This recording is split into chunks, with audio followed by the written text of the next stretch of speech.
Dun, dun, dun, dun, dun, dun, dun. Dun, dun, dun, dun, dun, dun, dun, dun. Anyway, okay. So, the reason why, and I swear to you, I'm not staying live long, okay? The reason why, though, that I did, like go live right now is because I had received a message from Tiffany H. pertaining to the video, my live stream earlier.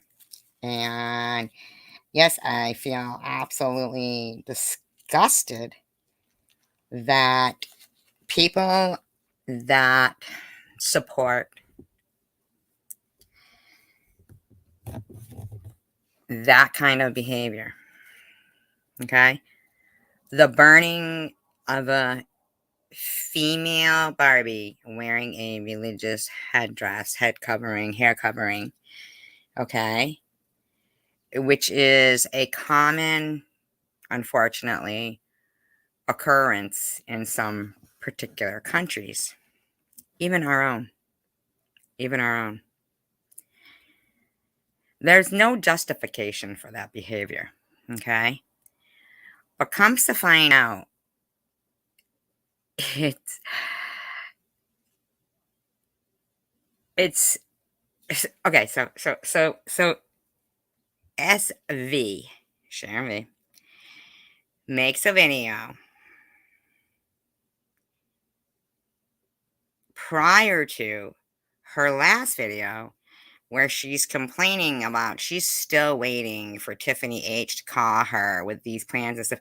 But now, mind you, this is after her video of the burning Barbie. Okay.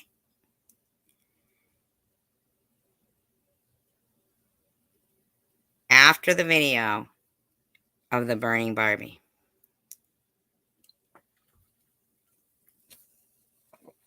Now, apparently,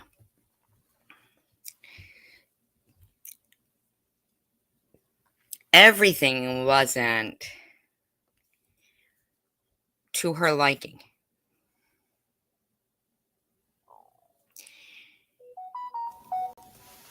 I mean, she's sitting there talking about rehab in Hawaii.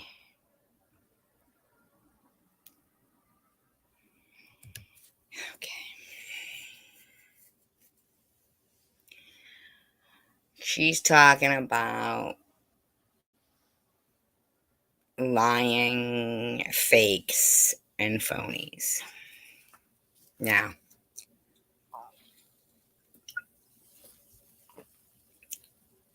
I don't know about you guys,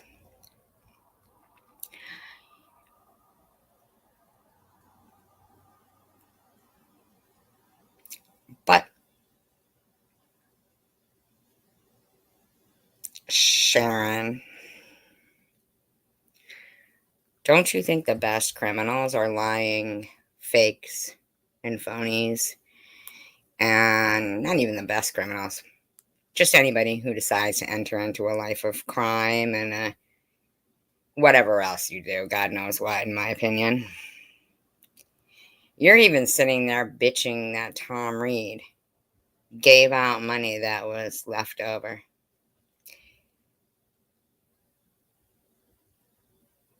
When was the last time anybody ever saw a person who was needy? In need. Let's not say needy. Let's say in need. Okay? Because they're down and out. They're down and out. Okay? High up in the House records. They're down and out. Yet they've got their matching earrings and necklace set on. They've got their bikini top on.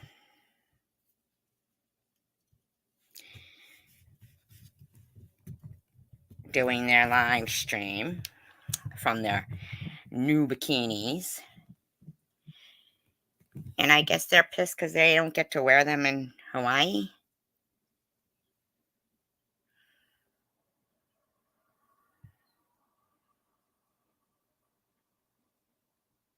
So somebody called you at 8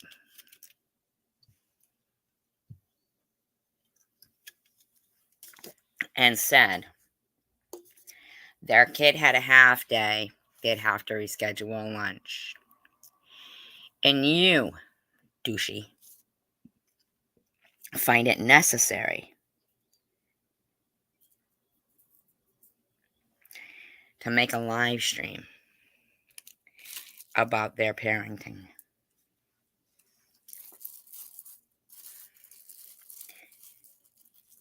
Now, you said the time she called at 8 o'clock with like some kind of distaste too. She called at 8, and I don't know what kind of a mother you are while your people in your chat room are talking about she has a tribe of kids. Now, I'm not going to call them people anymore.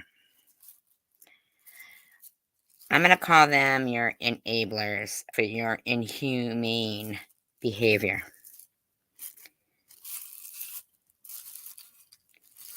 There's nothing about you, Sharon, that should conjure up any kind of feeling of this girl makes me feel like she's my daughter. Nothing. Once again, I want to know, how'd your Mother's Day go with your mom?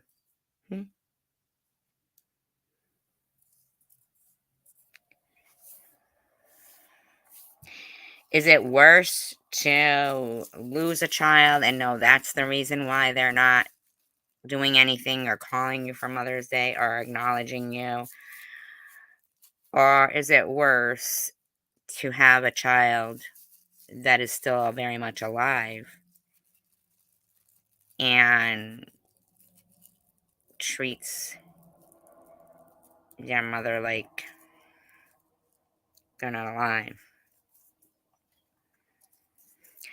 Once again, where's that pocketbook that you took donation or whatever they are, raffles for?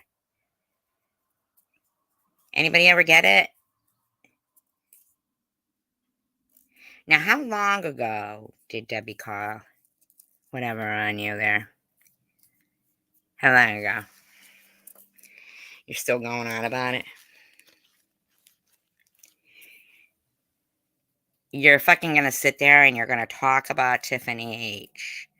And then you're gonna rag her and say, stop milking Sharon V for content. Well, yes, the milking part I agree with those udders.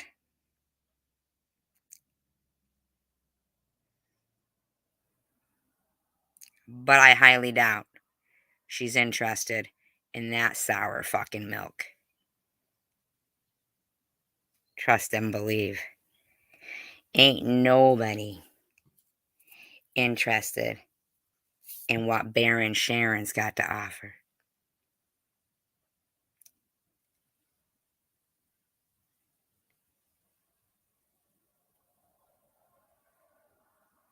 Ain't trying to be a dick or nothing.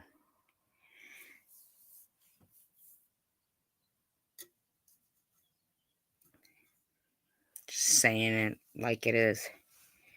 If you don't like it, then don't symbolically be a disgusting blemish on society as you are.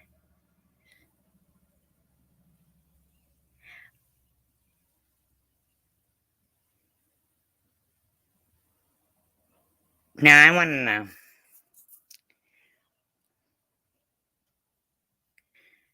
why do you think you deserve shit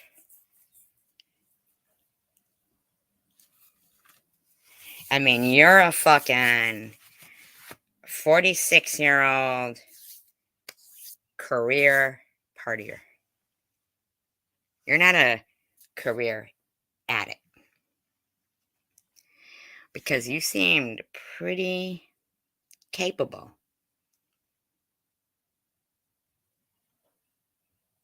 of coming from the extreme of what we saw in the Irv incident to what you're doing now.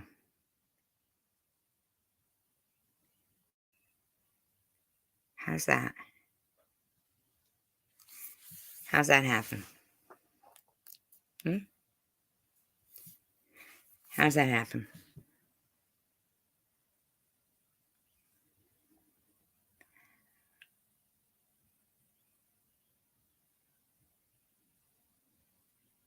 People who live in bando type neighborhoods have nothing, and they don't rent U-Hauls to move. You don't live in the neighborhood that is in remotely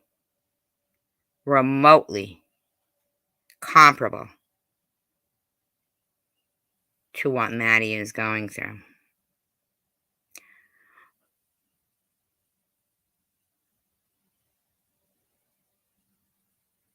Like, are you fucking kidding?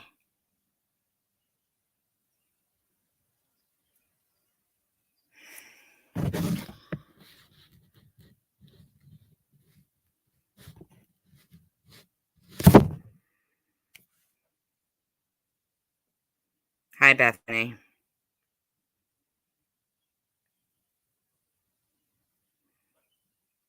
Now, I don't know what kind of hate crimes, Sharon V, you're trying to incite.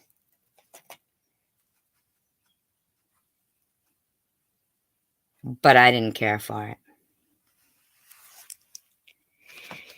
And that's exactly what you were doing. Look it up. Look it up, Sharon. Tell me who fucking advised you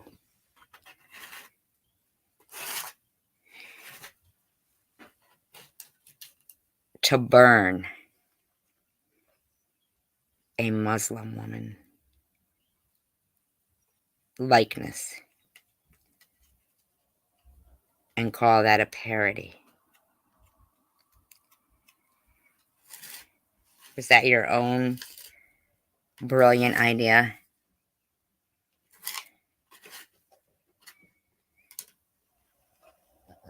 Or you got some help?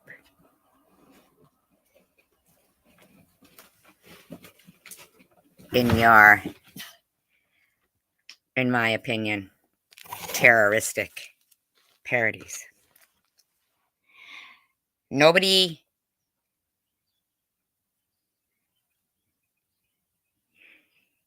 but not normal hate. Even though there's really not normal hate for somebody wanting somebody to do every single thing for them because they're nothing but a slack ass fucking drain on society, spewing hatred into the air and toxic fumes.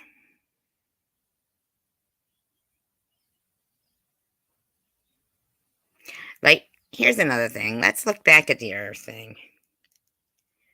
Who the fuck sits there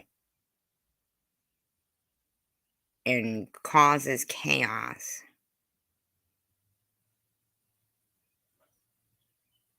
and thinks it's okay partying la la la in a fucking 18-wheeler while there's innocent families driving on the same highways?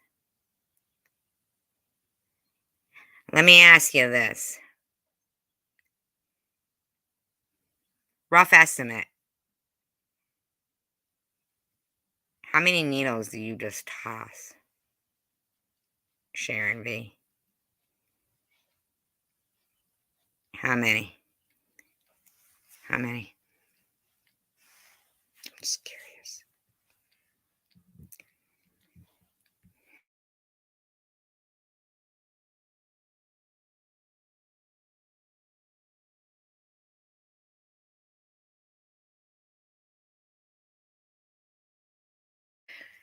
Oh, and in case you don't know, Sharon, this isn't a parody. This is truth. I mean, you've been wanting my attention, right?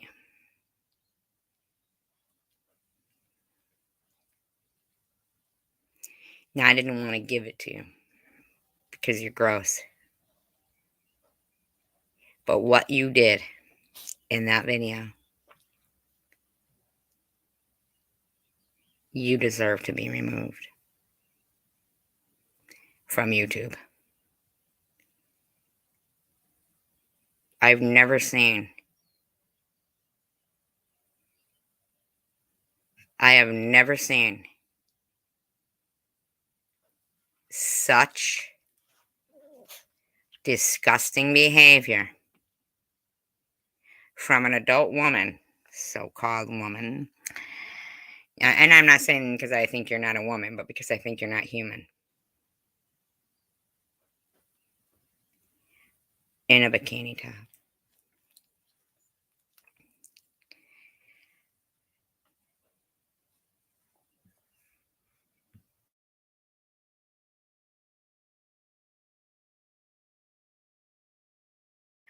Well, I kind of thought we'd hear what she was, bitching about. Here. Disclaimer, I do not own this disgusting, disgusting audio.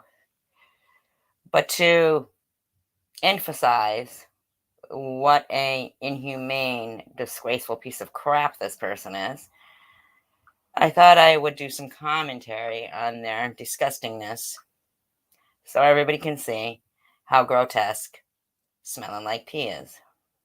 Oh, I'm sorry, smelling like pee. Looking like Margaret Hamilton with Sharon V.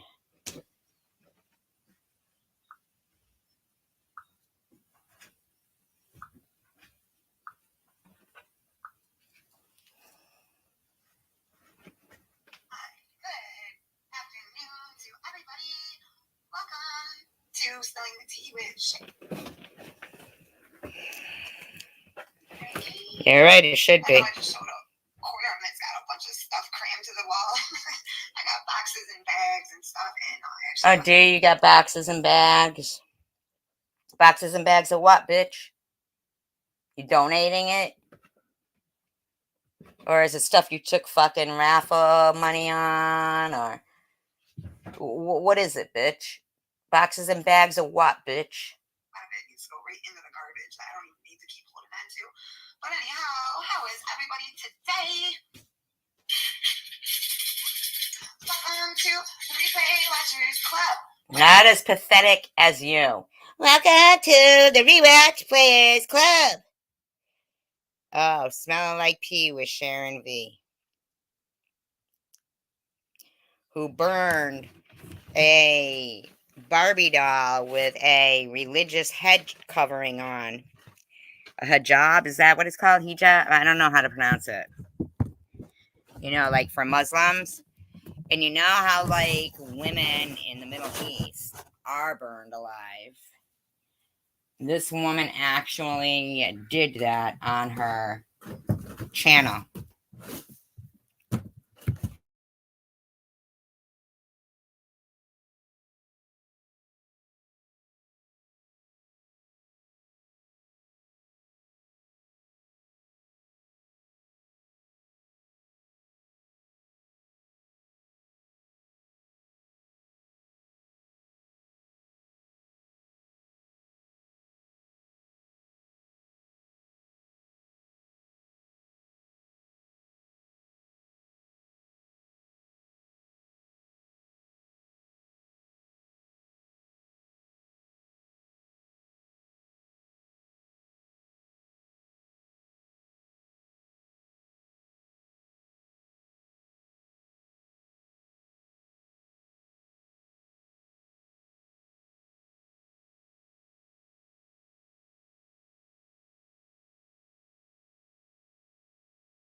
Sorry, everyone. It was snack time. Hi, Bobby Ramos. Hi, 805. Hi, Bethany.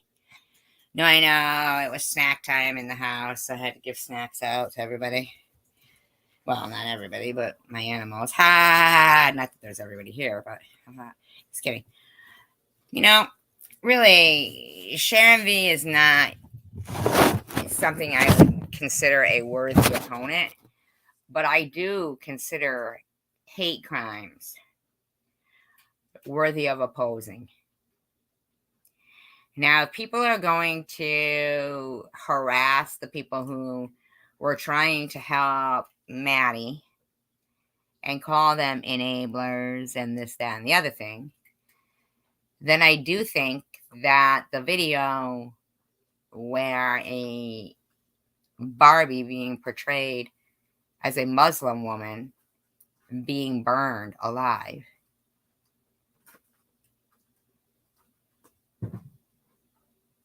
should be pointed out, that any thumbs up or any support given to that particular person who's doing those things, with clearly right after, the title in it, in parentheses, parody.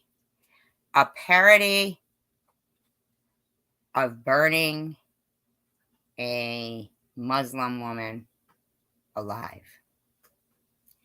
Has anybody ever heard of such a thing? Not only have I never heard of a parody of a woman, 54-year-old woman with cancer, having her dog perform oral sex on her with peanut butter, I have also never heard of a parody of a Muslim woman being burned alive symbolically through a Barbie doll.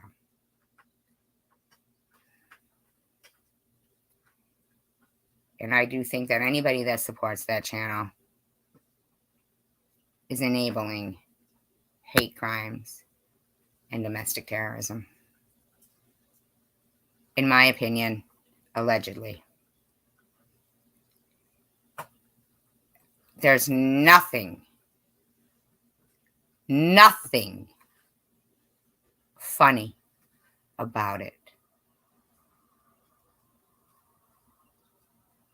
Sharon V. Nothing. You are grotesque,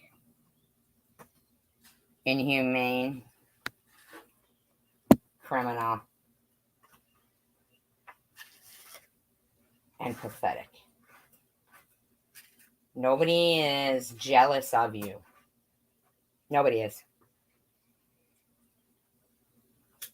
But you do not seem to be in any sort of dire straits. So I do believe that anybody who is, in my opinion, allegedly donating to you is donating to the support of hate crimes. Hatred against people who are overweight, hatred against people who are self-harming, hatred against people who have cancer, and hatred against people who are Muslim.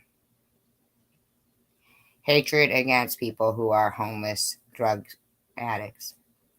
Hatred against some older woman who, who the fuck are you to be questioning what her son's past is? You fucking worthless carcass. Filled with animated sawdust.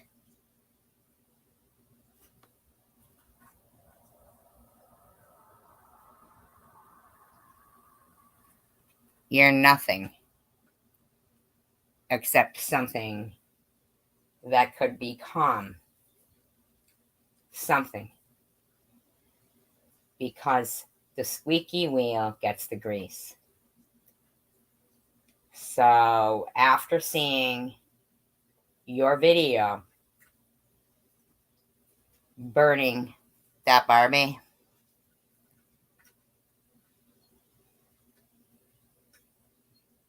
I'm gonna squeak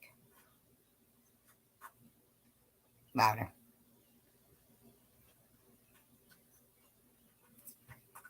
I didn't like what you did.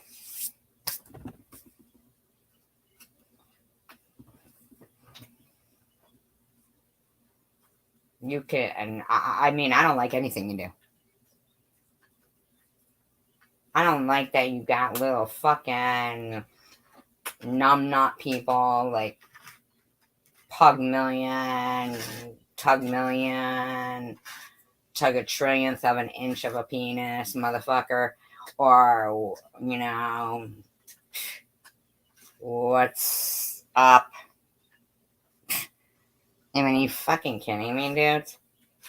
Or fucking gearhead? What is that all? The same person? Running around giving you bad information, watching you perform it with your udders strapped into some fucking bikini while you talk about milking you for content. Well, that's utterly a shame. Move along, Bessie. Nobody's interested in you.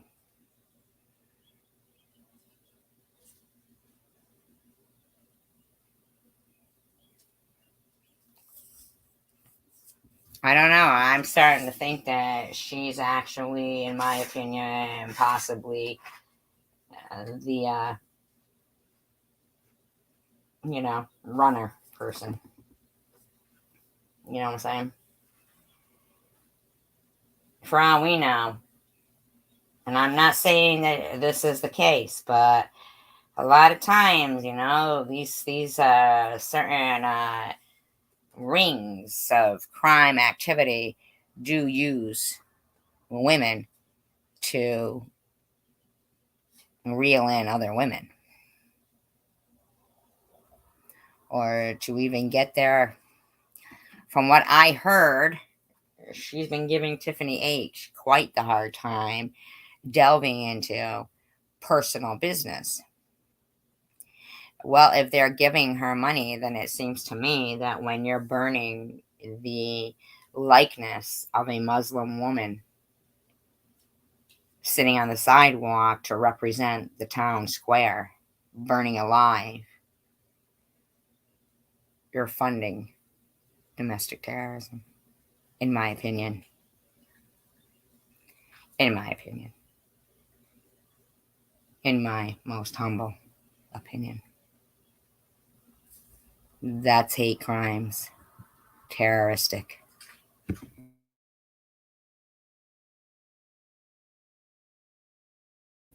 And not only that, you're burning poisonous plastic.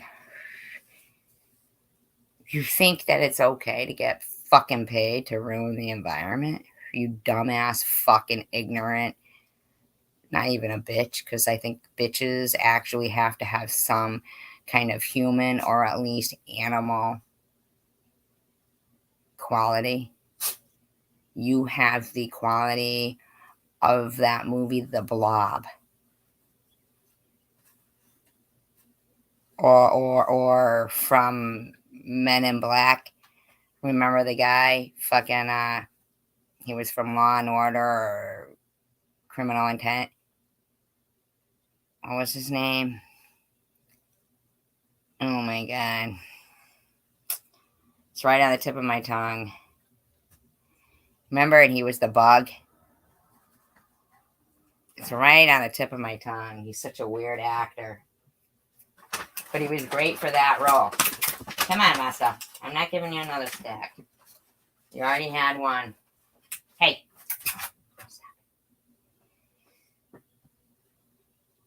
What is his name? Vincent D'Onofrio. Vincent D'Onofrio. Mm-hmm. Yep.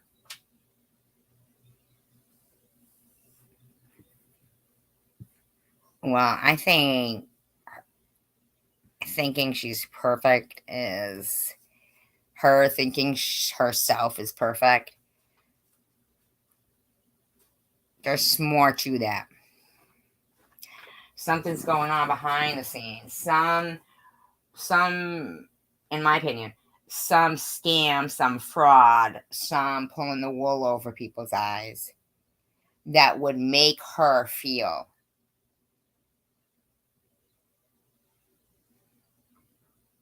uh, validated. Validated.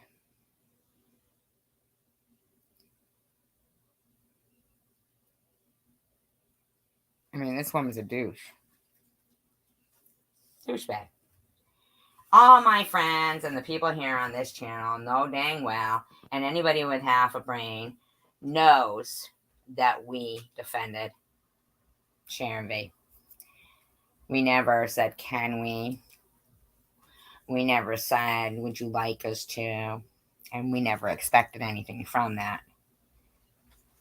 But if we met a few friends along the way and grew stronger, that'd be fine. But as it turned out, those people over there are not against cyberbullying or any form of bad behavior.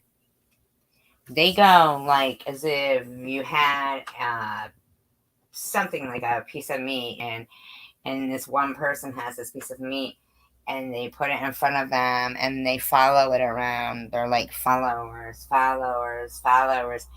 Sharon says, "Oh, you all don't like them now, right? You don't like any of them now, right?" And they're like, "No, master, we don't like them." No, no. These are a bunch of douchebags.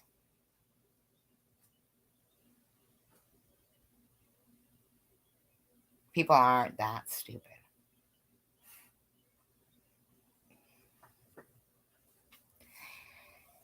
You know, people aren't that stupid and pathetic.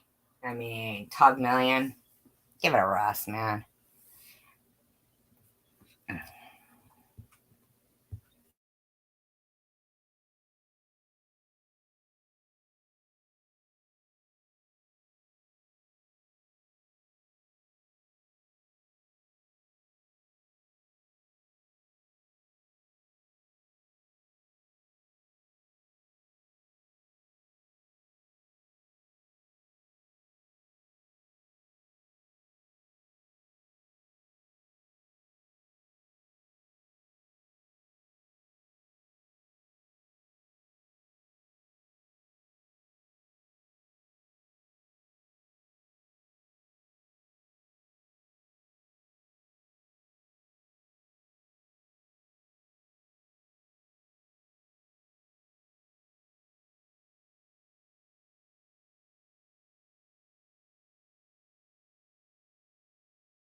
I didn't realize I had myself muted.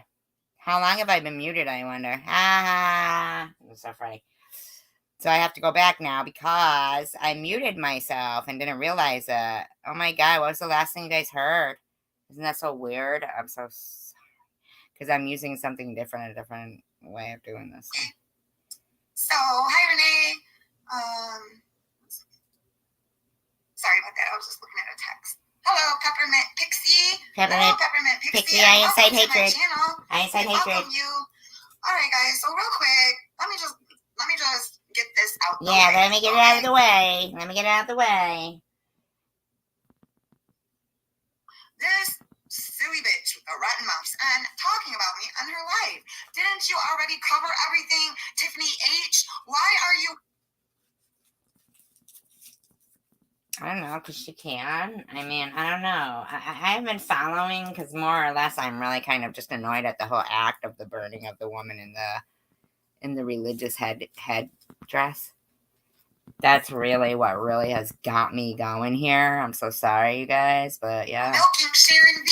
Because of your udders. Knock it off, bitch. Knock it off. You already said what you had to say. Why don't you act professional? Because if you're a peer recovery coach. Now, does she know that she's wearing a bikini top while she's saying that?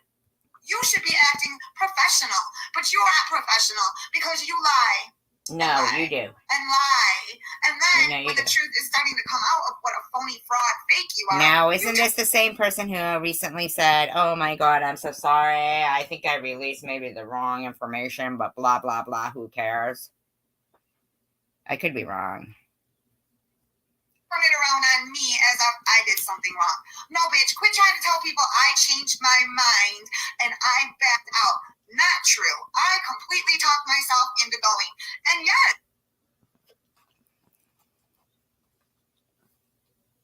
Now, the last I heard, it wasn't going to be in Hawaii. It was going to be in California. So she didn't want to go. And then now it looks like it's, when did it get back on for Hawaii? Did I want to go because it was in Hawaii? You bet your fucking ass I did. I wanted to always go to Hawaii. So fucking save your money. Wait, but that doesn't mean that I wasn't going to take the program seriously. Yeah, sure. If I'm going to go take my ass there, I'm going to give it my all. Yeah, but you weren't taking your ass there. See, that's how we know you wouldn't have given it your all. See, that's the difference. When somebody purchases something, right? They have bought it and they know what it means to lose it. When somebody doesn't work towards something and have got it themselves, it doesn't it doesn't mean the same. It's like, oh well, that's why I don't even know. I'd like to see what's all in those bags and shit that you're talking about and you're just gonna throw out. I mean, where's everything? That lawn was like fucking Christmas, bitch. Those sneakers that you got given, you should still be sporting, bitch. Where is it all? And where's that shit coming from? In my opinion, what, maybe allegedly smash and grabs? I don't know.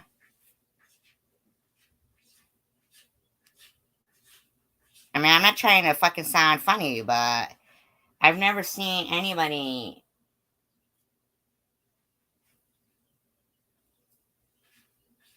that is such a dick, man, like yourself. I mean, I've seen loads, but yeah, let's be for real. Said that and made that clear. So no, I'm still waiting for this woman to call me. You said within. Why don't you call her? But this is after she burnt the Barbie doll, mind you. After she burnt the Barbie doll. After she burnt the Barbie doll. A week. And hold on one second. Oh man. That's really weird because I specifically unblocked you. I can't do anything about it right now. I'm sorry, but I will. Yeah, okay, you can't do anything about it right now. I'm talking to Lou. She's still blocked, which is weird because I go in hers and she can see my messages. So. Yeah, that's so weird because, it's the same thing that happened with me and her. See, I couldn't talk in hers and she couldn't unblock me for some reason, but I could see her in mine. And, here she was a mod and shit, and I couldn't even talk in her fucking live stream. So, sounds like a cycle right there, Lou. Make sure you don't mod this bitch, because you trust and believe. I don't know. In my opinion. I will definitely look into that. Sorry. Yeah. But anyways, supposedly this woman was supposed to be calling me within the week. Well, Now, why are you calling her this woman?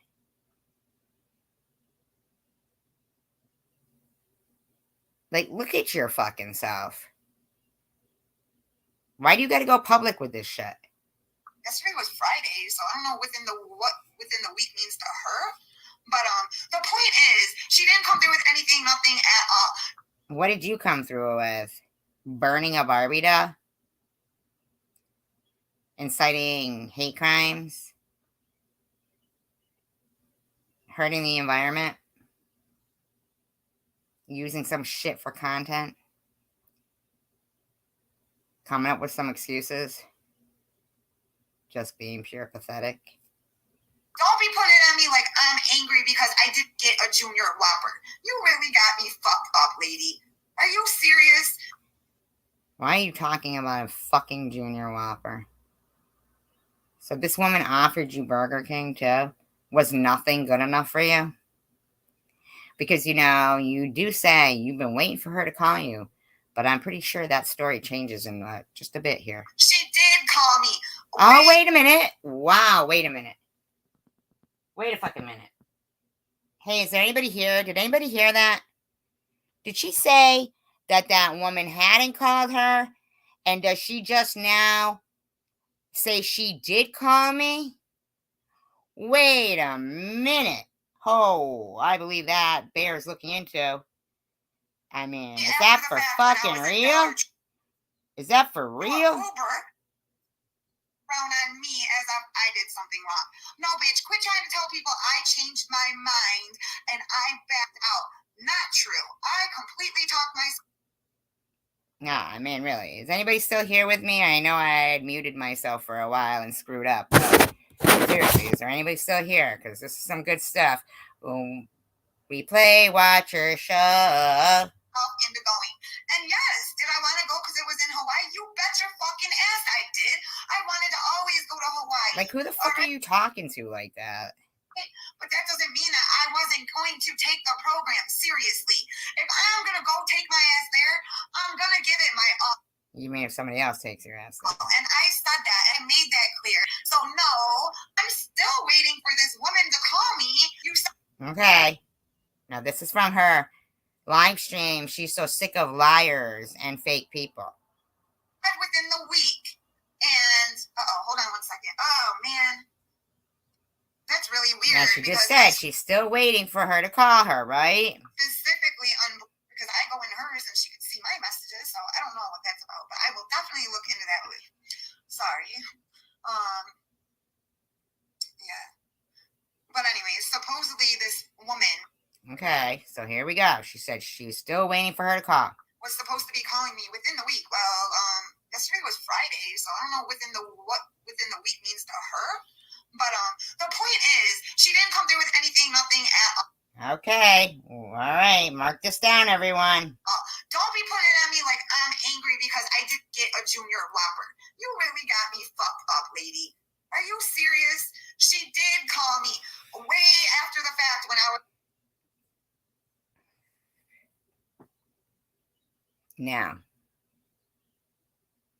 way after the fact. Now, did she just not complain that it's Friday? Now, here she's going to complain that it was actually too early. And Dollar Tree and the whole delivery. You want to go pick it up? I said, hell no, never mind. Forget it.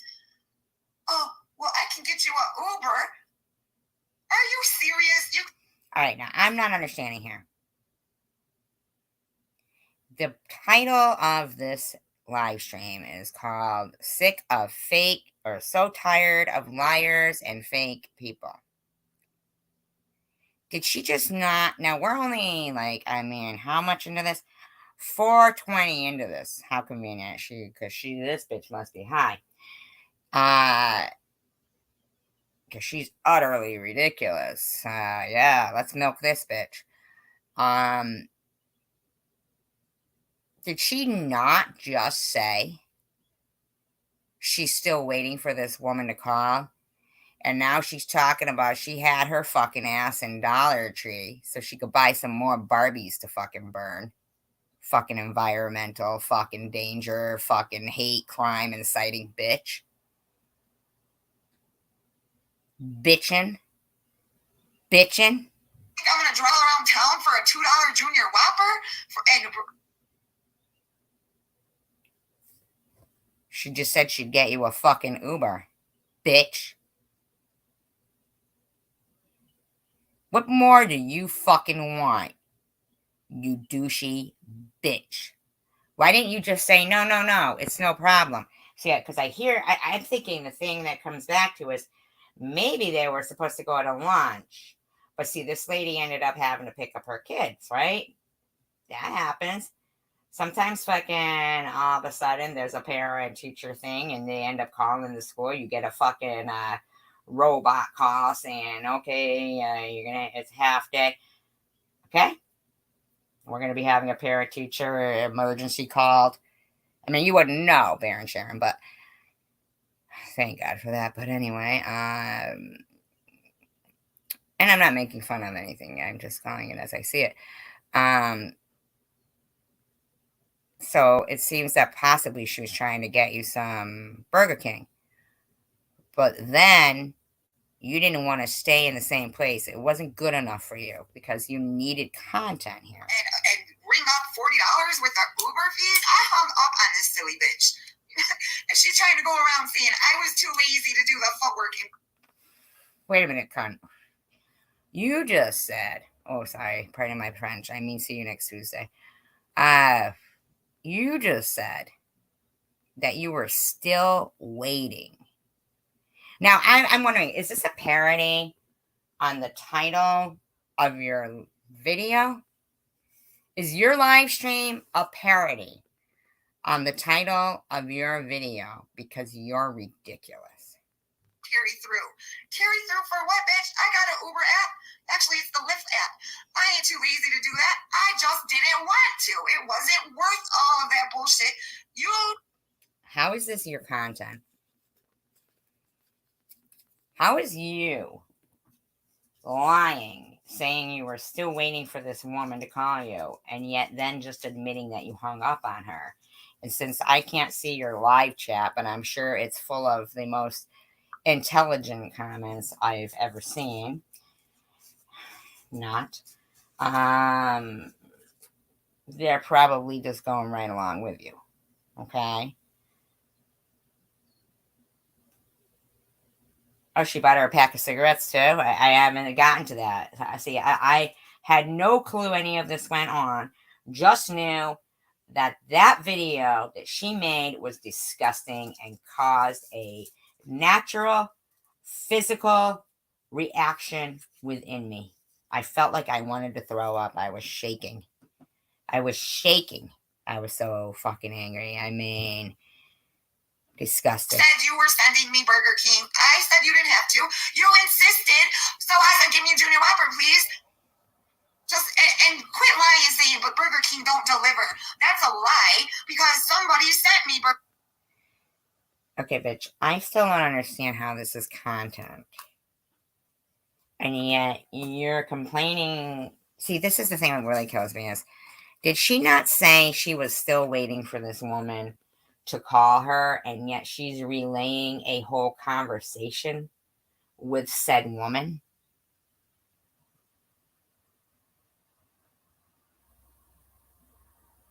Now, I don't know about you guys, but fake, phony liars. I'd say she fits all three of those. You do, Sharon V. Burger King one day, and I didn't even know they were sending it to me. It just showed up at my house. Burger King delivery. So that's a lie too.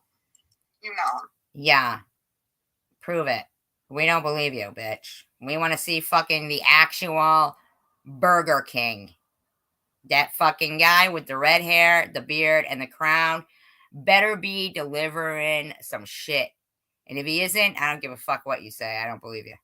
I think he's just your friend coming from with some fucking Burger King pretending. So unless you get the actual fucking guy, Burger King himself, to deliver to you, I don't believe shit you say. Fake phony liar. Let me just check out these comments real quick. Oh wait, let me put this in the tripod actually. So my little arm don't get tired.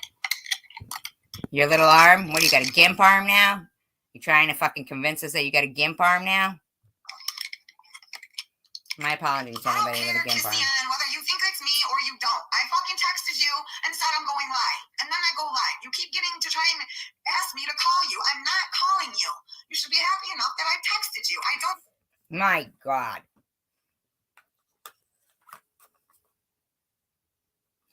This is going to be fun. This is going to be fun.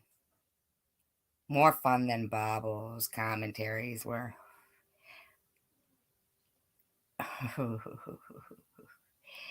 See, Bobbles doesn't like, she has a bad mouth, but I've got a bad mouth. But Bobbles has respect for herself. See, you sit there, Sharon V, in a bikini top,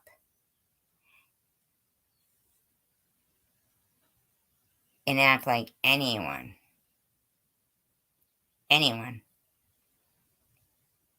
should be happy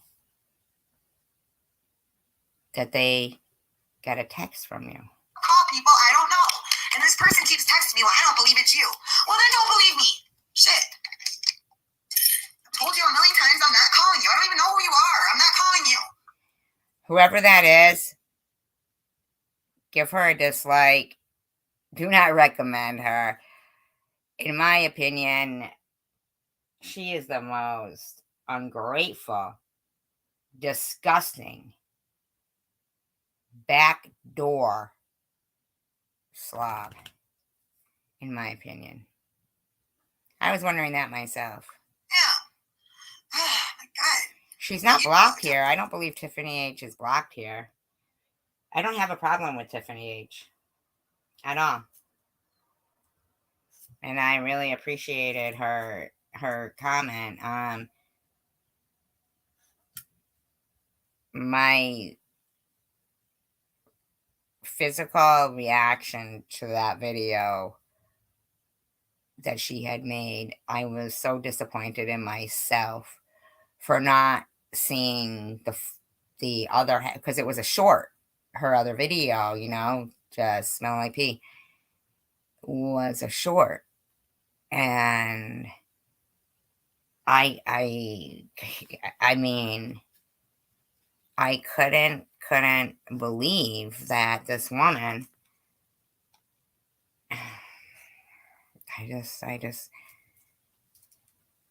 it was disturbing. I wouldn't even talk about her. Right. Yeah, that's it. That's really all I wanted to say, is make that shit clear. No, I'm not bitter because I didn't get a fucking Whopper or a cigarette. It's the fact that you played with my mind and... You don't have a mind. If you did, you wouldn't think that you could convince us that you have one while you sit here in a bikini top. My time all day, bitch. You think just because I'm an addict, my time don't matter? Yeah, you're an addict, all right. Sure you are.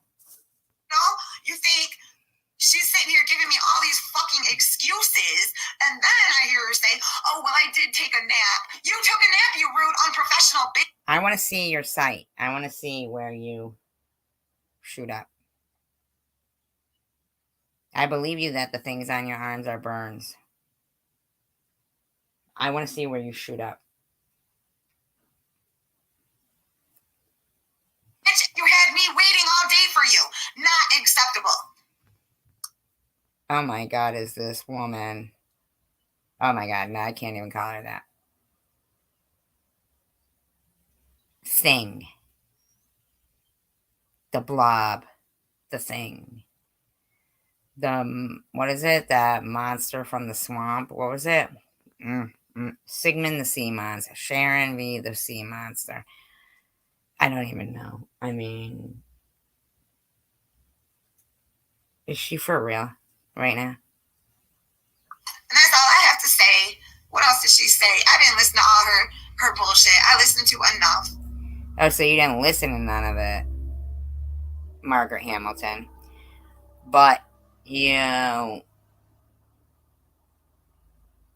are using it for content. So who's milking who? She is somebody who used to be friends with Maddie, who came in on the scene and poured all around everyone's panel. Hoard all around. Did she say hoard all around?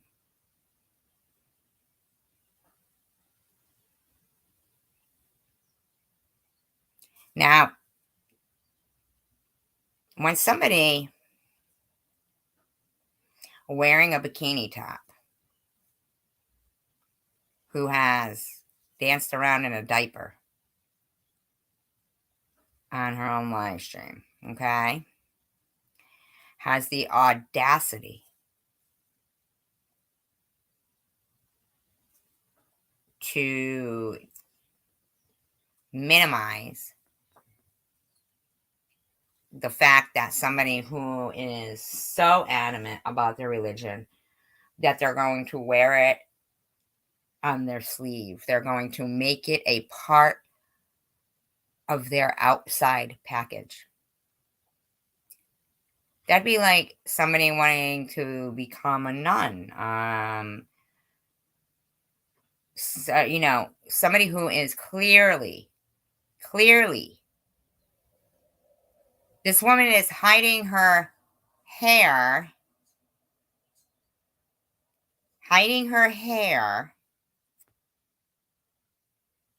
and this cow udder. And I'm sorry to all cows. Freak of nature. Yeah, freak of nature. You took the words right out of my mouth. This freak of nature has the audacity to call a woman covering her hair whoring. Wow, says the woman wearing the fucking shrinkini. I know, you're right? You're right about that. I know. My apologies to cows everywhere. Trying to pull people. She's coming on YouTube acting like she's got more money than God. All right? But why, if she's married? Now, I don't know about you guys.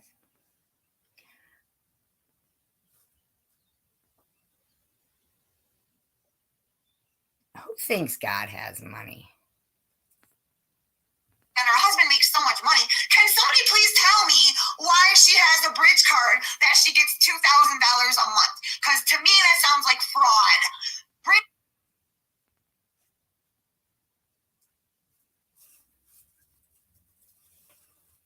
You know what? It sounds like inciting hate crimes. She's got 6 mouths to feed. Tell me why you needed a case of peanut butter. Bridge cards are for poor people. Bridge cards are for people who cannot afford food. Why are you yelling, you a worthless piece of disgustingness? Bridge cards are not for people who have multiple houses and they're.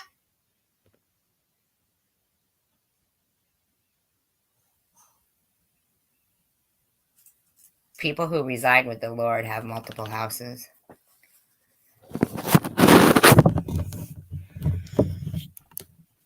But according to you, God's got money.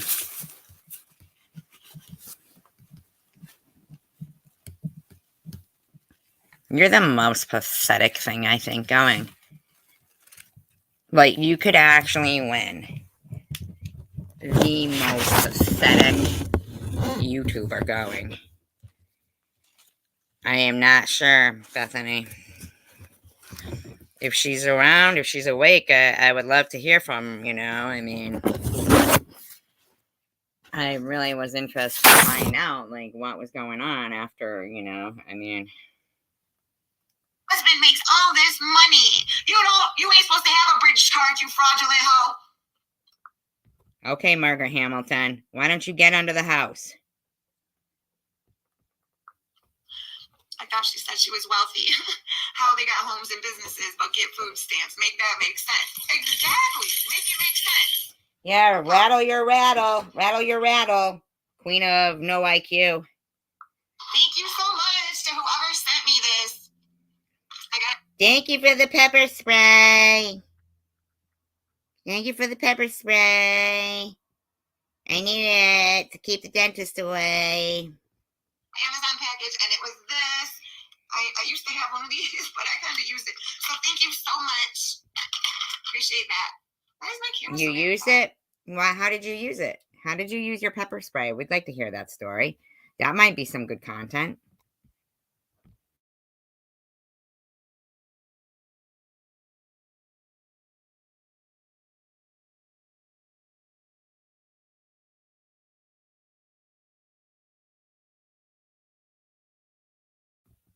Is anybody interested in hearing how she used that pepper spray? Is that about? So, peppermint. This girl came out of nowhere, and she was friends. Oh, so she just skips right over that fact that she needed new pepper spray because she had to use her pepper spray.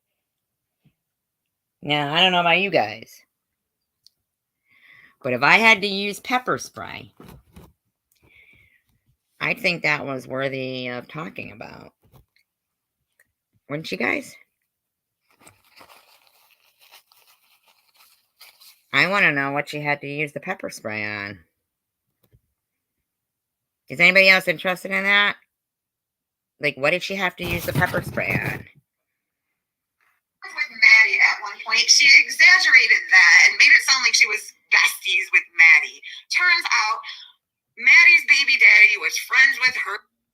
You mean the father of Maddie's child? It's the father of Maddie's child. I want to know, too. I want to know why she had to use her pepper spray, too. Why did she need new pepper spray? What happened that you had to use all your pepper spray, Sharon? We want to know. Her baby daddy, that's it, that's all. They ain't talked in years. Maddie don't even want nothing to do with this lying bitch. Although Maddie don't know how to keep a friend anyways.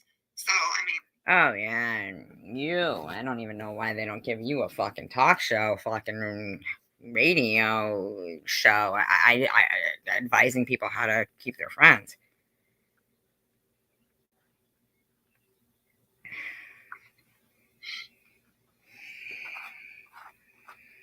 Wait, what? Who are you talking to saying you won't call her? Who is asking you to call her?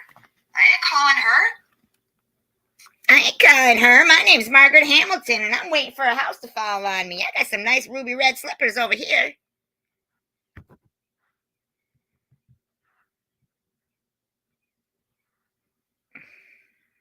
Poor bear. I don't have anything to talk to her about. Period. Really? Because didn't you say you were waiting for her to call you to make your Hawaii arrangements, bitch? Too fucking hard to get people to like her. She's fake. She's phony. Period. She never calls me. I spoke to her today. She's fake. She's phony. Period. Shut up. Hey, Madam X, Tom gave Tiffany the cash. Yeah, Tom gave her all the rest of the money. And you guys, let me tell you what she said to me. She said that Bobbles wanted her to put her Cash App up so Bobbles could promote Tiffany H's Cash App, Guess what? She only told you that to see if you would betray her trust, and you did. You fell right into the exact way people expected you to act. Everybody does not like you, Sharon. There's a whole conspiracy of people who think you're disgusting. We all think you are disgusting. And everything that anybody has ever fed to you, and mind you, it's like feeding a cow grass so that we can milk it. Because then we milk it. Hi, Night Owl. Then we milk it. We milk it because you believe it. That's how pathetic you are. And no, she doesn't have a bridge card. She actually has a beautiful home in Hawaii. A beautiful home. The wind, like the sea breeze, blows right through the doors. They open up. It's beautiful. It's beautiful. I saw a video. Bummer for you, bitch, because she was looking for a house sitter. Dumb bitch. Because is she rich or is she poor? I don't know which one she's trying to perpetrate on which day. You'll never know. So Tiffany told me this and said, I know what we should do. I should order a new Cash App card that doesn't have my name or doesn't. Wow. You fall right into everything. Even the whole thing with Angie. Angie reacts. You did exactly what you were supposed to do. Everything you ever hear, Sharon, is not true. People are fucking with you on purpose because you look like a fucking idiot. Look at yourself. You're funny to us. Have your name or whatever, and really the Cash App will be yours. Really, you can have all the money. You think that I was like, okay, yeah, let's do it. Yeah. Nope. I sure didn't. Prove it. When did that happen? Prove that happened. We don't believe you, phony liar, fake fraud, scammer. In my opinion, allegedly. I blew that off because I was like, that's weird. You want to know what I want to know? Because as I've said, nobody. Want to know what I want to know? Is that chapstick in your bottom lip or a bunch of dime bags? Should we start calling you dime bag Sharon? Dime bag Sharon, in my opinion, allegedly. This entire time has managed to get my address of where I am right now. This one, not Polo's, only Polo's address do they have. But this bitch kept insisting on sending me dinner. So, yeah, now I gave her the address. Sucker! So if anything happens, blame her, everybody. Blame Tiffany H. No, blame yourself. You put the likeness of a Muslim woman wearing a religious head covering with a flammable liquid on the actual hijab. Is that how you say it? Hijab? I don't know how to say it. Is it a caftan? No, I don't know. Religious head covering, obviously had an accelerant on it. And you sat it on the sidewalk as to portray the live burning of a Muslim. You're gross. And I know you did it knowingly because you put in parentheses parody for any backlash. But guess what, bitch? There's nothing funny about it. You're disgusting. Because I am wondering, did she do all that? Did Bobbles put her up to this to get my address? Hey, wait a minute. Bobbles? Haven't seen that for a while. Isn't it usually Blobbles? Bobbles? It's new. I have to wonder, because like I said, they've been trying their damnedest to get my address. For what? I don't know. Come on over, motherfuckers. If you want to come on over. You got the address now. Come on, bitches. Okay, I'll bring the jello. I'll bring the jello. We can jello wrestle. Anyhow, like I said, she's the only one that has the number. And let me ask you this. Since Bobbles, you want to know why Bobbles was so mad at Lou that she couldn't even wish her a happy fucking birthday? Why are you doing this live stream in a bathing suit? Shouldn't you be outside at least? What's wrong with you, you fucking whack job? Or put her cash app up like she does for everybody else. She was bitter because Lou... It is a nice bathing suit, I will say that. It's a nice bathing suit. Oh, and I made nice. Made nice after you made fun of incest? How could anybody forgive that? I'm sorry. Lou was allowing me to come in her chat, and fucking fatty laddie over there just can't handle it because she's unhealthily obsessed with As you cough. me. Unhealthily. Look at yourself. Milking it. Unhealthily resentful of me. So that raises a question to me. If she was that bad, yeah, everybody is resentful of you. We're so resentful. I mean, you got it going on, bitch. You got it going on. Let's be for real.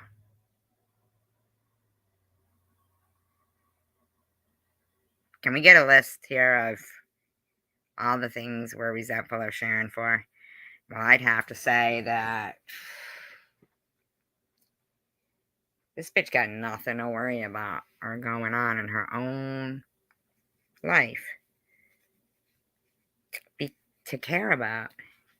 She has no passion for anything. Nothing has anything to do with anything with this woman. She's psycho. She has no self-respect for herself. Clueless. About Lou, that she basically ended their friendship over her making nice with me. The woman is sick, you fuck. No, it wasn't. It's because you're sick. And nobody cares about you. That you think that's why the friendship ended that way. But it didn't. You're a loser. Go away. Selfish bitch. Think about somebody else for a change. Okay. She is sick. Maybe she doesn't want to be having all these enemies with people unnecessarily. Did she just say... Oh, she said she's sick. I thought she said she's thick. And the shit that started with me and Lou in the first place is because of that fat bitch. So, my question is... Because of that fat bitch. Jazz hands. That's what she did. After she said because of that fat bitch. Jazz hands. 12 minutes, 25 seconds into it. Jazz hands. Why is she so mad at Lou for that? But yeah, here's Tiffany trying to send me to Hawaii. But Blavos had no problems with that. Wow.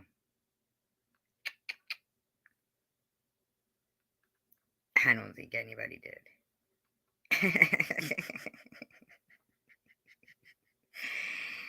I mean, you might have gotten on a plane,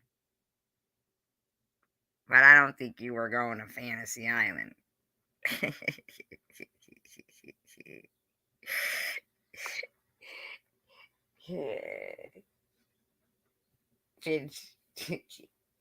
You know what? She's not tricking you at all. She really does have a nice place for you to stay in Hawaii. I really think that you should take her up on that offer. In my opinion, allegedly. That's a little weird, don't you think? If she's that mad about Lou, then why wouldn't she be mad at Tiffy for talking to me and arranging a phantom bullshit ass Hawaii trip? Phantom. Like Sling Blade. Remember Sling Blade?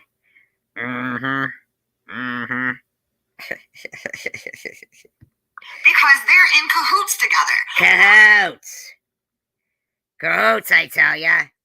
Put her up to getting my address. Okay, bitches, use it then. Yeah, Run up. bitches. Run up, bitches. Run up. Run up. You're fucking threatening me all these months. My fucking neighbors are gonna get pissed.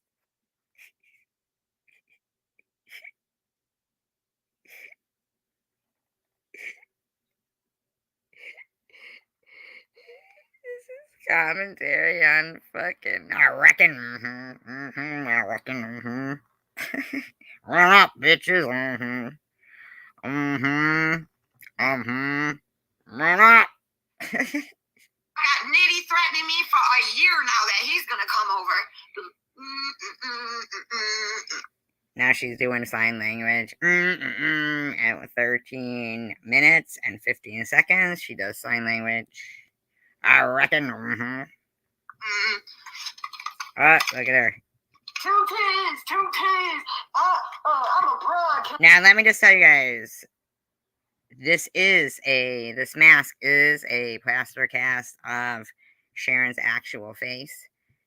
You will see that she's got the eyebrows going on, and that particular space between the teeth is not a crack on Nitty. She needs that for her lizard tongue to flick out, Nitty. So please do not be offended. The pink spot under the eye is where she whacked herself on Irv's stick shift, as we all unfortunately were privy to. Here we go. Every week from Norfolk Street. I ain't seen you once, bitch. 2 T's, 2 T's. Yeah, I'm coming for that bitch. Yeah. I'm coming. Oh, yeah, I'm coming for... Now, why is Nitty so much lighter? Did he dye his skin? Did he bleach his skin here? Or... But you guys do know this is a plaster cast of her, I reckon. Oh, I'm coming for Shady. Come on then, motherfucker. Sick of your empty promises, too. Breathe. Yeah, and I got fucking a matching necklace and earrings on. I reckon. I already told you what's gonna happen, though, right? I'm gonna suck your dick and you won't like it. I don't say I didn't. I reckon, in my opinion, allegedly. So yes, Tom handed over the rest of his little donation stash. And then and the rest of the cash and handed it over to this fraudulent fake bitch. So let's see where that goes. Hopefully to buy a nice brown paper bag with eye holes cut out for you, Margaret Hamilton, or a house to land on you. In my opinion, allegedly. She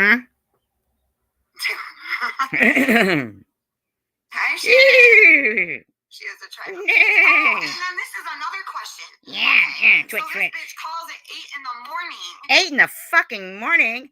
Oh my god, because 1 minute into this video, Delusional V here was saying that she was still waiting on that woman to call her.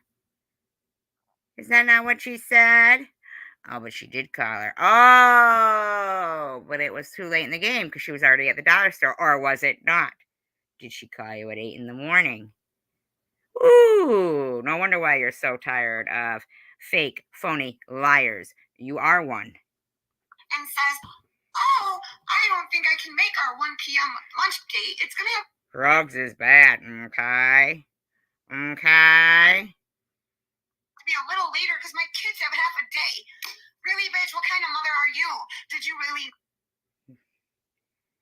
Back up from the cam, bitch. Your fucking bottom row of teeth look like something Huckleberry Finn should have fucking fixed. Fucking crooked picket fence there. No, your kids have half a day. Do you think I'm stupid because I don't have... No. We think you're stupid and ugly. Kids? No, bitch. I know how No, bitch. Okay. Okay, I reckon. Can someone milk me? Milk me. Milk me. I'm wearing my milkini.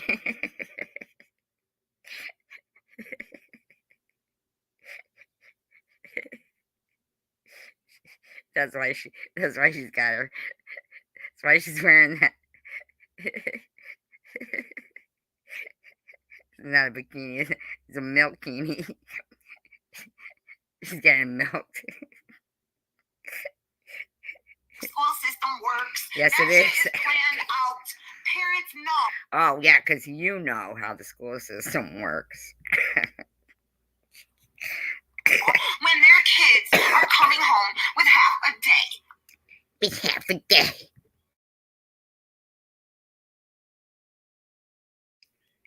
Says you. Is this bitch so fucking scatterbrained that she doesn't know when her kids have a half a day? A half a gee? The fuck is a half a gee? A half a gee? The fuck is that shit? Was she talking Canadian on us now? Is that Canadian? Gee? Is gee Canadian? Anybody know? I'm yelling it out like there's people here with me.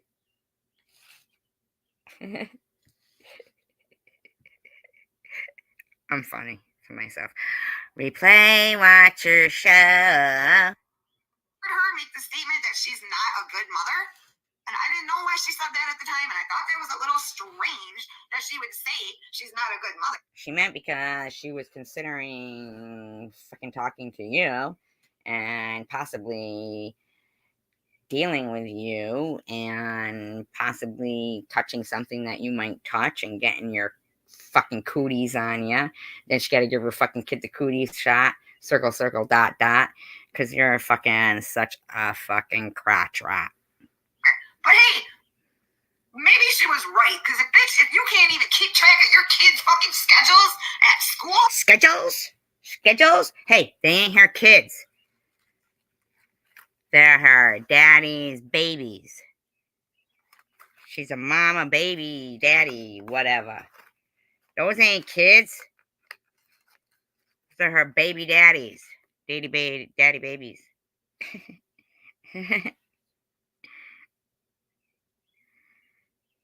Down, I know. It's going down. Yeah, you might be a shitty mom. Fuck. Huh. And you might be a shitty con.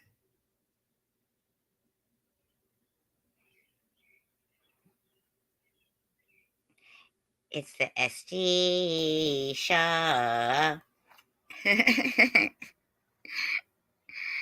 Aw, I'd like to hear him sing, Bobby. Hallelujah. Hallelujah. Hallelujah. It was going to be H and her husband. They're so good.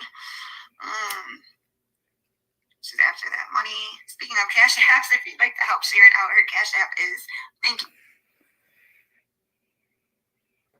Enablers of hate crimes. Is anybody who would donate to that? Are people who purchase items for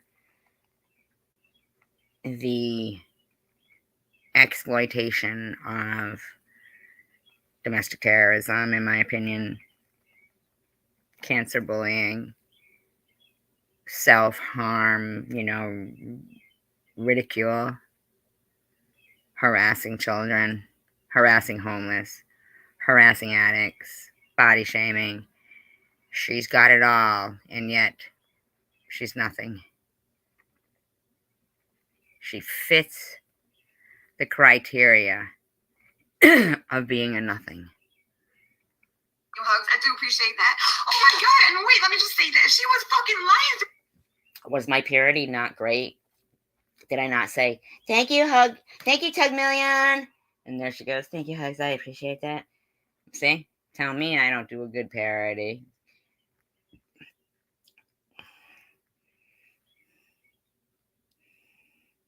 Give your own self-head workshop. Your fucking rotten black, non-existent teeth. She said that I said some kind of shit about, well, I know, but it's about views. Never came out of my mouth. Never said that. Swear on my brother. No. Yeah. Swear on your brother. Now, isn't he passed away already? So what are you doing? Are you swearing on his soul? Like, since we know that you lie so much, are you gambling with his soul?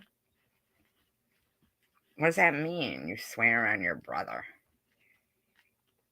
Swear on you.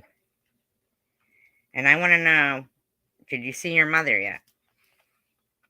Or did I say that sentence? She's lying. What else did she lie about? She lied when she said something else that I said. What was And you it? know, What I'll was tell it? you What was one thing that you lied about, and this is just one of the many. It was like a long time ago at 4:20 in this video. You said you were done talking about her. You guys remember that? That was it. That was all she was going to have to say about it because, this Tiffany H is milking her for content. Now that was 12 minutes ago. Now, I don't know about you guys, but I'm pretty certain she's still talking about Tiffany H, right? Milk much. Hi, Cassidy. She is throwing fake things into the conversation that I never fucking said. I didn't tell her it's all about views. Yeah, my recovery is serious, but what the fuck does that have? What is she talking about? Sometimes it comes down to real life. Is YouTube. First of all, the bitch did. The fuck is this dumb bitch talking about? Your recovery. I find it really hard to believe. Hard to believe. In my opinion, this bitch went from nodding out on camera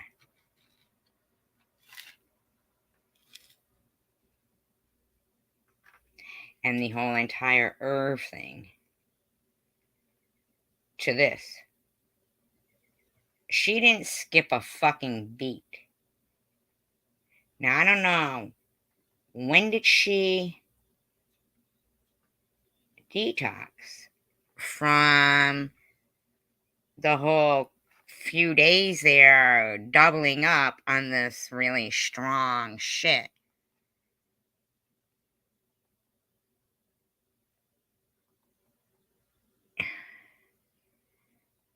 When did she detox? When did she get over the shoulder? When did she get over all her shit?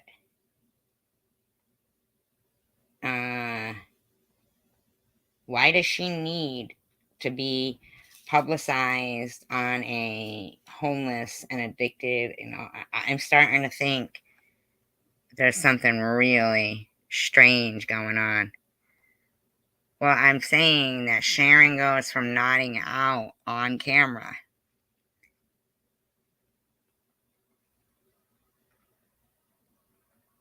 I want to see her site. I want to see her site.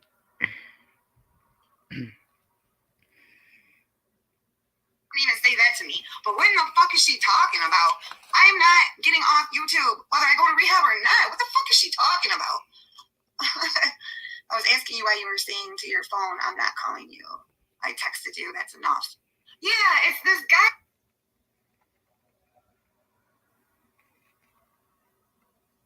Don't you guys think that's weird? How do you just recover from that?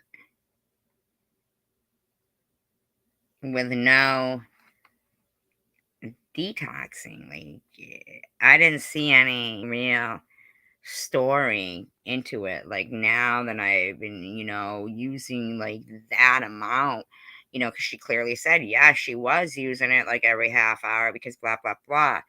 And now she's like fine again with no intervention. I don't understand. I'm not understanding this. Named Kissian, Kisian, and he texted my text app, and now he keeps. Why is she fucking yelling, man? And he's always texting me, asking me to call him, and I said no, I'm not calling you. Sorry. And then he said, well, then I don't believe it's you. So I'm like, I included him on my texting list before I go live. Obviously. Wow. I text you saying live, and I come on live. Hello, come to. Wow, she's like whacking herself in the face at 17 minutes and 30 seconds. At 17 minutes and 30 seconds, this bitch is beating herself in the face. People are ridiculous. If she was rich, she'd get them fixed. That would be my number one priority. Exactly. If you got a mouthful of fucking looks like turds, instead of worrying about yeah, but what is in your bottom lip? Is it turd? throwing money all around YouTube, well, it don't come through anyways, then wouldn't everybody's first inclination, if they had money, to get that grill fixed? Get that. Wow.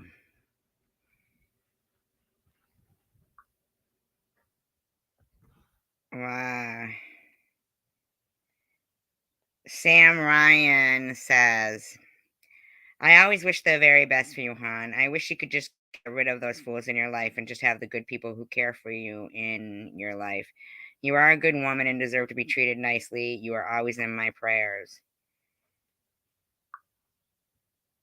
Gearhead Workshop.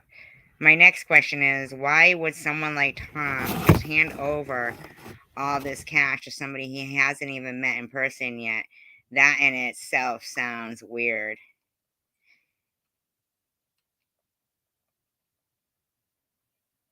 Spilling the tea says, geez, well, at the time, I thought he was sort of tying up loose ends, if you know what I'm saying.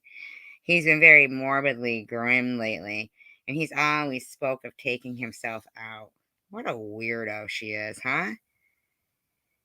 Gearhead says, wow, yeah, I saw not long ago he spoke of maybe being done with YouTube. I guess we shall see in due time.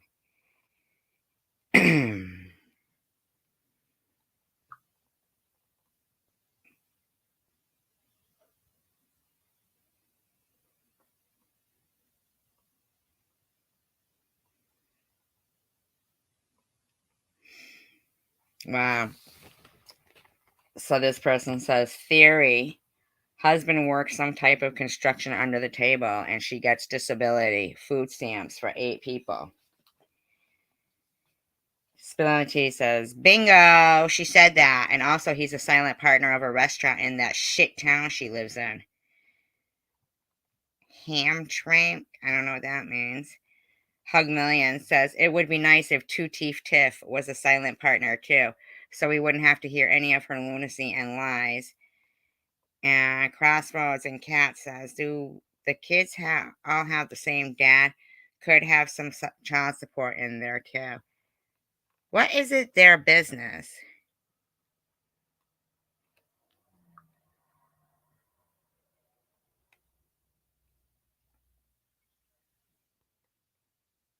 Wow.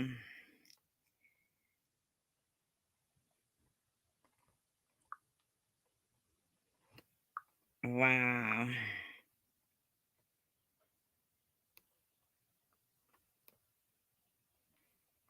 Unbelievable. That grill fixed. Number one priority. Sherry is a liar and a poser. She's not sober, never has been. Sorry, but I was an addict for 24 years. Clean, icy. Right. You could put that in regular, though, typing, if you don't mind.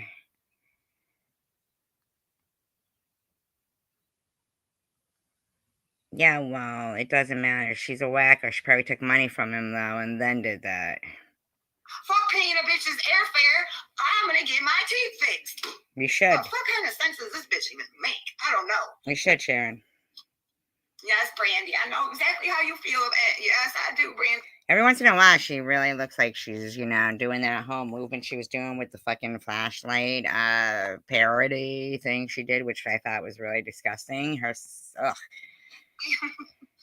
She just keeps grinding or something. And I don't know what she's talking about. She's gonna show the text. Hey Miriam, hey Mr. Rourke. Hola. I offered, to show you guys the text if you wanted me to. Nobody said they wanted. Nobody gives a fuck. That's why. We didn't care. She sent nothing worthwhile. All she did was a bunch of this. Wow. The person's gonna have you fill out paperwork and teach you about HIPAA law. She sent nothing worthwhile. Like she even looked. And a bunch of shit. There was nothing helpful. What would have been helpful is the name of the place, the facility. Yeah, okay, bitch. Maybe they needed to know what your fucking insurance was, you douchebag. I mean, clearly.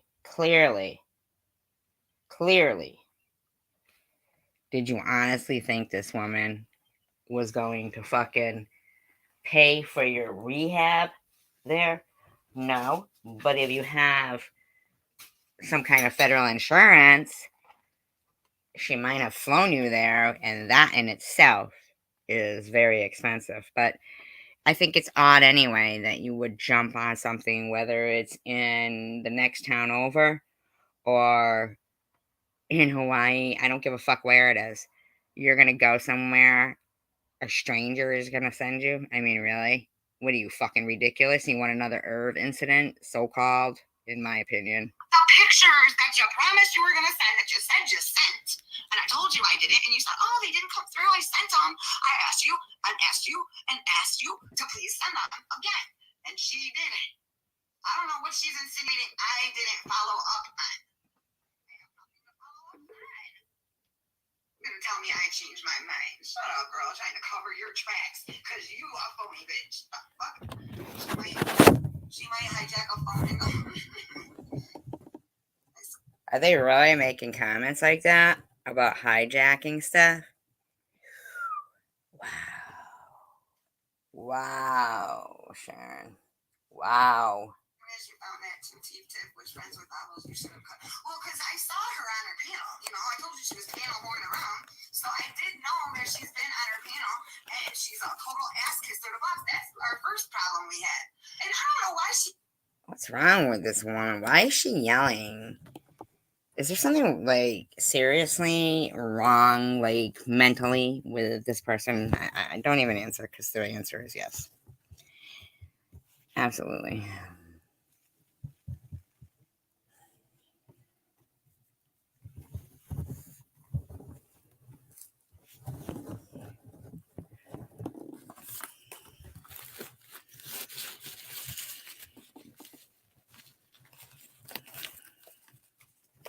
You mean from a glory hole in the wall? He didn't know her from a glory hole in the wall. Just kidding.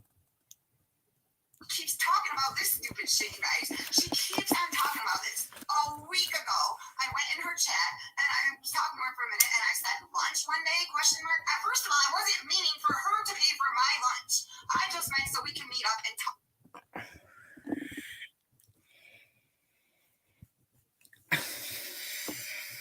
All I'm saying is her chat room is disgusting, and so is she. More. A week went by, all right? Then I ended up getting hold of her again after Belinda relayed her number to me and whatnot. She is the one from that point who made. Okay. So, now right there, I have a fucking problem with that right there. Now,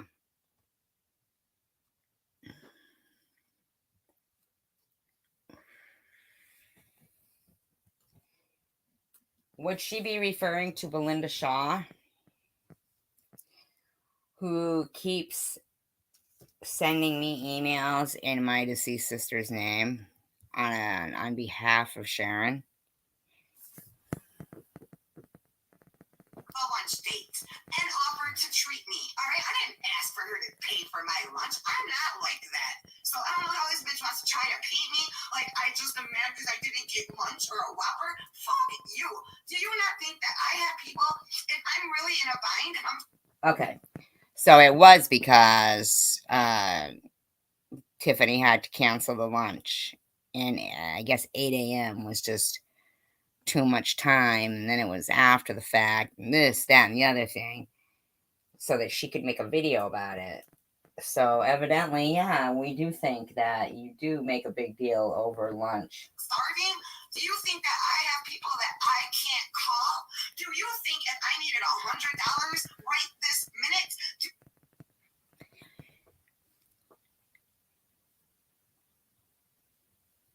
Did you see her burning that doll wearing the religious hair covering? Did you see that? That's disgusting. That was disgusting.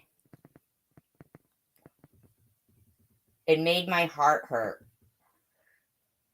And my stomach go in my throat. I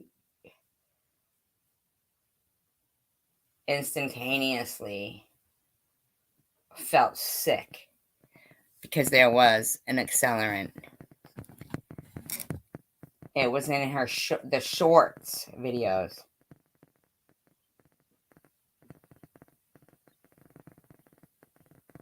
And it was mimicking the public burning of a Muslim woman.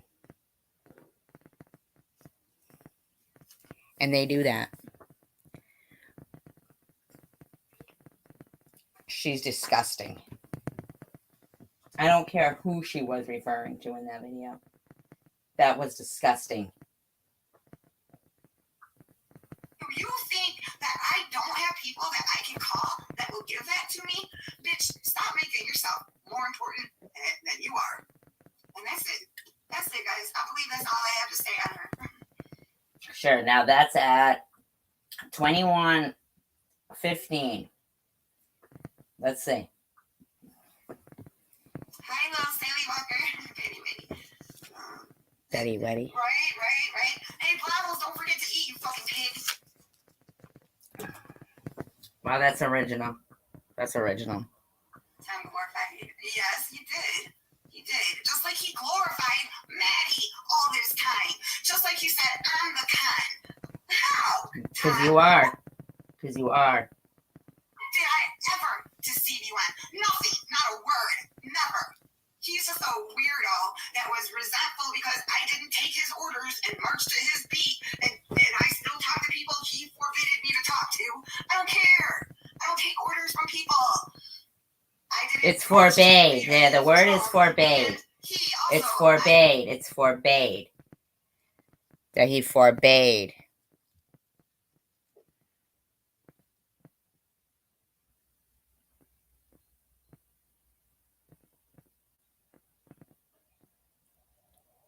And I'm pretty sure when he pulled up in that neighborhood and poured all that shit out for you like it was Christmas Day on a beautifully manicured lawn, and your nails were done and everything was done, you weren't looking like fucking some homeless girl. You just happened to fucking be somewhere.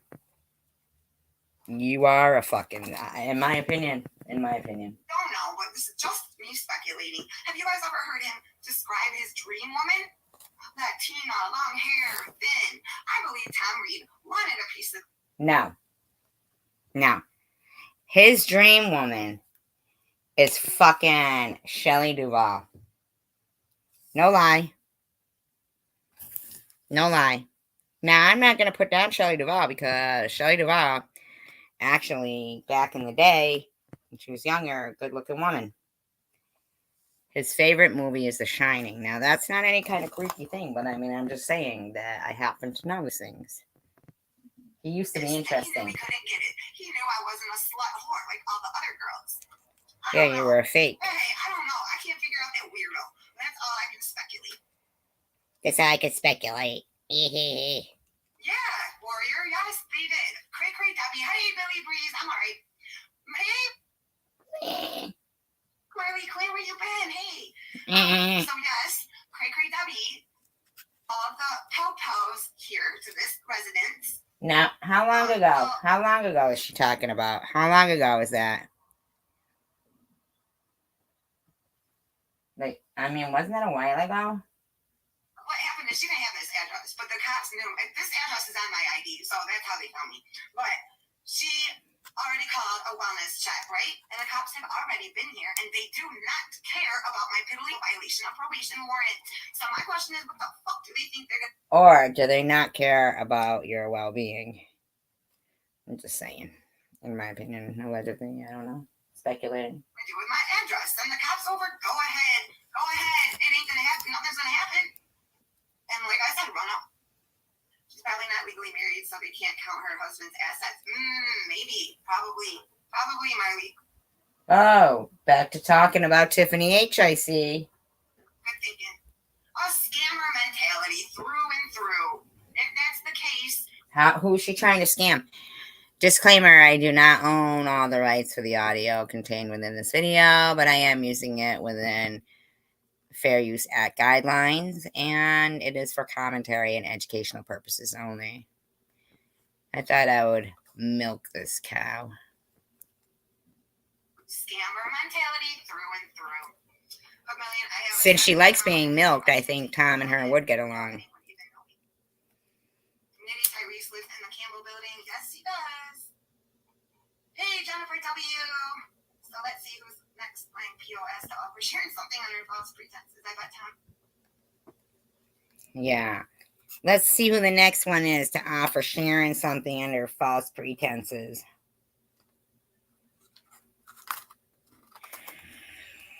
Yeah, okay. Yeah, let's see. I'm so interested to know. Who knows? I suck. Levels is going to have a heart attack soon enough. And you know what? I did put the video back up that I was kind enough to pull down. It's back up, bitch. Love already has your address, your real one, remembers.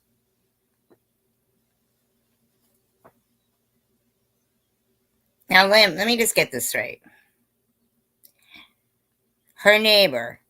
Now, I don't know if anybody's here and can answer this question. Her neighbor that recently moved. Is that from in front of where she's at now?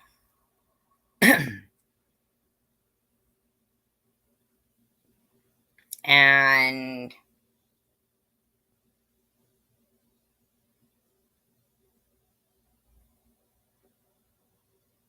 I hear tale that telltale, I don't know, that's Bando, right? But is anybody here to answer that question? Is that the one that she's talking about? That her friend was recently moving from that area, her neighbor.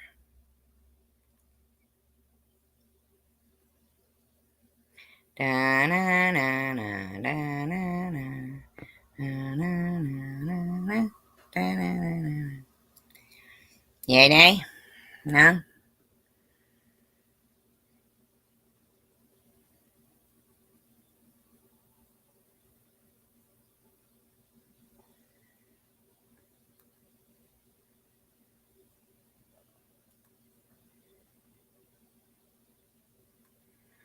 I mean, they talk about Polo's car being up on blocks, but I've seen the neighborhood where supposedly is. I don't understand. Any neighborhood I've seen her in is a nice neighborhood. Okay? That's what I'm saying. Now, she can go in dollar store, Dollar Tree, but Maddie can't. She announced it in her life. No, she didn't. She didn't announce the correct address. She didn't have this address. She did not have this one correct. She had Polo's address, and she had that corner house that I showed you the other day that I lived in years ago. She had that one. She did not have my correct address. Nobody has had the correct address until now. Well, that's pretty stupid. Why would you confirm that? So what happened was, apparently,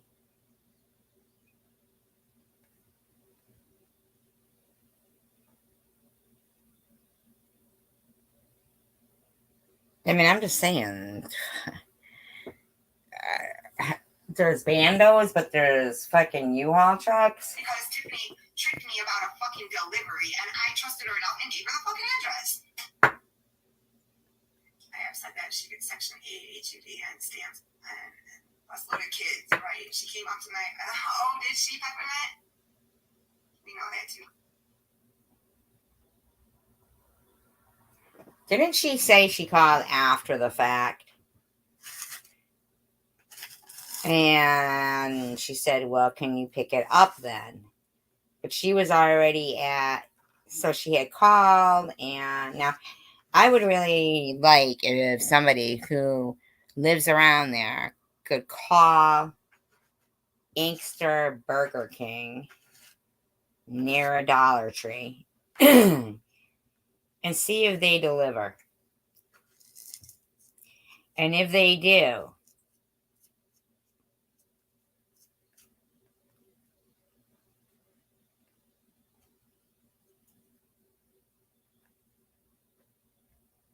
I mean, I don't really understand. Like, this woman, even if they didn't deliver, and then she goes, well, oh, and I was depending on you to get me something for lunch.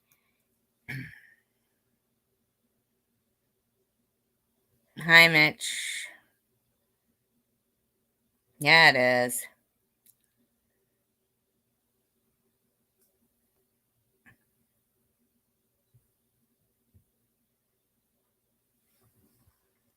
I mean, this bitch be having fucking matching earrings and necklace living in a bando. Come on now. Come on. Nuh-uh. TikTok is a liar. Anyone who believes her is a fucking idiot. It's just my haters. That's all it is. Whenever anything like this goes on, the haters all go over there and congregate. You know, they all gather up to have a tater and sharing fest. Okay? No, actually, they don't. But you're just so gross. Knock yourself out. It ain't affecting me. My sub's going up every day. Yesterday they were at 3.5. And that's the problem, see? You burned something that represented a public burning of a Muslim woman, which happens in reality in Middle Eastern countries, unfortunately, in my opinion, allegedly. You, as a woman, even, and not to mention the toxins in the plastic.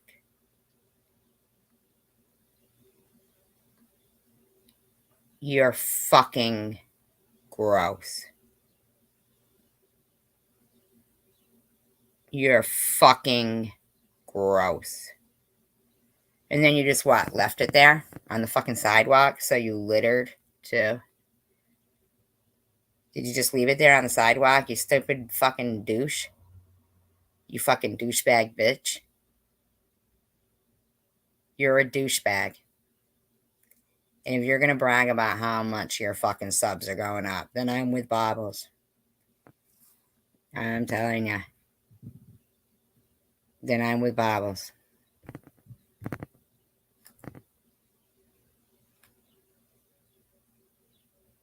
Right there. All I know is Bobbles is trying to get anyone who wants to report her for that to know how to report her for that.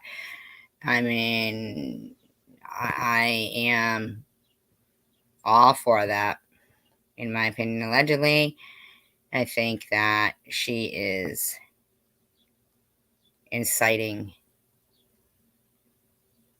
domestic terrorism. You're right about that, Bethany. So she is too good to be a douche. She is, even a scab is useful. It makes you not bleed. She's like a flea or a tick, something not useful.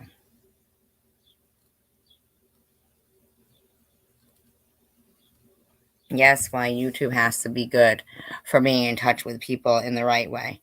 And that's what we're utilizing it for. We have 31 people here, and I hope they are all on the same boat or on their way to being the same thought process, that when people want to make videos and they want to call people who were, trying to show Maddie some concern, when possibly maybe the situations throughout her life from childhood were so horrific that sex with a stranger meant nothing, just survival to get away from God knows what might have been going on. We don't know these things. Okay? We don't know these things.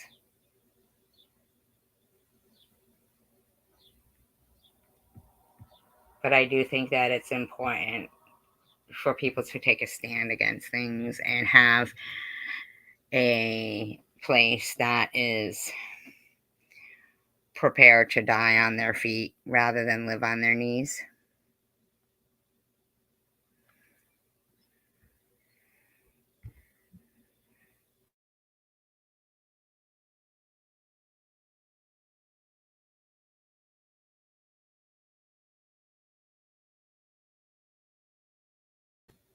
There's something more to Maddie's story going on. You know? That's what I think. Today, they're at 3.53. These bitches ain't slowing me down. They tried to ruin me. They thought they was going to ruin me. They tried it. They tried to stop my GoFundMe and report it for fraud. Wasn't it fraud, though? And she said, and I don't care anyway, because even if those people did want their money back, but that shit's gone anyway. That money's gone.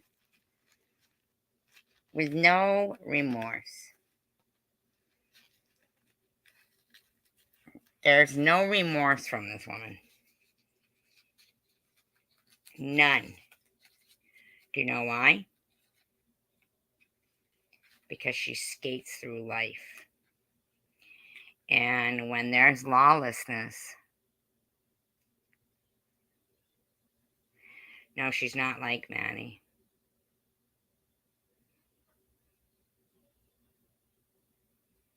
She's not like Maddie. Maddie doesn't do what a lot of people on YouTube do. I mean, it really took a lot for Maddie to even lash back at people. And I always really have a problem with... All right, look at... Selling somebody's hair is one thing. Having it chopped off your head like it was is another.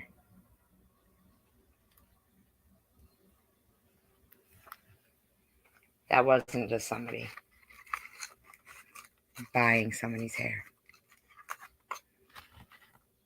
That was taking somebody's hair to pay a debt, in my opinion.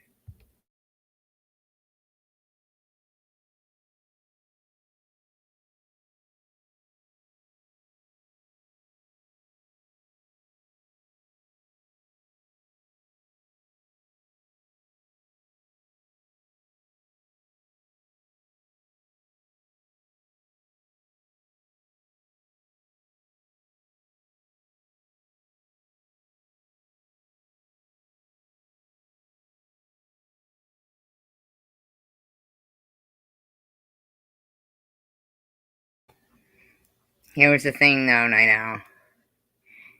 There was literally people harassing physically. Like, physically through knowing people's addresses, knowing what... I mean, somebody was saying that people had called all these, government organizations on this Tiffany H. Okay? I think Tiffany H needs to... Not just Tiffany H. Because, it makes sense that somebody who is a woman and who is Muslim and who has a personal issue going on with Sharon V, it would make sense that that person would be incited to want to complain and be angry about it. The bottom line is that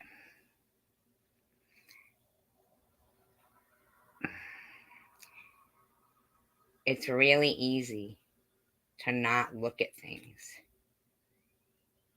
but look enough to let the is it ethereal part inside of people that is given to people who are human beings. They have this ability to pick up on vibes. Okay? Some people create bad vibes. Some people feel sick from things and choose not to look. The bottom line is, you don't have to look constantly, but if it makes you feel sick, then it's wrong. If you feel bad vibes are real. Bad vibes are real. It's a real thing. It's a real thing. And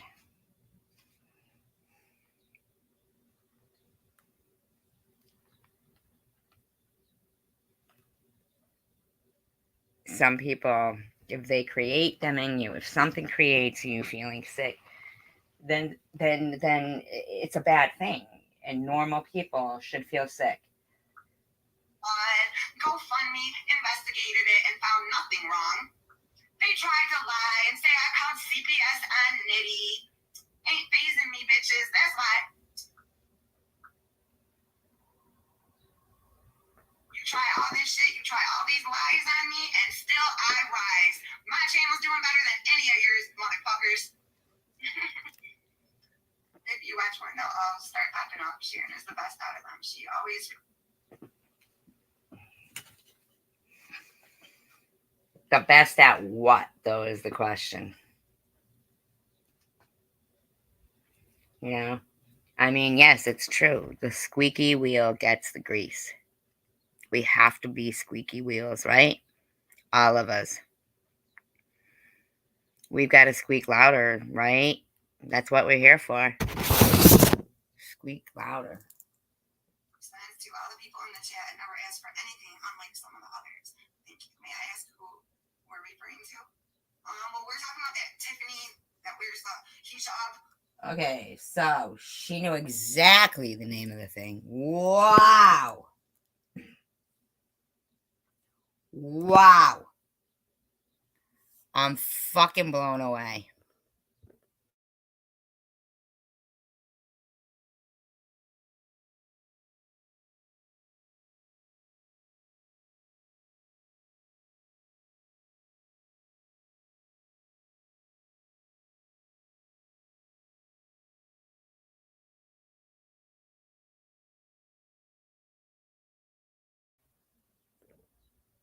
I'm blown away.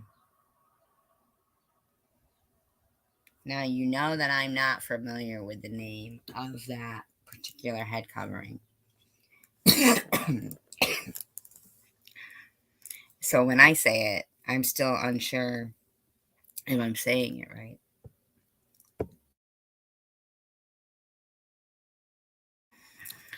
But she said it confidently. Confidently. I'm in shock. Wow.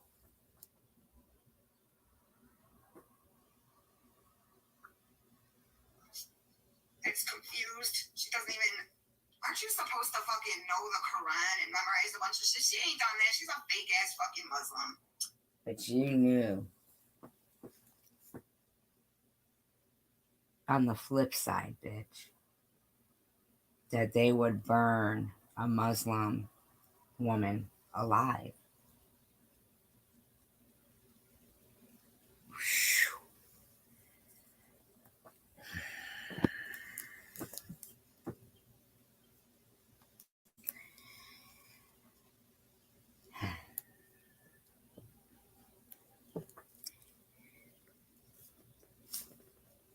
I'm speechless.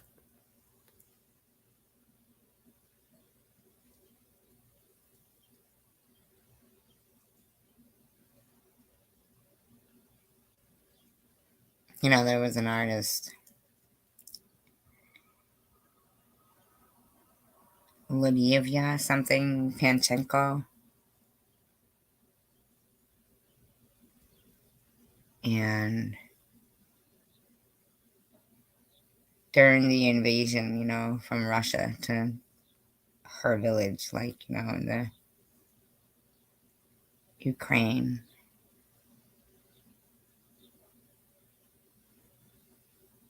She was 84. Her hair was wicked long, like that. Really long. Fantastic artist. But she was still in her house after it had been hit by a missile.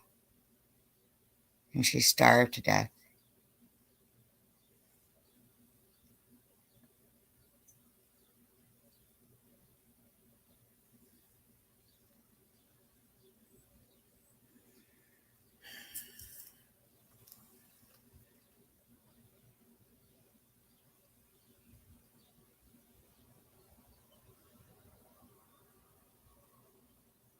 Sharon, I think you're fucking gross.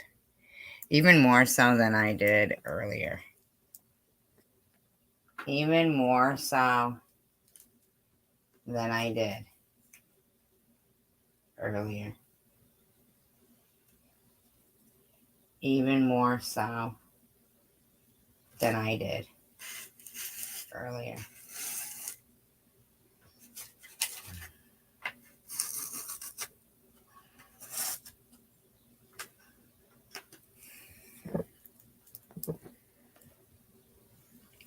I think her name is Lydia or something Panchenko. She was an artist. Wonderful artist. Her hair was like way down to like almost like how Crystal Gale's was. You remember Crystal Gale?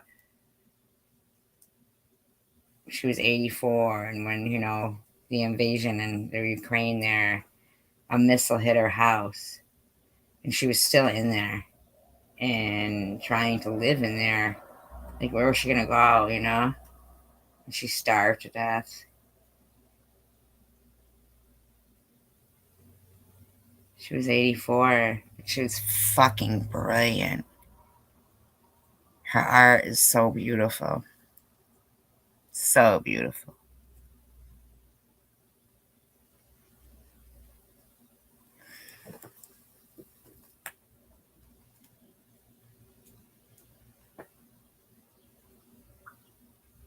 Phony asshole through and through, like I said.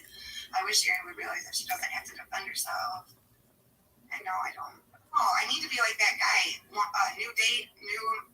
Oh yeah, he doesn't have to defend himself. He just has to go get a cleaning. What's that? New man, new day. I need to be like him because he just doesn't even say a word in response and just keeps putting on my foot. I like that. I like that. I really, really wish that I could be like him, but it's hard. It's hard. Especially Don't floss. Don't floss. Then you can be like him.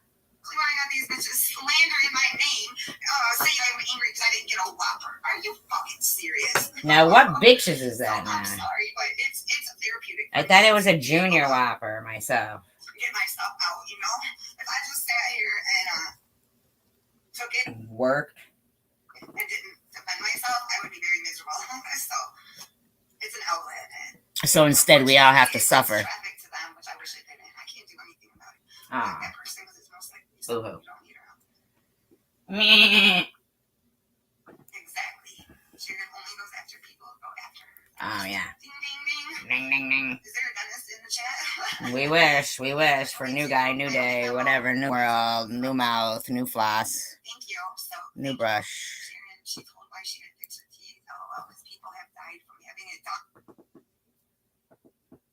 I don't even know how it's any of her business. Huckleberry Finn, crooked picket fence, bitch.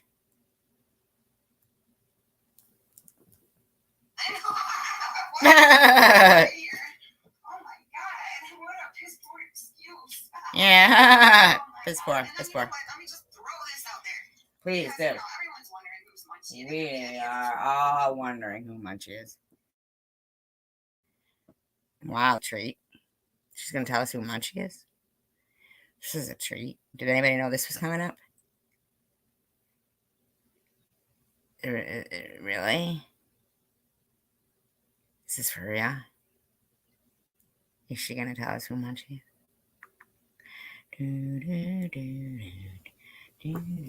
Come on, man. Lay it on us, bitch. Fucking weirdos around here. But you know what I think?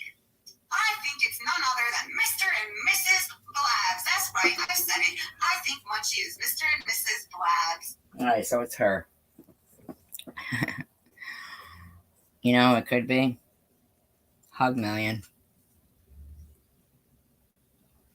Munchie never says shit about Sharon. Never says nothing about Sharon. Nothing. But has loyalty to nobody. It's Hug Million. Hug Million. I bet you Hug is fucking grandma. Jeff's feeling.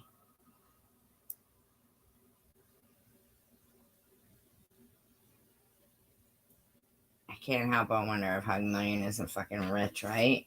Or does he fucking disappear too? You know? It's all the speculation, in my opinion, only allegedly. Just speculating. Speculating. Have you ever wondered why mustache make them Nope, I haven't. lashes and lighter on the best Ever. market? Here's why. They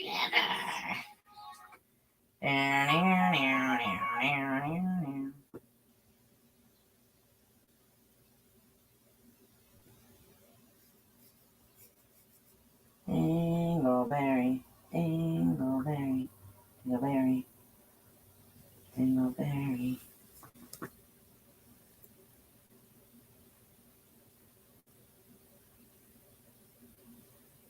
Yes, I do. And let's just remind that this person has said the most awful shit to almost all of us. It's her, allegedly, in my opinion. I'm sorry, has anybody ever seen Munchie say anything about fucking Sharon? Alright, guys, we got 32 people here. Come on. I'm gonna need some fucking input here, or I won't do the commentary. You guys will be missing out, man. I don't even care about the replay watcher show. Come on, snap out of it, everybody. I mean, I know Night Owl's here, and I know, Bobby Rainbow. I know we got those people here, right? But we got 30 other people. 30 other people. And we love you. We love you. But I'm going to need some feedback here. I got to know that people who think that it is wrong that this woman is pretending that it's fun to make a parody of a woman with a religious head covering on, set on fire in a public arena. It's a parody. Because people, we can't agree with that. We can't. That's hate speech.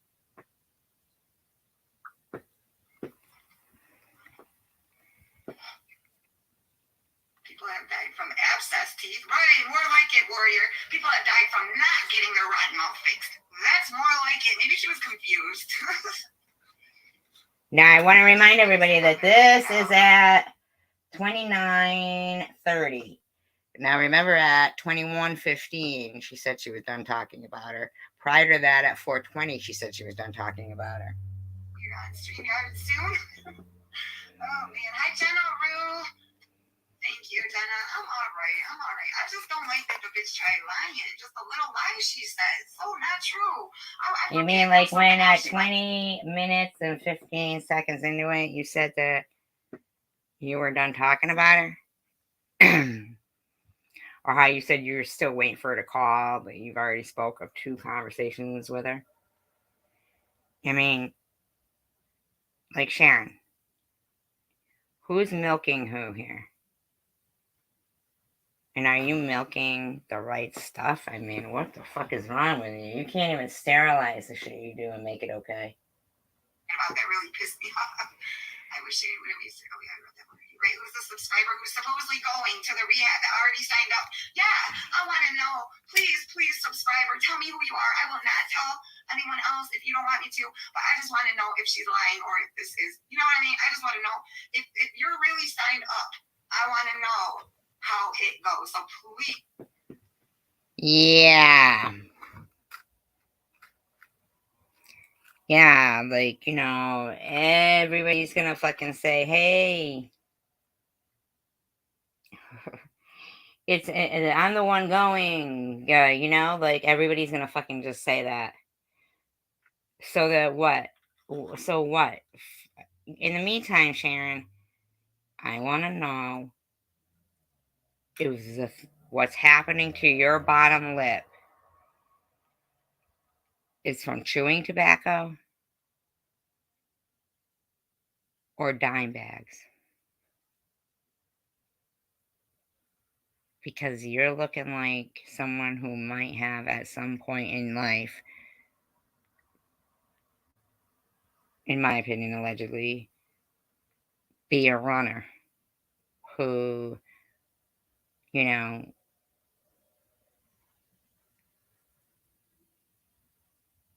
I mean, you know what I'm saying, right? You know, jogging, wink, wink. You know, I'm just, you know, speculating, in my opinion, allegedly, because you ain't looking like somebody who, I don't know. She's probably lying. It's probably nobody. Yes, Peppermint. There's a rehab in Hawaii that this girl promised to send me in. Her husband was going to be so gracious to pay my airfare. Hi, Kara. Girl, you are getting too worked up. No, I'm not. I'm all right, girl. There you go. Her airfare. So there it is. So you remember a little bit ago, I said, so was the actual deal that they would pay her airfare to go to a rehab that is in Hawaii, and that being a state, right? It's considered a state, would have been covered under the same insurance that covered her prior, quote unquote, trips to rehab. Okay? Same thing. So perhaps because of her position, and I don't know this person's position, I just recollect smelling like pee saying something about her being maybe a coordinator or something of addiction. I don't know. Okay. Now, being in that position, it is not out of the realm of possibility of calling in and having someone give you a professional courtesy. Okay? Professional courtesy. Fast tracking it through. Them wanting to confirm your insurance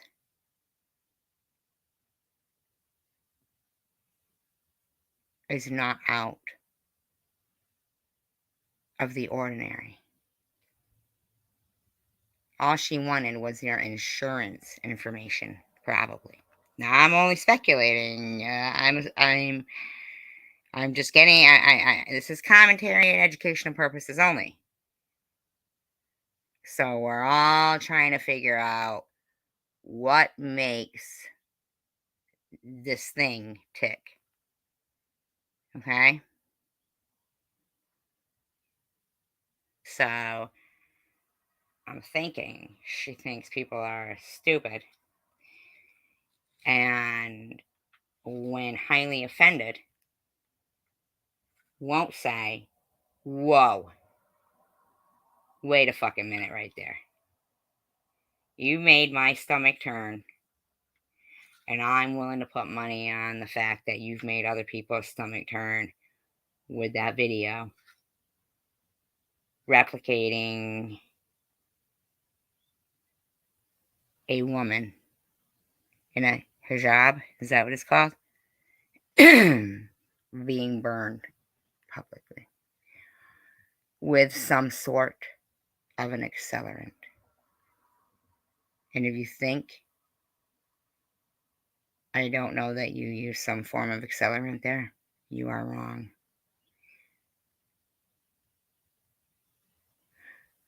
You put far too much precision and intricate detail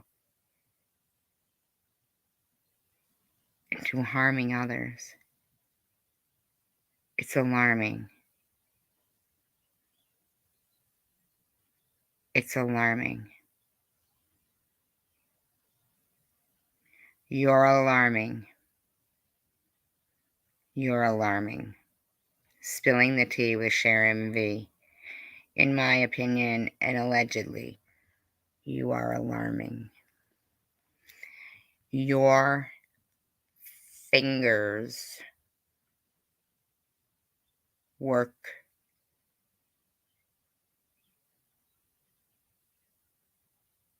in the devil's playground. I mean, you're evidently soaking that hijab.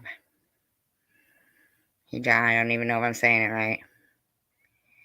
In an accelerant. And you knew what it was.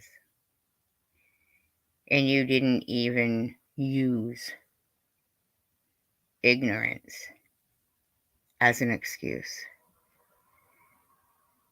Now, your supporters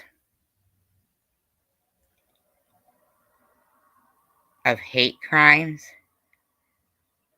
are not okay.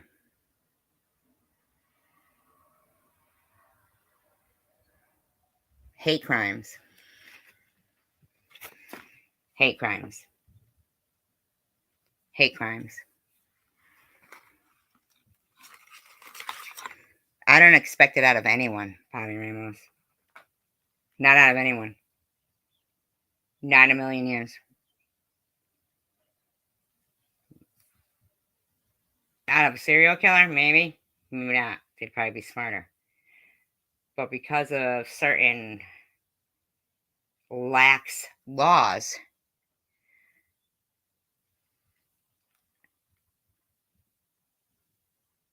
I guess. But it's not okay. It's not okay.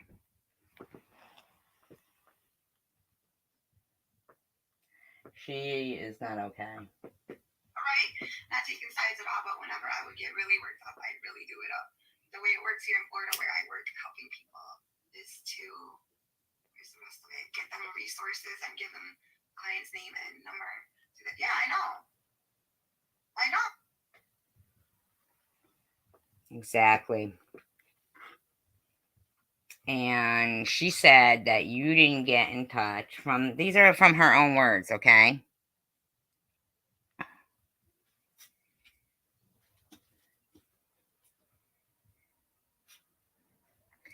What do you mean goes to Sharon's?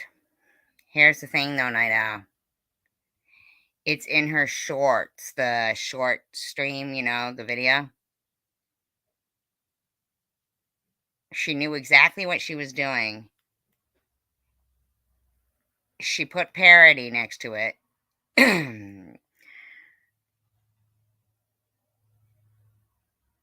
She justifies it with a reason that in actual certain Middle East cities, they probably would do that to her.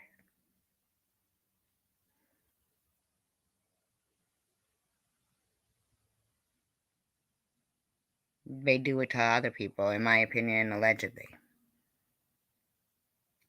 Even myself, if we were back in the days of where they would, claim somebody was a witch if they'd never been married and they hit a certain age, they'd burn them at the stake. I'd be burned at the stake. Okay? They are the people that create witch hunts. Witch hunts.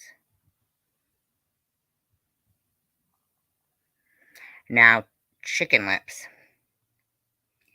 You're funny. You want to continue to think that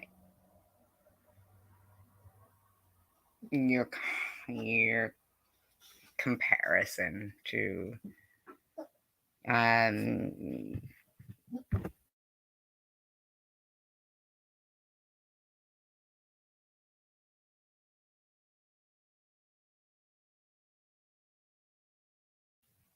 me to Hitler is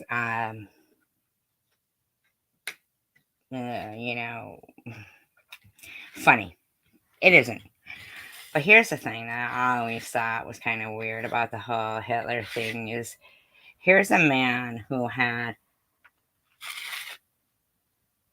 brown hair and brown eyes and convinced people that the supreme race had blonde hair and blue eyes, and yet he had brown hair and brown eyes.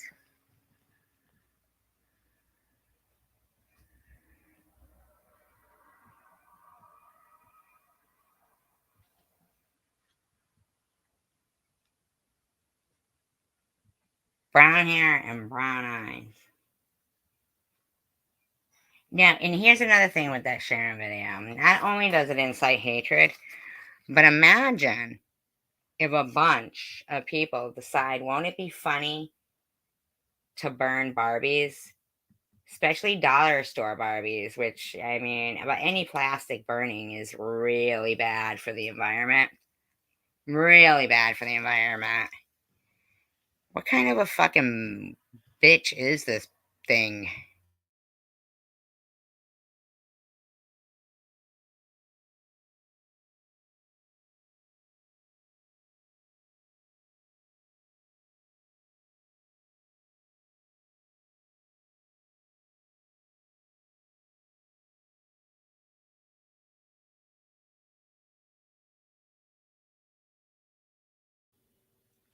Hi, Cassidy.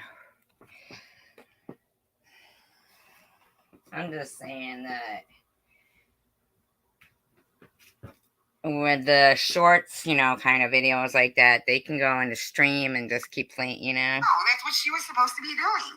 But she still never fucking told me any info on the place, didn't follow through with the pictures. No, it wasn't the point of the pictures wanting you to go there. It had nothing to do with that. The point was your insurance. What insurance did you have? That she claimed she'd sent already. I told her I didn't get them. She still never sent them, Tara.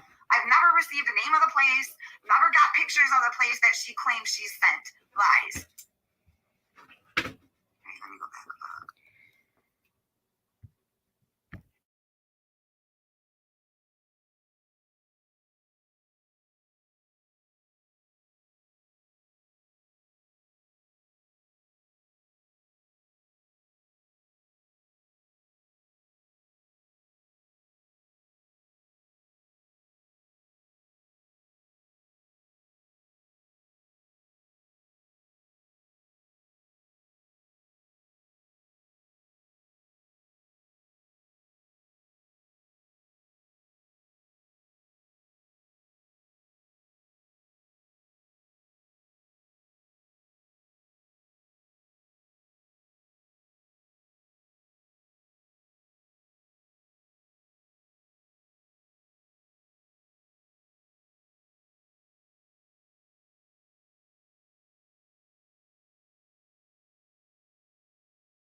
Hi. Hi. Okay. Okay. Let me reiterate here. No, I ain't getting too worked up. I'm just responding. That's it's all. I know. I gotta set my pool up. I gotta clean it and bleach it out real good, and fill it up. Yes. I don't know what she's talking about there, but anyway. So.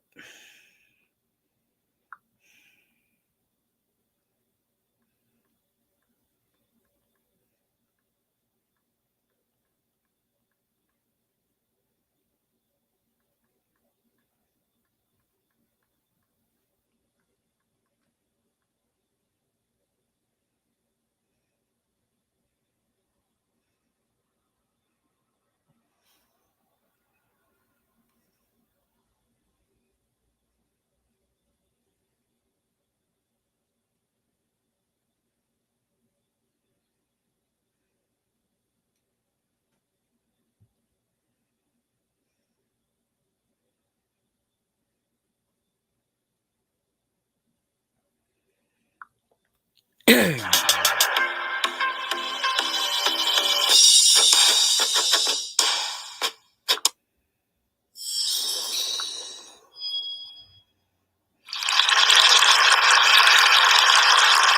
Arabia, to a time when Prophet Muhammad. So I'm going to take you back in time, 1400 years, to the city of Medina, Saudi Arabia, to a time when Prophet Muhammad was given the task of finding a solution to women in the city being attacked and molested. The situation was this. It was around the year 600 AD, long before the modern convenience of plumbing. And when a woman awoke in the middle of the night with the urge to relieve herself, she would have to walk out past the outskirts of the city and into the wild by herself. This is interesting. I never knew this. The privacy. Believe it or not, a group of men actually began to see an opportunity in women's nightly treks and started to linger at the outskirts of the city, their identities hidden in the dark, watching. Did anybody know this? This is the importance. This is what the Quran really says about a Muslim woman's hijab. If a woman walked by and she happened to be wearing a jilbab, which was a garment, Jilbab? like a coat, Okay. the men I don't know. Am I saying it wrong? knew to leave her alone. A jilbab of centuries ago was a status symbol, like a Burberry trench or a Chanel jacket. It announced that the woman was free.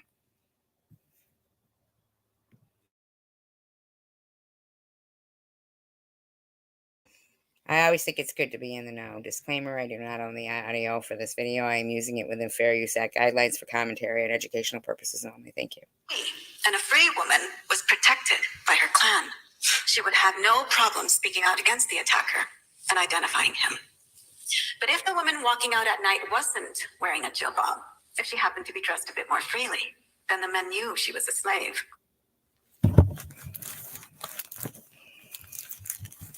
Let me know if I'm boring, you guys. And they attacked her. Concerned members of the community brought the situation to the Prophet. And like so many other social, political, and familial issues that Muhammad... Now keep in mind that Sharon V keeps referring to Tiffany H as a hoe. Okay?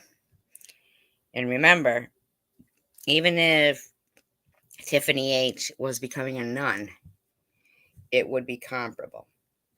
Faced during his prophethood, he turned this particular matter over to God. And a verse was revealed for the Quran, the Muslim holy book. O Prophet, it reads, tell your wives, your daughters, and the women of the believers to draw upon themselves their garments. This is better, so that they not be known and molested. Now, I want you to keep in mind the woman who was saying this stuff, Sharon V, knew exactly what it was called and was talking about it while wearing a bikini top. Basically, the verse advises and getting new pepper spray. And I'd like to know why she ran out of the old pepper spray. Dress similarly, so that they can't be picked out from one another, zeroed in on. and attacked. Now, on the surface, this may seem like a relatively easy solution to the problem, but it turns out it wasn't. The early Muslim community was tribal and so deeply entrenched in social status, and the idea that a slave would look like a free woman, it was almost They probably had to make it look like it was in keeping a covenant with God. I feel like they did a lot of things like that during biblical times that were for the betterment, like, circumcision and things like that, eating certain kind of meats because there was no refrigeration and what it would cause. insulting. And then there was the matter of practicality. How would a slave do her work? How would she function if her body was constricted by a coat? How would she cook, clean, fetch water? In the end, the early Muslim scholars ruled that a woman's way of dress should be based on two considerations: a woman's function in society, her role, what we might consider her job, and the Now, keep in mind, we've got a woman setting a Barbie doll on fire wearing a hijab while wearing a bikini top. society's specific customs. Or, in another way, when in Rome. Now, Muslims like to take historical rulings and apply them to the modern era. So let's do that. A woman's way of dress should be based on custom and function. So what does that mean for a Muslim woman living in America today? For someone like me? First, it means that I have a function, a role in society, a contribution that I can make. Second, it means that while I'm making that contribution and living in a society where veiling is And what contribution are you making, Sharon? not the custom, and where in fact if I veil it might actually lead to harassment, then wearing what is the custom, such as a dress, a pair of jeans, or even yoga pants, is not only acceptable, it's recommended. But wait, could that be right? After all, haven't we all come to assume that a Muslim woman must veil? That veiling is a requirement of her faith. There's even a term that we've all come to associate with the Muslim woman's veil. That's what she just said, though. In today's community in America, this is an American Muslim. That we've all heard Jews, whether or not we've been aware of it. Yep, we Hijab. all are Jews. So maybe I missed it. Maybe the requirement that a woman veil is in a different part of the Quran. For those of you who don't know, the Quran Did you considers, say so maybe I Jews? missed it. Did she say Jews or Associate with the Jews? Muslim woman's veil, an Arabic term that we've all requirement of her faith. There's even a term that we've all come to associate with the Muslim woman's veil, an Arabic term that we've all heard Jews, whether or not we've been aware of it. Hijab. We've all heard Jews? Used. We've all heard used. So maybe I missed it. I did miss it. I thought she said they're all Jews. Maybe the requirement that a woman veil is in a different part of the Quran. For those of you who don't know, the Quran consists of 114 chapters. Each chapter is written out in verses, like poetry. There are more than 6,000 verses in the Quran. Of the 6,000 plus verses, 3 refer to how a woman I think this is interesting. should dress. The first is the verse I've already told you about. The second is a verse that directly speaks to the prophet's wives, asking that they begin to dress a bit more modestly because of their role, their function in society as his wives. And the third verse is similar to the first in that it was revealed in direct response to a historical situation. Early records show that the custom, the fashion, I do think this is interesting. I'm in the sorry. pre-Islamic era was for women to wear a scarf on the head called a khimar, which would be tucked behind the ears and allowed to flow behind the back. In the front, a woman wore a tight vest or a bodice, which she left open, exposing her breasts. Really? Wow. Sort of like the images you see in Game of Thrones. When Islam spread through the Arabian Peninsula, a verse was sent down asking that women use this scarf or any other garment to cover the breasts. Thank God. And that's it. That's basically all there is in the Quran concerning how a woman should dress. Turns out, God doesn't give a bullet point about parts on a woman's body that he wants hidden from view. And in fact, Wow. So, Sharon, you're incorrect. Seems that you are incorrect, Sharon. Are you listening, Sharon V?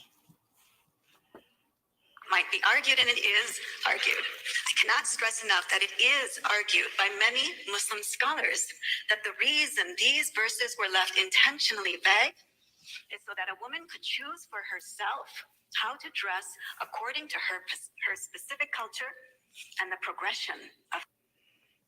See? Right. But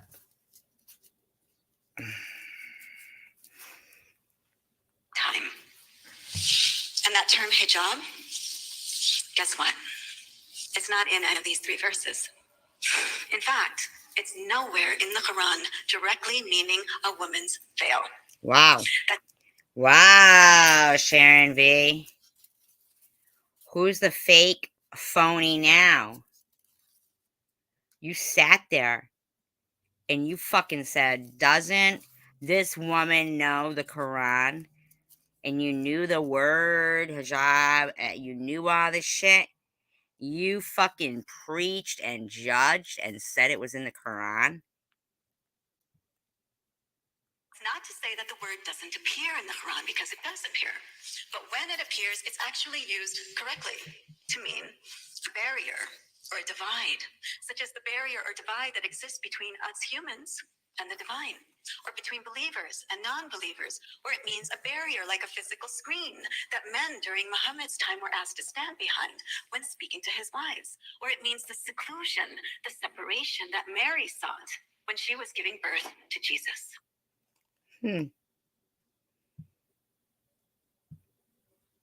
It's just to veil something. It doesn't mean the veil on their head. That separation and seclusion, that means hijab. That physical screen, that means hijab. That barrier, that divide, that means hijab. Hijab doesn't mean a woman's veil. And yet, isn't it strange that what the term actually means, being screened off, divided away, barred, separated out. I'm learning. These are the very terms that come to our minds when we think of a Muslim woman. Why shouldn't they? We have all seen the ways. But actually, the headdress is a choice. Muslim women are treated around the world. If she attempts to go to school, she's shot in the head. If she attempts to drive a car, she's jailed.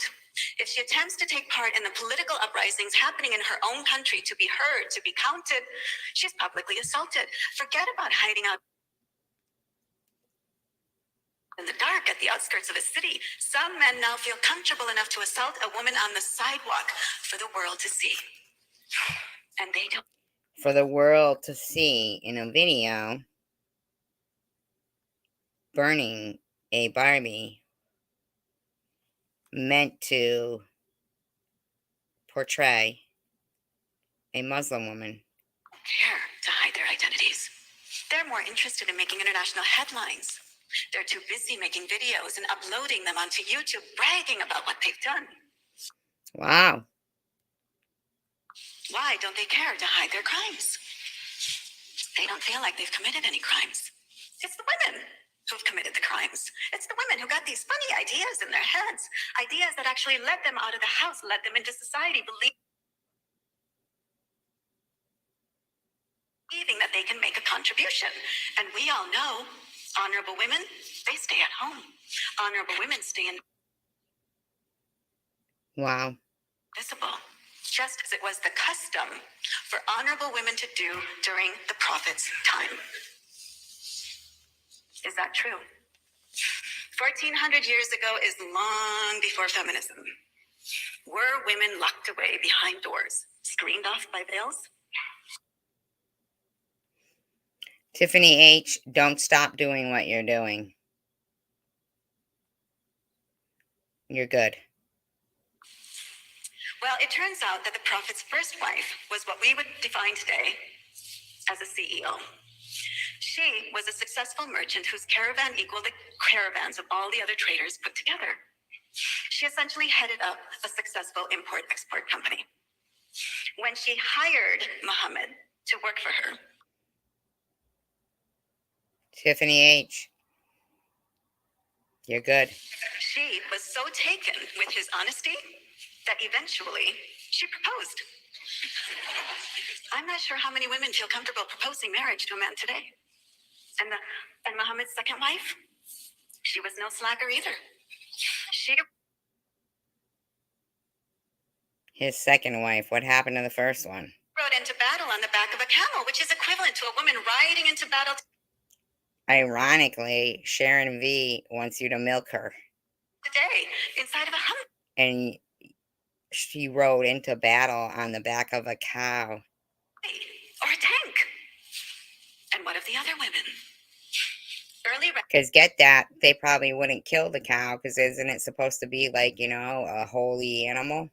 records show that women demanded to be included in the Islamic revolution taking place around the Prophet. One woman became famous as a general when she led her army of men into battle and crushed a rebellion. Men and women freely associated with one another, exchanged gifts. It was custom for This woman is giving this speech where she's like the only one lit in this circle, right?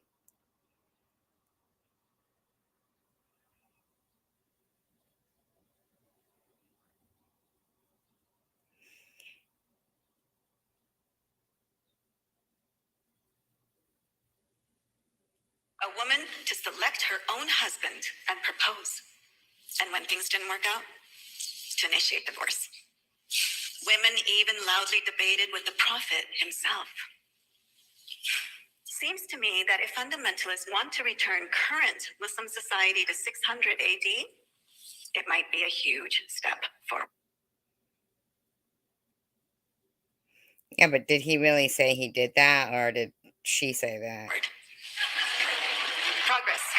Current Muslim society to 600 AD, it might be a huge step forward. Progress.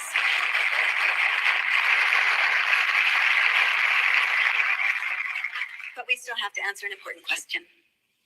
If not from Islamic history, and if not from the Quran, how is it that we in the modern... You know how much I love Night Owl and Bobby Ramos? I mean, I love all my mods. And I know that Tanger is like on her like sleep pattern that she should be, 'cause she's a farmer. You guys saw her in her like overalls and she had her leg up on the door.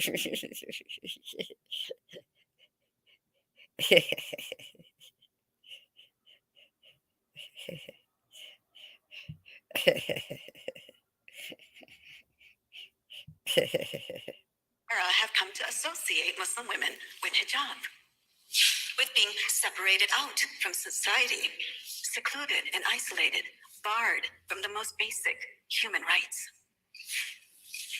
I hope it's not any surprise to you that this isn't by accident. For the past few decades, the very people who have been given the important task of reading and interpreting the Quran in a variety of different Muslim communities, certain clerics have been inserting a certain meaning into those 3 verses concerning women. For instance, that verse I told you about earlier.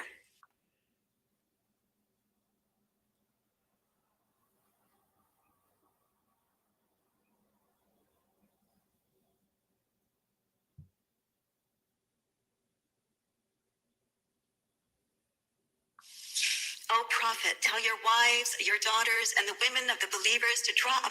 She does have 6 kids.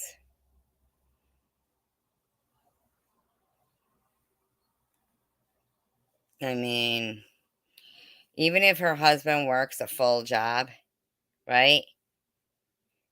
A full job.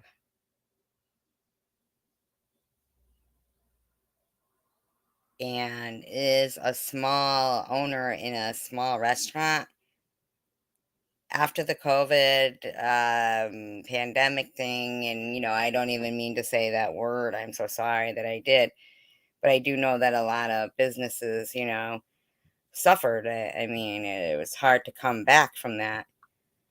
I mean, it can't be any joyride. And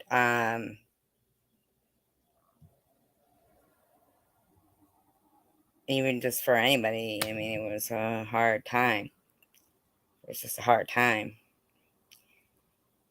to get food stamps because she still has school age kids. If she had a full time job, she would have had to leave her job to go pick up her kid. Now, believe it or not, Sharon, sometimes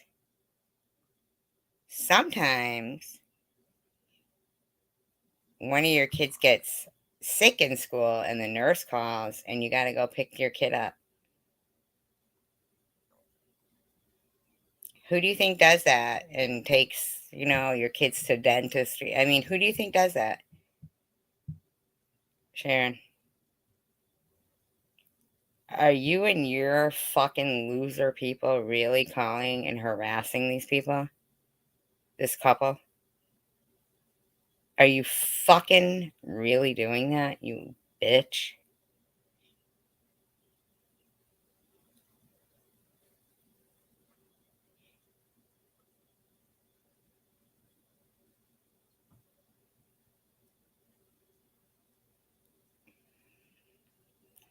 Who has a reputation for trouble?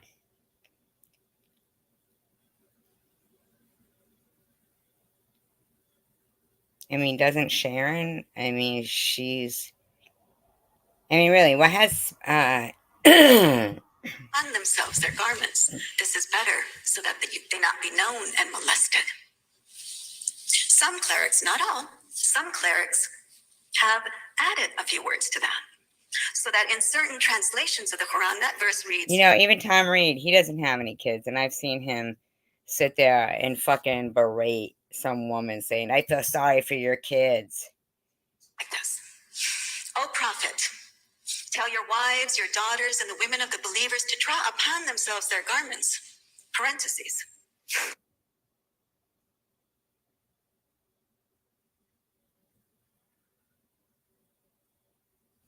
Oh, I was talking about Chosen One and then Tiffany H.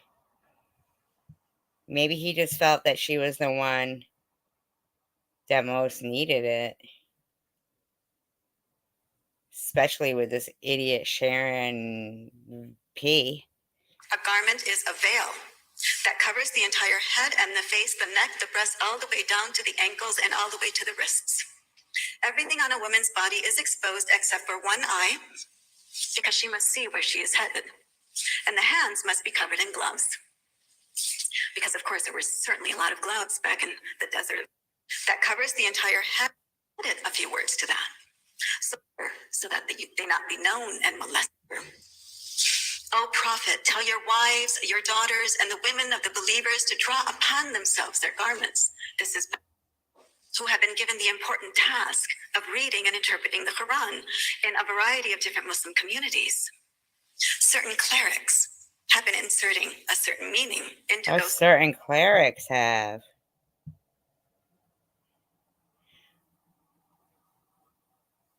Oh, yeah, Tom. Yeah, I figured that out. I love you guys. You guys are fucking. I love you. Grievances concerning women. I love For you. instance, that verse I told you about earlier. O Prophet, This lady has some kicking shoes on. I fucking love them. Your wives, your daughters, and the women of the believers to draw upon themselves their garments. This is better, so that they not be known and molested. God, she's beautiful. Some clerics, not all, some clerics have added a few words to that, so that in certain translations of the Quran, that verse reads like this. O Prophet, tell your wives, your She's so pretty, this lady. daughters, and the women of the believers to draw upon themselves that covers the entire head and the face, the neck, the breast, all the way down to the ankles and all the way to the wrists. Everything on a woman's She has a puffy shirt on, like from Seinfeld. body is exposed except for one eye, because she must see where she is headed. What if I had one eye on the middle of my forehead?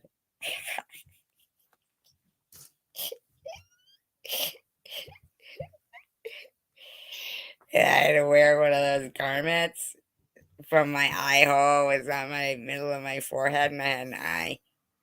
What if I didn't even, if it wasn't even a real eye, I just pretended it was there? And the hands must be covered in gloves. Because, of course, there were certainly a lot of gloves back in Especially for all the murders, in my opinion. the desert of Saudi Arabia. Etc., etc., etc., etc., on and on and on, end of parentheses, so that she not be known and molested. I had a cyclops fucking molesting me. What these so-called clerics have concluded, based on these types of insertions, is that a woman only has one function. One eye. To understand what that function is, all you have to do is read some of the fatwas, or legal Now, I would assume that's where 6 children come from. Just kidding. Just kidding, please, God, don't strike me dead. rulings that these so-called clerics have actually gone ahead and issued. Let me give I'm just an innocent cyclops. you a sampling. A woman need only finish elementary school before she gets married. Aw, Which puts her what? At the ripe old age 12? of 11, 12 years old. That's fucked up shit right there. A woman cannot fulfill her spiritual obligations to God until she first fulfills her physical obligations to her husband. If he What? desires her while she sits on the mount of a camel, she should submit. Islam has forbidden a woman from That's where camel toe comes in. You teach your camel to kick him in the crotch. Got the old camel toe. Wapsha! And then I take off on my camel. wearing a bra, because bras lift up. But I wear a sports bra because I have a kicking camel. And I'm a cyclops. And make a woman appear younger. Yes, but when you're a cyclops, nobody wants you anyway. And this is calculated deception. I'm a calculating cyclops. My personal favorite. Stop looking me up and down with your one eye. That's where that whole term came from. Somebody giving you the eye. The old evil eye. Don't be eyeballing me.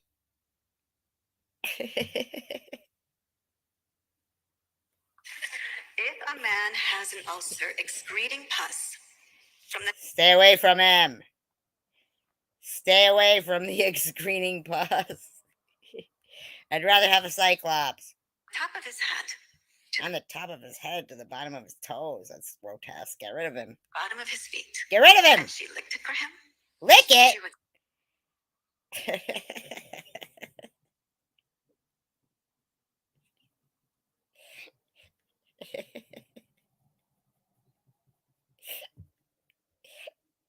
Nay, nay, I say.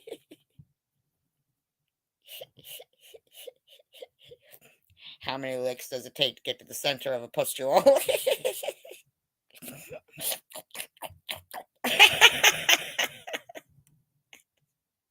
still not fulfill. I'm not She asked fulfilled. him. I need more pustules.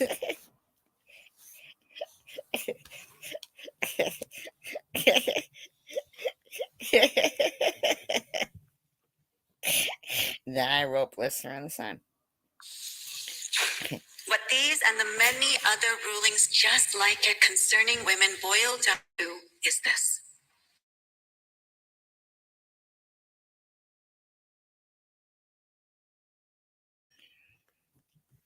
rules for Cyclops. The most honorable among them is uneducated and so powerless, not very different from a slave. Sharon V. So she remains at home, without complaint, without a bra. Without a bra. Without a bra. And a plastic finger. Ready and available at all times. It's the Free Braless Show. To satisfy his every whim. That's right, every whim. And if it's to lick his entire Pustule. body. Satisfying him whenever he calls, Lick whether it's in his it. bed or on the mount of a camel. Camel toe. Does this satisfying him whenever he Lick calls, it. whether it's in his bed Let's see. or on the mount of a On the camel. mount of a camel. Here, wait. Not very Look at different it. from a slave. So she remains at home, without complaint, without a bra. Ready and available at all times. To Well, it is in the Bible. Quran, I mean. I only follow the word of the Lord, you know.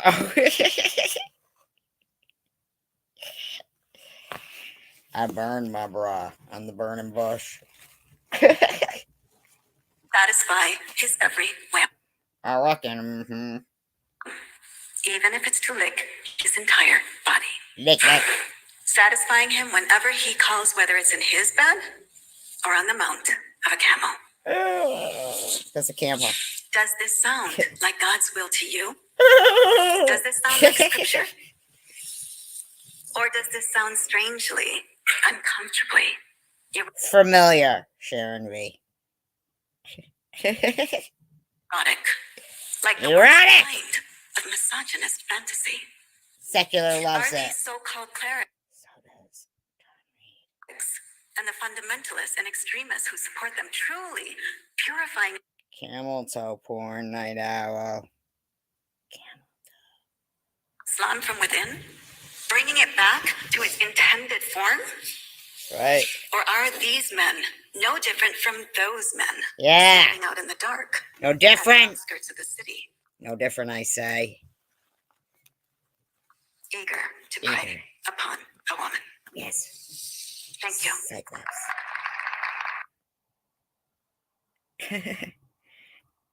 Well, that went astray.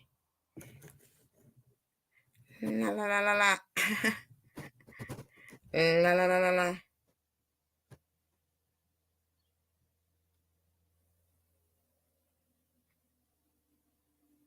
La la la. La la la.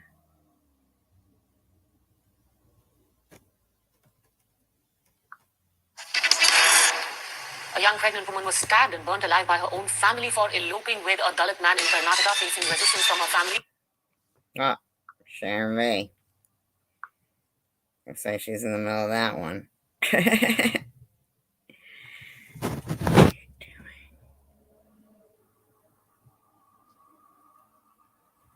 There she is again. She's everywhere. She's everywhere. Porn, porn, porn, porn, porn, porn, porn, porn. Dun, dun, dun. Corn, porn. Fill it up, yes. I will be doing that soon. This is We look forward to it not. created to stir drama. Tiffany kisses Bobble's ass and yee! Yee! I know, I know. Get them restored. Oh, I read that. Margaret Hamilton. What? Goodness, Queen Cray, what?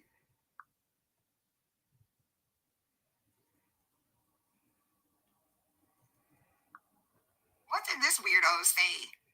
I don't know. Whatever you said last. What goodness. I'm trying to hit view deleted message and it won't let me. I wish you would realize that plenty of people believe in her. Yeah. Well, hey, Plenty of people that are in asylums. this is for the ones that are questionable. I gotta put it out there. Cray Cray, that is Cray Cray Debbie.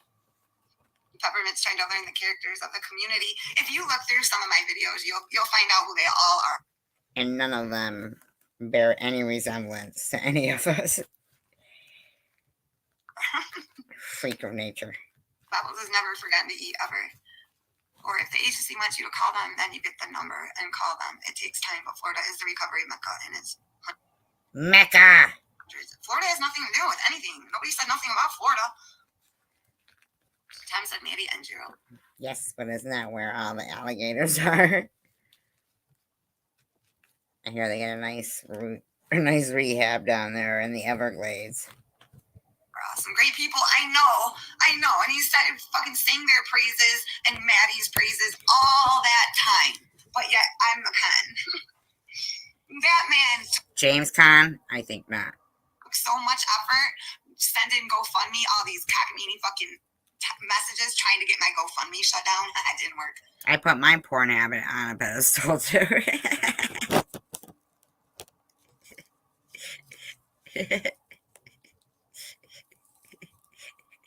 Every week I feature one habit.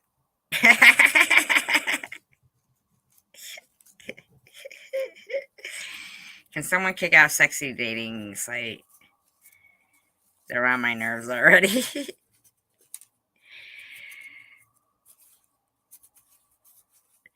Sexy chat XYZ. Examine your zipper. It's down. Okay, secular. That's such a surprise.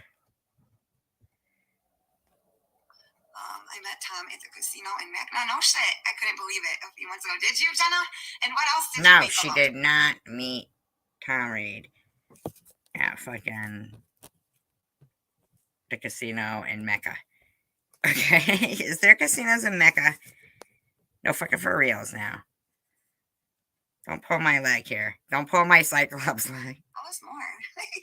S'mores. Proving Tom Reed is a fucking idiot. I know. Such a great PI, right? Such a great PI. But it took him 6 months to find out that Maddie ripped off Jesse Hope. Oh, so ridiculous, you know?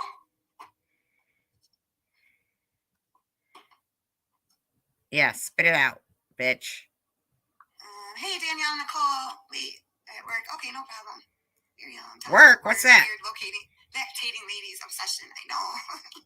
Warrior said Right? we wanted you. And we know you are milkable because you said it yourself, Sharon. You said that Tiffany H was milking you, so we do believe we've got to take her.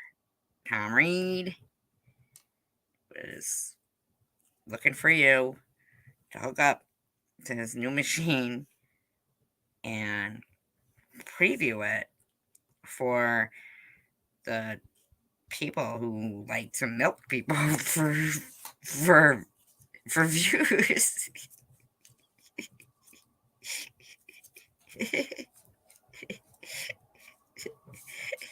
You don't mind, do you? Trying to get through these, you guys.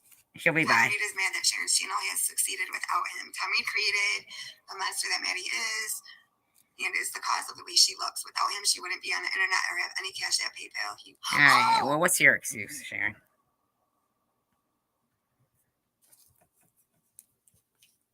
That's what it was. She said that I was mad about something about she was upset because she didn't have Venmo. Cause I don't even know what the fuck I'm talking about. Cause I don't even know what I'm talking about. Cause you know what I mean. So yeah, I didn't even really watch it, but yeah.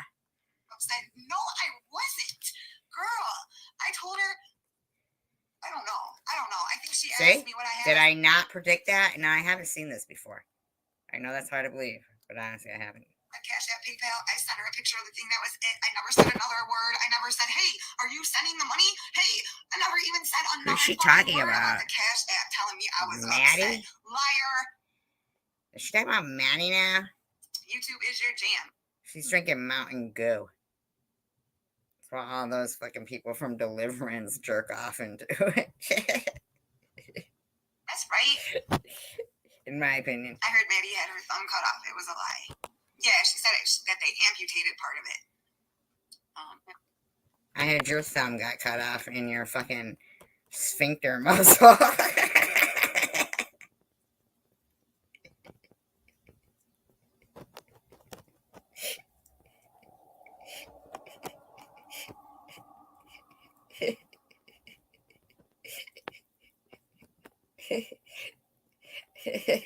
You did it for views. Stuck your own thumb up your ass. It's funny to me. Content creator out there for her own channel. You guys, I apologize if I Not passed enough. on anything that is not true. She How about your eyebrows? Are they true? my source, and then she said I was grilling her. Not really. She was all too eager to tell this story. She was running that mouth a million miles a minute. She What's she talking about? asked me to do parodies about her and Maddie and their baby daddies and some dumbass shit. She was trying to instigate little shit like that. Man, this chick is ugh. All right, I don't even Where do her fucking decorations go from behind her? want to talk about her no more, really, but I'm just reading. I'm just responding to the chat. I see that guy. Oh God, he's another psychotic weirdo. She's looking at herself in the mirror. She thinks she's a him. Tom eats good to keep donations. Tom was nothing but a stalker that was trying to get with girls that walk the streets. Pugmillion, right? They just keep popping up. Yeah. You know, Why do you keep grinding yourself against the edge of your chair? it's dead and boring. Weirdo. And boom, interviews and views. She's fucking pleasing herself. You're The roof, and he knows that. Yep. Then Tom got really depressed when Becky got a boyfriend. I bet H will slash her talent again. Her talent again. Oh, but listen, what happened to Becky was going to start that channel up? Becky's on her back. Becky's on her back.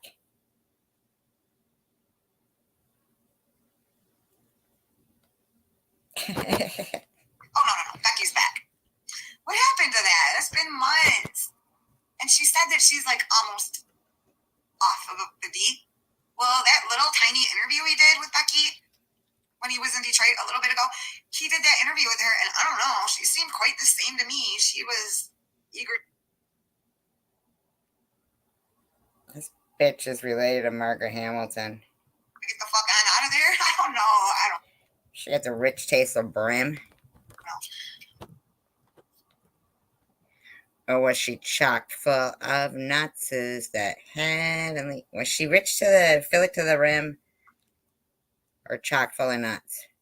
I know. Tom bought his subs. Either way. Tom bought Maddie and Gerald their subs. Allegedly, in my opinion. I strongly believe that.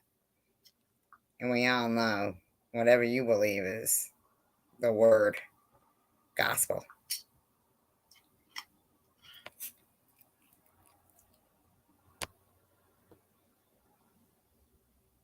I know, Hugs. It's a character flaw in me, I guess. I Everything you say and everything you do?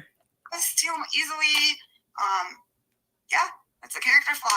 I'm too trusting. That's it. That's absolutely all it is, man. I really believe that people are going to set me up with in Hawaii, and and I'm going to like learn how to do luau, and I'm going to be like a fire eater, and then they're going to like, sacrifice people in volcanoes for me.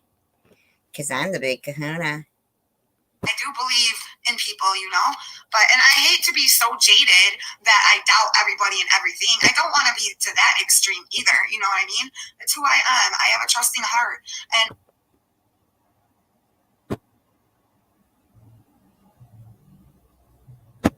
A trusting heart, or you smell like a shark. I do have to be more smarter about that. But I don't want to be, like I said, somebody Smarter. She don't want to be smarter, so she's got an issue with it. so jaded that I believe nobody. I don't want to be that person either. Anybody or nobody? No one will ever be you. You're awesome, man. Thank God. They are losers and haters. Yeah, losers and haters. They're losers and haters. Wasn't done typing. Oh, okay. Why does Nutnut's voice sound so familiar? I don't know. She's been using it for the past 3 years on YouTube. She probably sounds like one of your teachers. I was trying to say some of his girls he interviewed are mostly likely still out there, and there's plenty others you could get to know.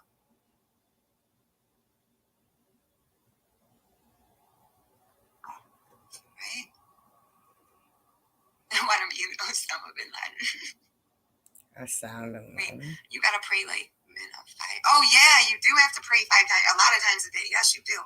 Well, I do know that for a fact. I don't watch him barely at all, but I know Becky was his favorite. Whatever happened to her making a channel, I don't know.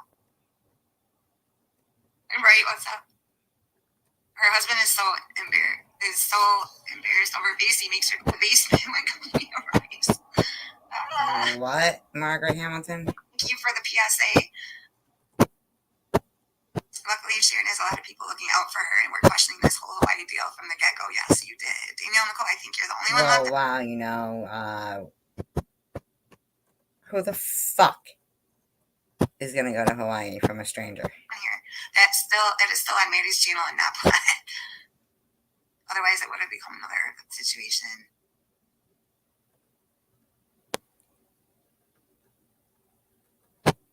Oh, you do too, Tina? You think it's Mr. and Mrs. Blabs? Yep. Yeah.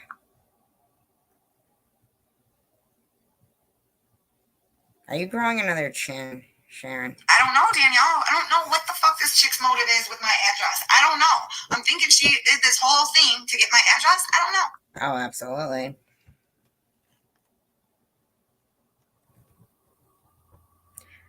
One, two, Freddy's coming for you.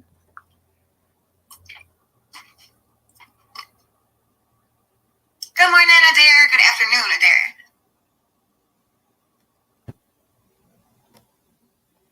Seriously, Tiff said that in like one of the first lives she did with good old $10 Tommy that she made it through being a dope fiend. She read that people have died from getting teeth done. Oh my god, that is lame. I don't know. You said that you lost your tooth because you were intubated. Or when they were, putting down the anesthesia into your throat. Yeah, you were intubated.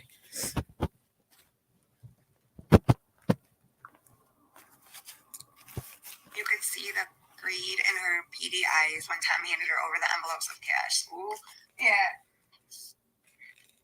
If the Hawaii rehab was real and she was actually even trying to help you, then she would have given you contact info. You have to fill out paperwork. Right, and you didn't want to fill the paperwork out. She said she just gave the caseworker your number on Friday, and she's supposed to call you, so we'll see. Tom made, well, that's funny, because she told me she gave it to her prior to Friday. Tom made $100,000, spent $20 in Swedish fish. Exactly, right? No, really, Sharon? I mean, I don't know about anybody else, but I do believe that we all watched her fucking, her gift grab. It's weird to me that Mandy still has a cash app because I've seen people on TikTok get theirs taken away from. Really? Mandy and Gerald thanks $10 Tommy for helping them set up their YouTube channel and all the places they can get MD.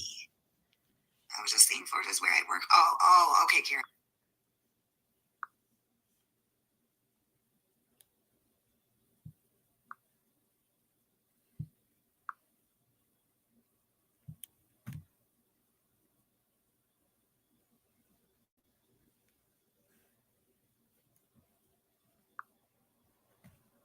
I got you.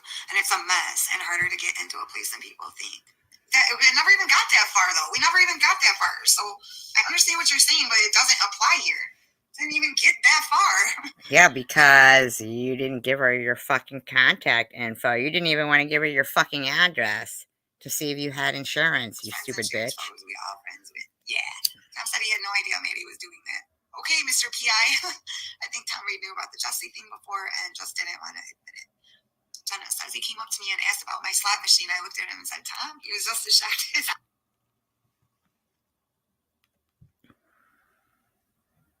was. Wow.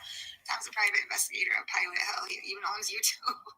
I watched him way back when he was interviewing girls and they were turning out dead. Yeah, that's still a mystery to me. Still a question. Yeah. Irv was around deep during that time. Now he doesn't have a truck. This is all allegedly, in my opinion, of course. Now that he doesn't have business in Detroit, lost that contract or whatever, now the girls are coming up dead left and right. Isn't that Now they are?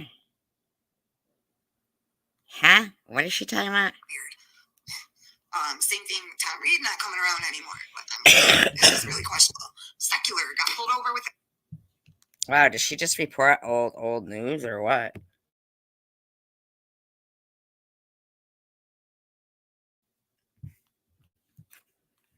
Kill kit. Just, there's suspects and shit that I wonder about. And I would like to maybe look more into that one day. I don't know. Maybe not. Maybe I'll just keep my nose out of that. I don't need to be the next one. Yeah, okay. How does she handle that? Really, what did they get taken away for, Jessica? Yeah, Hugs knew she was shit from the start. Who comes out of nowhere to offer someone they don't know a trip to Hawaii? Oh, shut up, Hugs, you fucking weirdo. Munchie. She's just such an ass kisser, man. So fake. Well, fake. Yeah, but I have seen many people get their cash apps taken for way less.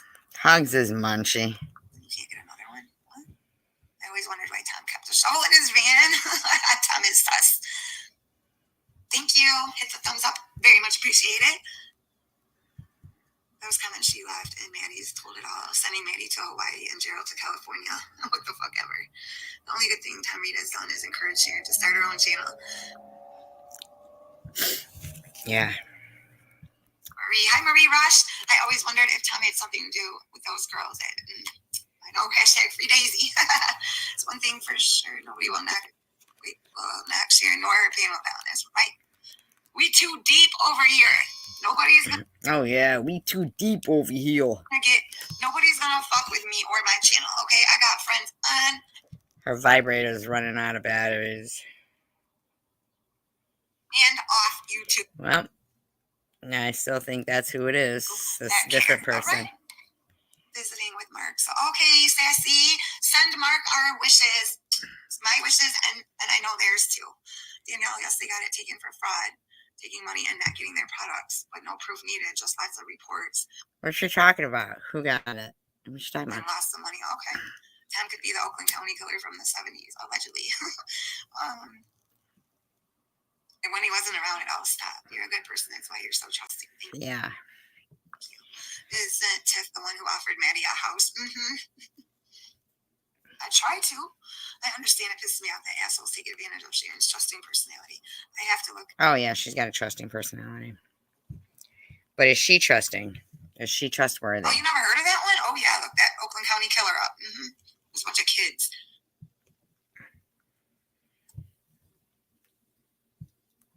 Is Sharon's chat on or off? It's on. Go to live chat. Just more cautious, right? Okay, I got you, Hugs. I thought she would have had to convert to be a Muslim before she married the Muslim man, right? No, I think there was 8 victims. The killer would kill every time it snowed. Really? I never knew that. I didn't put that connection together about the snow. Hi, William Miller. Welcome, William. Oh yeah, let me say this again. For any of my new subscribers, I ask that you please watch these 2 videos. It will tell you a lot about me. This one is My addiction story, part 1 and 2, and drugs, guns, and stolen cars. Well, maybe my we'll listen addiction to that. story, and it will, give you background as to what happened, why I started turning to drugs, and what drugs and all that. The second one is a 2-part story time called Drugs, Guns, and Stolen Cars. That will give you all just details of my little crime spree that led me to prison. Just want to say that real quick. Just want to say that real quick. Tiff must give a lot away because she didn't put any money aside for it, Dennis, right?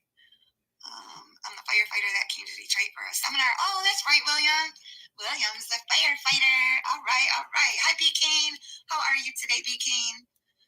When Tommy handed over that cash, I bet that busload of kids she's got new shoes. Wow, that must have been horrible, huh? Contact me? I think I talked to William, in a text app, maybe? I don't remember. How horrible if her kids got new shoes, huh? Or maybe it was just in my chat I talked to him, I'm not quite sure. I thought maybe he had insurance. Anyway, yeah, and then she talked about canceling it, so she... Now, isn't this funny how she said she was going to stop talking about her like 26 minutes ago and 43 minutes ago? Go to a rehab in Ohio, so I don't know what the hell she did. But even if she had no insurance and she walked into a hospital with that thumb looking like that, they're going to treat her. Why would Tom give the money? There's more. I don't know, because he doesn't want to deal with the shit anymore, I guess. Maddie and Gerald have bridge cards. They always have. Yeah. So? Yes, he should be in jail. What is a bridge card? A bridge card I heard that there's barely any grocery stores in Detroit. is EBT, food stamps. That's on a card. Tom did ask me about the rumors he killed those girls. I told him I never believed that. I don't. Okay. Doesn't want to say anything bad or wrong about what the fuck Maddie does. He has even made nasty comments to anyone that says Maddie isn't pretty like she used to be. Is he blind? Oh my god. I don't believe it was Tom. Secular and Irv are questionable. Well, I could have used a tour guide. Oh, I know. I guess I didn't know. I don't know where I did and I forgot. Yeah, okay. I don't remember. I don't know if Tom did or did not, but he fits the FBI profile of a serial killer. Tom's not a private investigator. He's a private stalker. It was so weird when he'd be filming Maddie, Becky, and the other girls walking down the street and they didn't know it. When he would be. Yup, or Marie. Yeah, that is creepy, ain't it? Hey, so now he brought attention to those girls that they honestly didn't need. Some have been out there for years and then gone after the interview. Yeah, strange, right? Yeah. Friends in low places. And who were you saying makes threats to come around you sometimes? A certain person? Tom copied Mark from Softway Underbelly. Tom even stole his questions. What's your favorite childhood memory? Oh, he could have left that. Well, yeah, he could have left that question behind and No, I like that question. That was his best question. asked, like, I don't know, what's your worst childhood memory, maybe? No, the best childhood memory was the best one. That was the best question. Maybe ran the opposite way from Tiffany. That tells me a lot. Only think you know you're very right. It might have not been anyone we're thinking. It could have been one of the times. It could have been a viewer. Still holding on hope that you will get a call for Hawaii to go there. Yeah, but the plan was hubby was going to pay for my airfare. Right. So they needed to make sure you had insurance to pay for the rehab. So now, even if she calls, I can't go if I don't have the airfare, and Hawaii airfare is not cheap. So, I mean, even correct. That's why she needed to know if you had insurance. At this point, without Tiffany And you can't be fucking missing the flight either, bitch. coming through on her promise for the airfare, it's pointless. You know what I mean? I can't afford no damn airfare to Hawaii. I did get offered a fighter job in Detroit. Did you? Where are you from, William? Yeah, he has good interviews. So,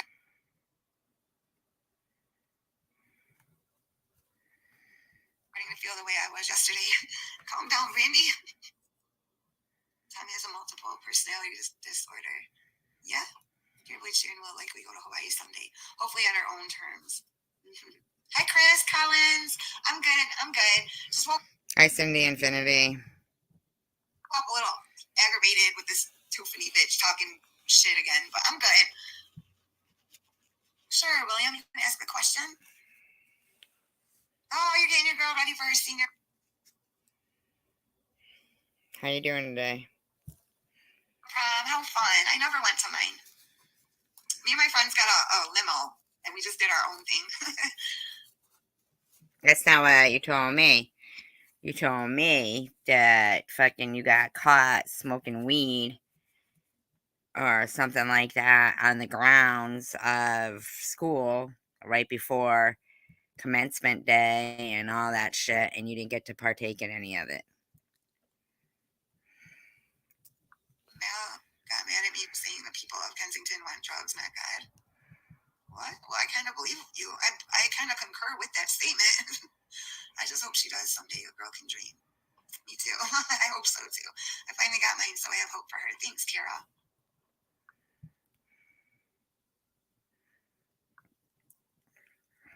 Sounds interesting. Baseball.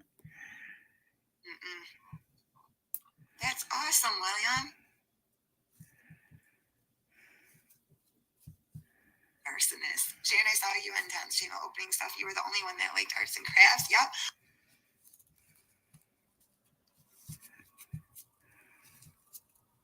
And I was going to send you some pendants to hand out to the girls. If you have a P.O. box, I'll send them to you.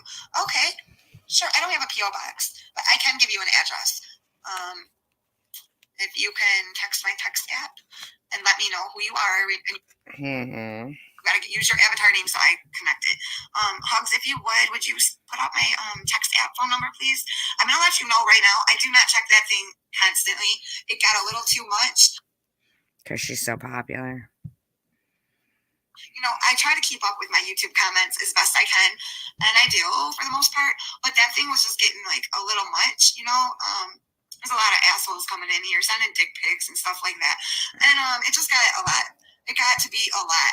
But I Couldn't be because you're doing live streams in a bathing suit, right? still have it, and I do still kind of look through there sometimes. But it's good, like for times like this, if I want to give something out that I don't want, it's good, and I do still have it, and I can still utilize it when I choose to. So, Peppermint, if you I will answer you back. Sure. Oh, I'm starting a channel at the beginning of June. Says only think you know to bring awareness to my area about our homeless issues, but I refuse to pay them to talk to me. I'm not going to be the one that kills them. Okay, Okay. that's your decision. Your channel, your decisions. I guess I don't really mind paying for interviews. $10. I don't. Does she pay for interviews? No, I feel I want to compensate them unless I had something else to give them. But most people want cash, and I don't know. It's just my choice. I don't mind giving $10. Does she? Hey, Jenna. Welcome, Jenna. Hey, Manuel. Hello. It's about Tiffany, the Hawaii trip. Yeah, of course it is. Even though she said at 4 minutes and 20 seconds into this video. She was already done talking about her, but it's 54 minutes in. Fake phony bitch. That's what I've mostly been talking about today. Because she's been yapping about me again all day. Once again, trying After to use my you name burned a symbolic Muslim woman with a head covering on. Someone's best childhood memory was escaping Hem's basement. It's creepy how much he treats Daisy like she's human. It's weird how he always goes, whoa, whoa, when the dog's running. Wow. So people. It's called encouragement. She's an older dog. He's encouraging her. People do that. It's natural, you know? It's like if a little kid that you don't even know came up to you and said, hey, look at this, I just made it. And you go, whoa, buddy. The money is great, all right? Who was the earlier quick rant about her? Hey, the Punisher, I've been great. How about you? Is there a lot of homeless addicts there? Wait, is there a lot of homeless addicts their only thing? I don't know what that means. Hey, Tom. Hello, Tom. Welcome. I'm good. How are you, Tom? Stigo, Fire, and Rescue. Okay. People that truly help the homeless don't have YouTube channels. Sorry. What do you guys make of Jules? We've still never seen anything from Jules. I've been checking to see if she put anything up. And as of my last time checking, I haven't seen anything.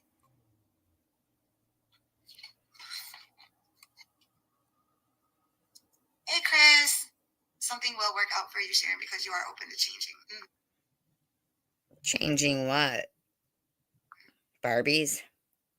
They removed the shelters from the immediate downtown area. Now they can't get the resources in soup kitchens. They've run them off, and I've watched them have their belongings trashed. Madam X, you have watched Anna films because he truly. Wow, so you just breezed by that, Sharon. Help them with food, clothes, shoes. Okay. Hey, stress mess. You can hear me. My friends at Detroit Fire are very busy. If you actually like the fire and not just cat accident, right? You'll love Detroit. Yep. If you're on later, I will be back. Okay, B. Kane, I will be on. Wow. Later again. I'm in Scotland. I'll get through okay. As long as you can, yeah, I think so. It's just a text number. It's just a US number. You should be able to text no problem from Scotland, right? For what? Or If you catch me in the comments, I can give you my email address. I don't really like to put it out there for everyone just because I don't want a bunch of nonsense. But if you and I can connect later on in the comments, like, answer each other right away. Here's what really kills me was like what she just said. I mean, is that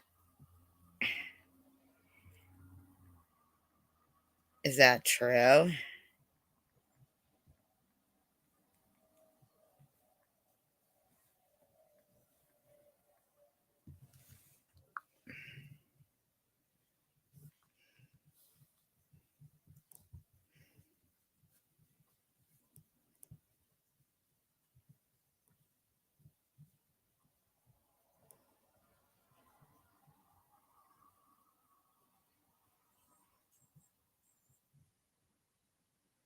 Wow. What Yes. is this? Taken? Am I tooken? Wow. I'm here to save you. 14 shelters in Boston and Lawrence for the homeless and women escaping abuse are now just weeks away from closing. I'm Lisa Hughes. I'm Paula Ebony. The state pulled funding from those shelters. WBZ's Paul Burton found out why. And this is Boston, so this is one day ago. And spoke with the people who will be affected. We need help. We wish we could stay here. We do not want to leave here. Miss King makes her bed and cleans up around her room, knowing her time here at the Casa Nueva Veda shelter in Dorchester may be coming to an end. We're not showing her face because she and her son are escaping a domestic violence situation. Wow. This is sick. I'm very much so scared. Don't know what tomorrow's going to bring. One man committed an error, and we feel like the entire organization is paying for it. Interim Executive Director Vernon Blessing says due to past mismanagement from their former leader, the state decided last month to pull its funding and not renew the $7 million contract, which funds all 14 other locations in Boston and Lawrence. Come June 30th, they will have to close down. Casa Nueva Vida without the state. Another Detroit nonprofit known for helping the homeless community is now getting a big helping hand from a big donor, the Day One Families Fund, created by Amazon CEO Jeff Bezos. Okay, now this is 5 months ago. Now this is Detroit.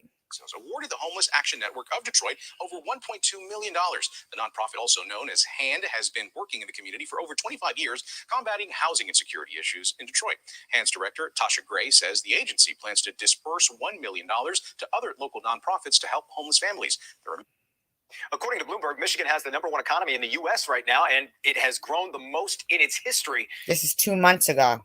And this next story only highlights that. A tech firm is setting up shop in Detroit, and it's hiring in a very big way. Pamela Osborne following that story for us tonight. Get this, everybody. Listen to this. This is 2 months ago. Anybody who lives in Detroit. How does $17 an hour plus benefits sound? That's what global tech company Majorel is offering to job seekers here in Detroit. 70,000 people in 35 countries. When they had to locate a new office with 500 people, they could have gone anywhere. On a long list of 50 cities, Detroit ended up being the one.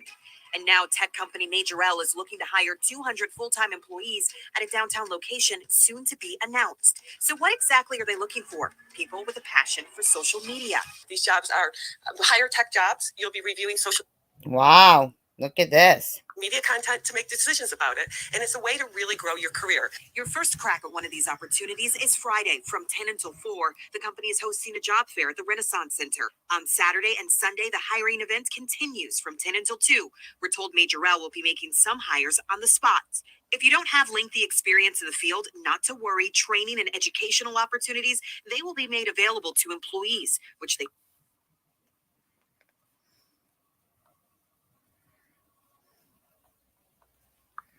The transfer of Kaka'ako Waterfront Park to the city is displacing a shelter for the homeless. KITV4 Cynthia Yip is live in the newsroom and reports some who care for the homeless are upset a new permanent location has not yet been found. Cynthia. For decades, Chinatown has been a magnet for crime, drugs, and homelessness. But business operators are finally hopeful that the situation is about to get better. KITV4's Kristen Concilio now joins us live to explain why the end of a program that served millions of meals to people in need could actually help revitalize. This is in Honolulu. Wow.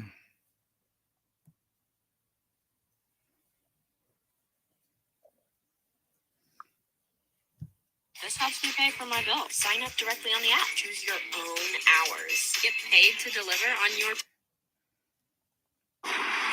Bob and Kelly. Starting today, camping is actually no longer allowed, but you can see there are Salt still Lake quite a City. few people out here. That cleanup is going to start tomorrow, and that's when everyone's really going to have to leave.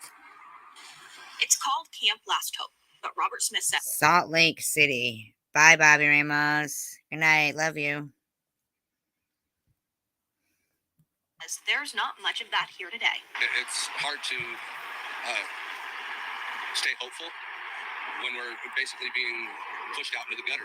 A notice hangs, basically telling everyone here it's time to go. Barely moved from one spot to here, and to be told that we had to go, it was like, well, where do we go? Mayor Aaron Mendenhall says homelessness is the most complicated issue the city faces. Housing Wow, how is this possible?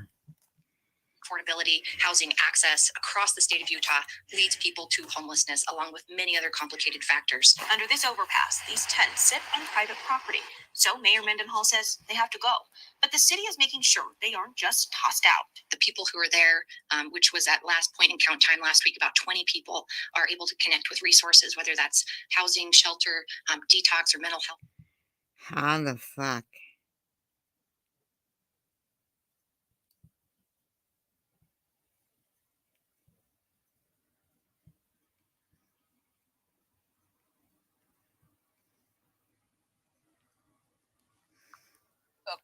To see who in Metro Detroit is impacted by these rising rent prices. The response was overwhelming. Nearly 300 comments to Action News, all from people pinching their pennies to make climbing rent payments. Big hugs.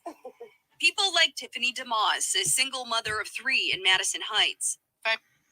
What the fuck? This is 2 months ago. First, it went up to $1,100. What does that extra $200 mean for you? Honestly, it's $200 too much. She's been here in this single-story home for 3 years, paying the same amount. Until last month, when a new owner upped it, she says, citing increases in the area. Many landlords are also trying to make up for pandemic losses. Tiffany never missed payments before, but now she's falling behind and forced to make difficult choices elsewhere. A Westside Cleveland food market serving the city's Detroit Shoreway neighborhood for 35 years temporarily shut Hi, down by Mr. the city Tim. and the Cuyahoga County prosecutor. The business has been labeled a nuisance to public safety for allegedly promoting drug activity, but the owners say the city and the county have it all wrong. I don't blame them. We don't want drug activity around here either, but we can't control that. We can control what's inside the store. We can't control outside the store. If you're a homeowner in Massachusetts, you're still paying for.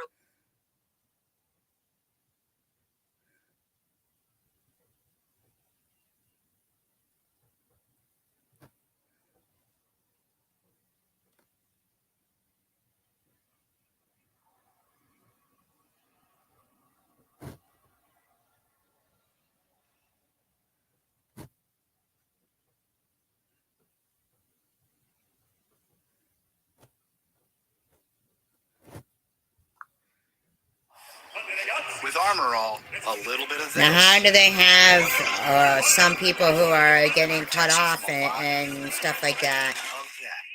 And then they have 20 million pledged to help Detroit residents. I don't understand this. Okay, Sean. Well, it's an 8-figure pledge that will directly impact Detroit's neighborhoods. Today, the Gilbert Family Foundation, DTE, and ProMedica announced $20 million will go toward helping Detroiters repair their homes. Victor Williams this evening with a closer look at the impact this is going to have. Victor.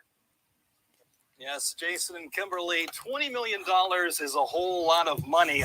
And we know that a lot of homes right here in the city of Detroit are fixer-uppers just like this one. But now many struggling families will be able to benefit from this major investment. My furnace wasn't working, my water heater wasn't working. These are the homes that people talk about for $1. You can buy those for $1. So, Night Owl. It's an 8-figure pledge that will directly impact Detroit's neighborhoods. Today, the Gilbert Family Foundation. If you have a house anywhere near there, you should call the Gilbert Family Foundation and see. Take a look at downtown Detroit and you will see construction popping up almost everywhere, including this area here. Detroit is in the middle of a new construction renaissance. While this looks good, what may look better is improving the quality of homes that are considered inadequate. And there are tens of thousands of homes in the city that need a lot of TLC. I mean, I'm not saying that that's the case. I'm just saying that.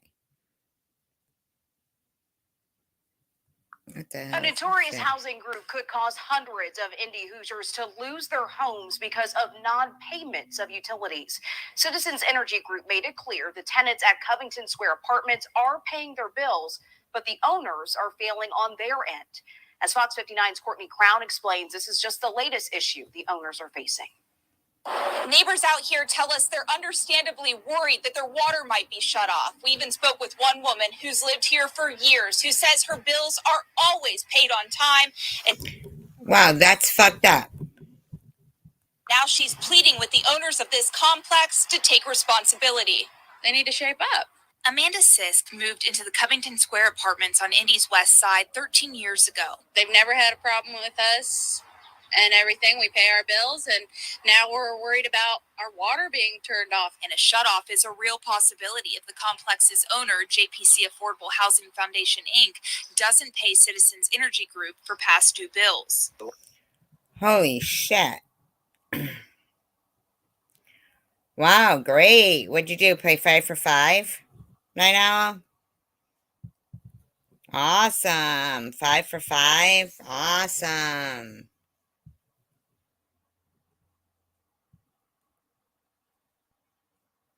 Hi, Tommy D.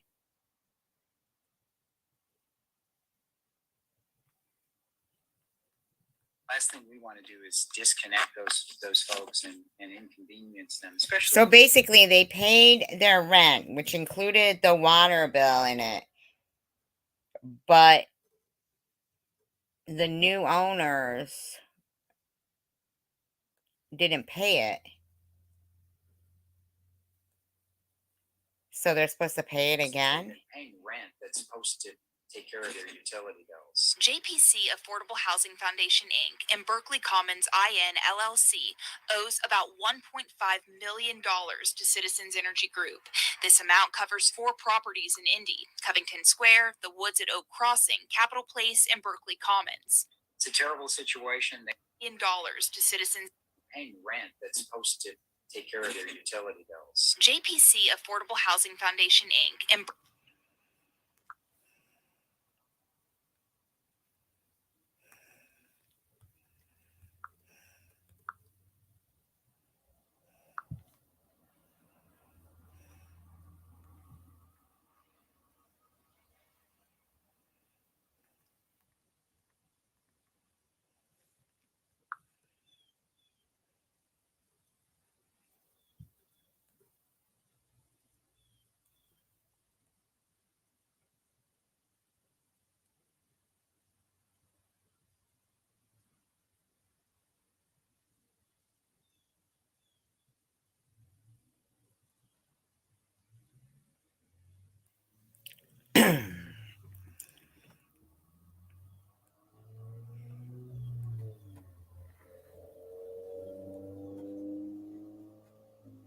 Unbelievable.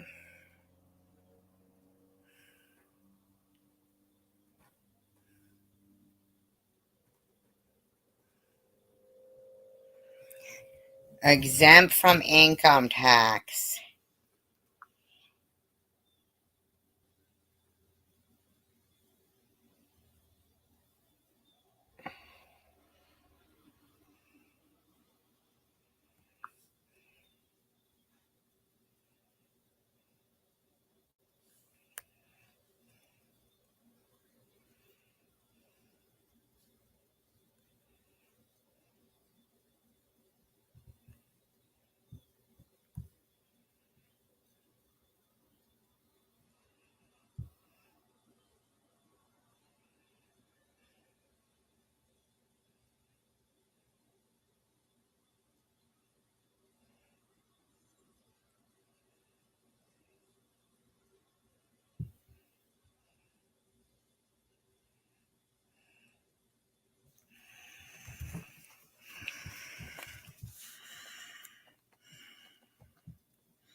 Wow. That's incredible.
Unbelievable.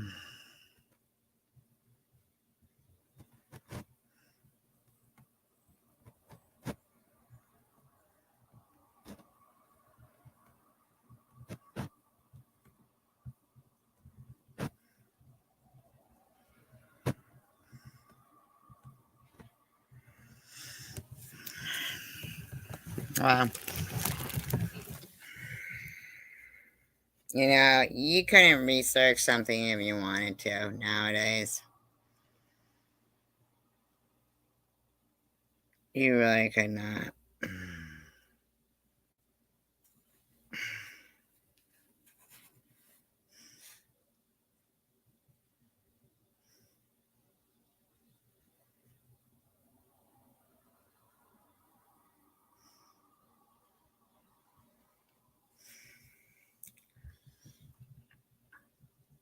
Hey, Zombie Queen.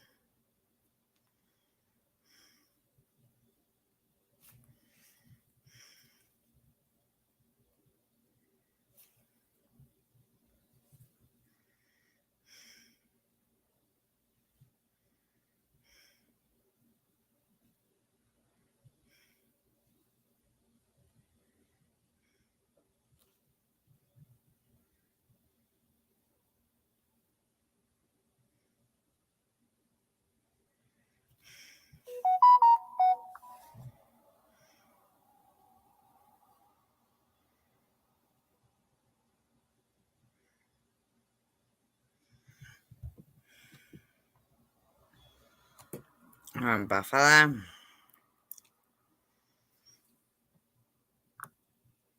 Is that the grocery store one?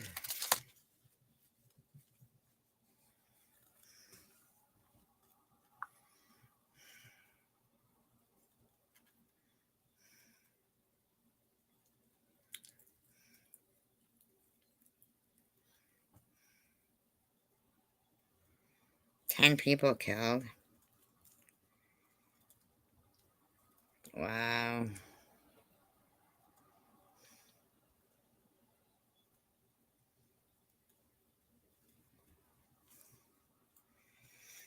Peyton Gendron. Why would he do that?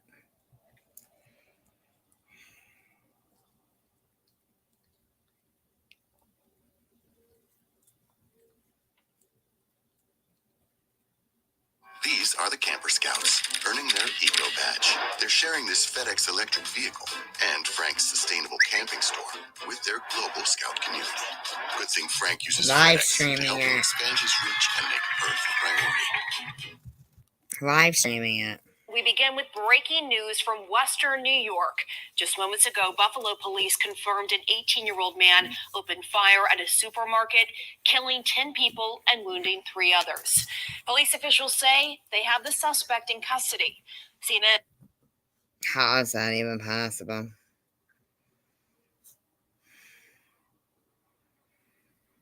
I don't even understand.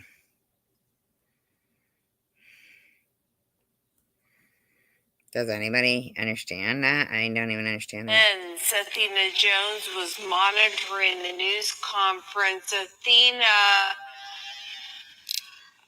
one official not mincing words, calling this a straight up racially motivated hate crime. Hi, Pamela. That's right. There's still a lot we have to learn about this incident that began to unfold just a couple of hours ago that left 10 people dead at this Tops supermarket in Buffalo. During that press conference, we heard from several members of law enforcement as well as the mayor of Buffalo.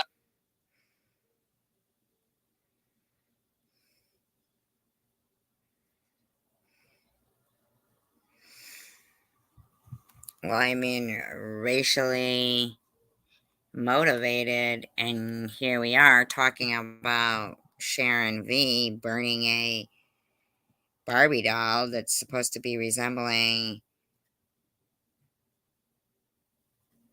a Muslim woman wearing a head covering.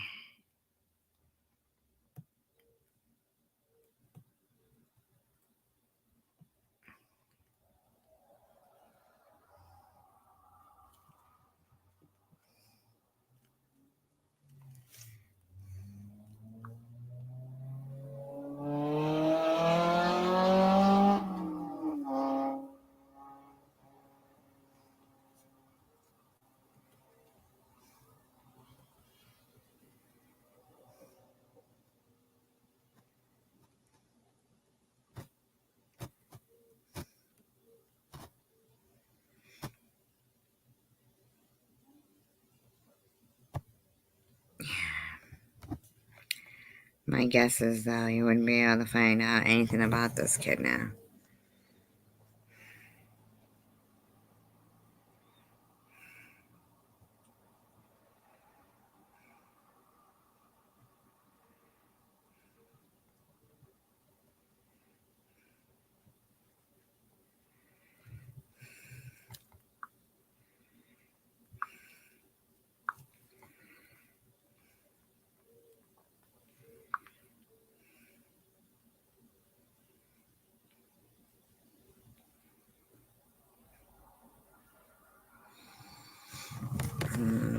Something strange about it.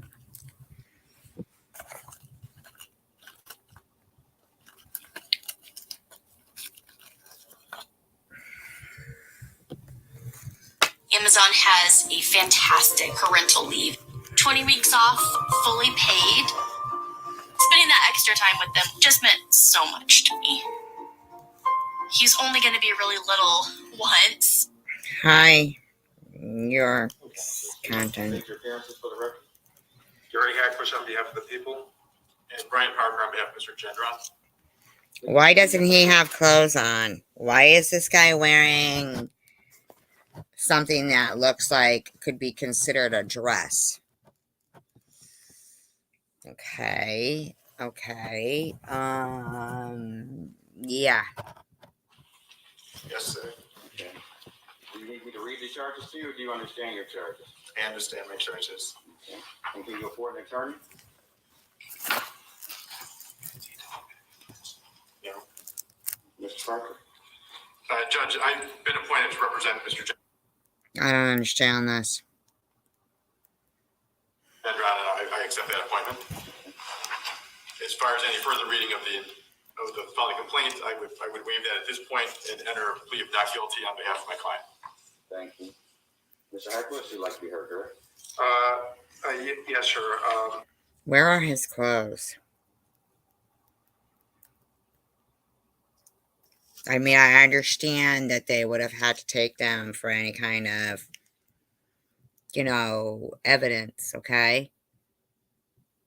But what is with this smock?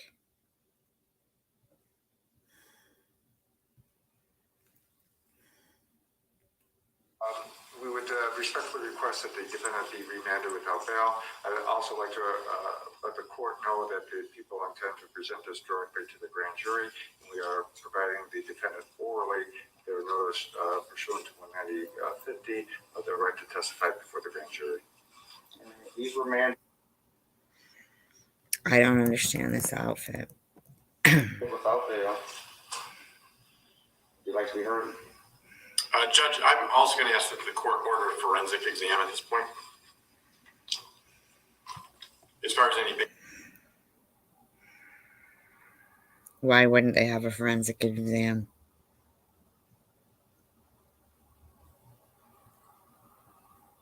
That doesn't make sense.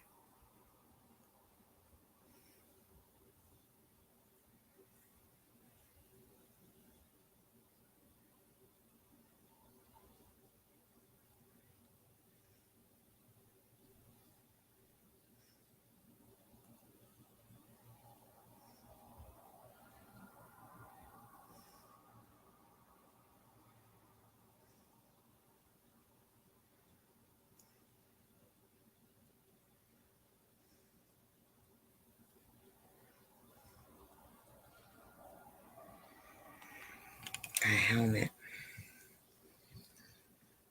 A helmet.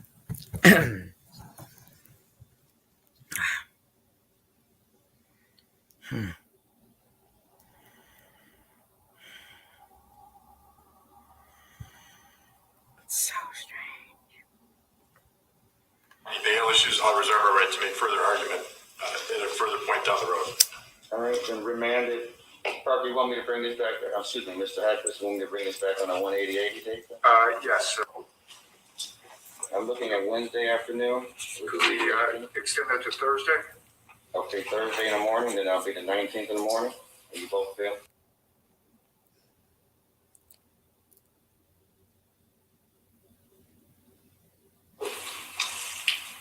19th in the morning, I'm available, yes. May 19th, 9:30, will be a crossfire on part 2 for felony hearing or further proceedings. I'll order the forensic at the defendant's request. Remand. Thank you, everyone. Thank you, Aaron. Thank you, Judge. That concludes the proceedings calendar.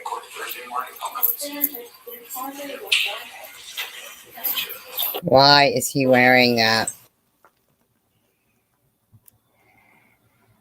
No.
Scott, go for it.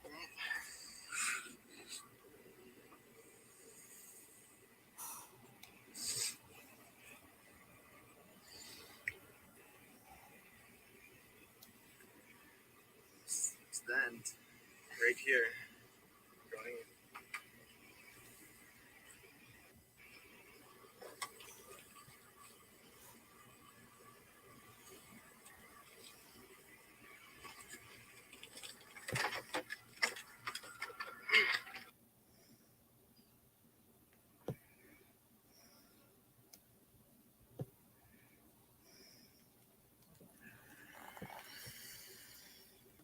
You will get more details in a moment.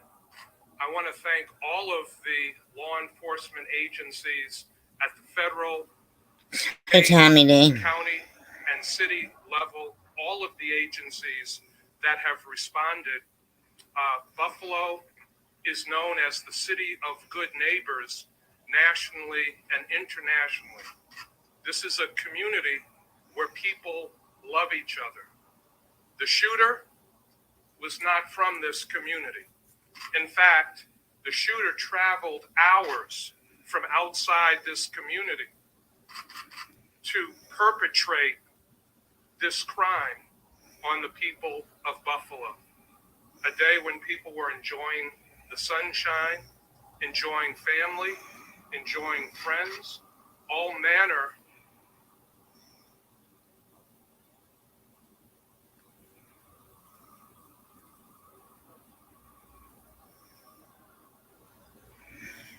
It was horrible, actually. It was really horrible.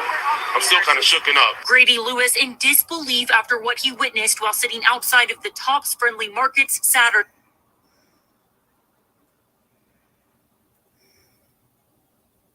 Right now, though, when I arraign him tonight, my clock is ticking as far as my felony hearing date, which will be 5 days from now. So I seen the guy go in, army style, bent over, just shooting at people. And I heard him shooting at people, and then I saw 3 people laying down. Mayor Byron Brown says the 18-year-old white male suspect traveled hours from outside of Buffalo to carry out the deadly shooting.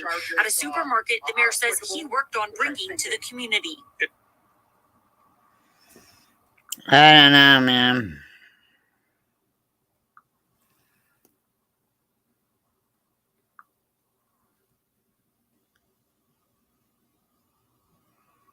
I find that really, really weird.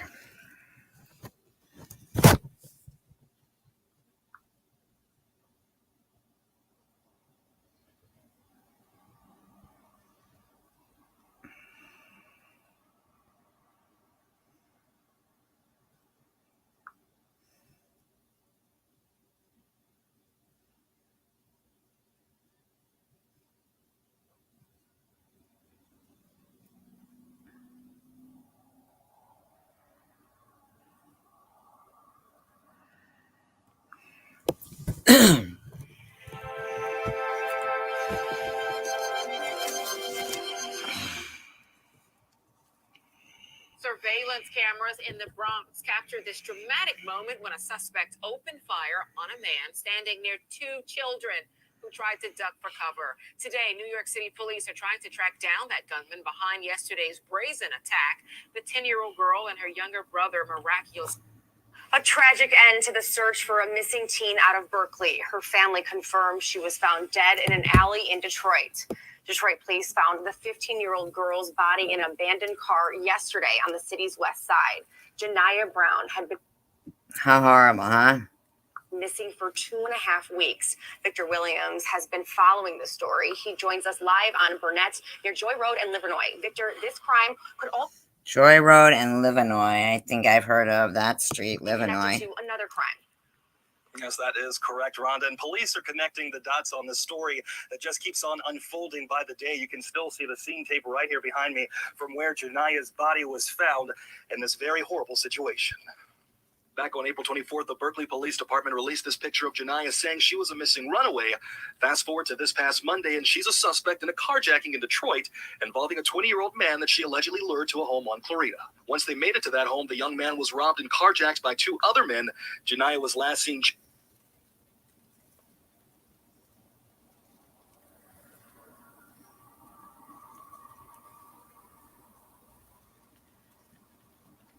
I mean, not out of like any like kind of way, but has he recently interviewed that girl? Not trying to sound funny or anything.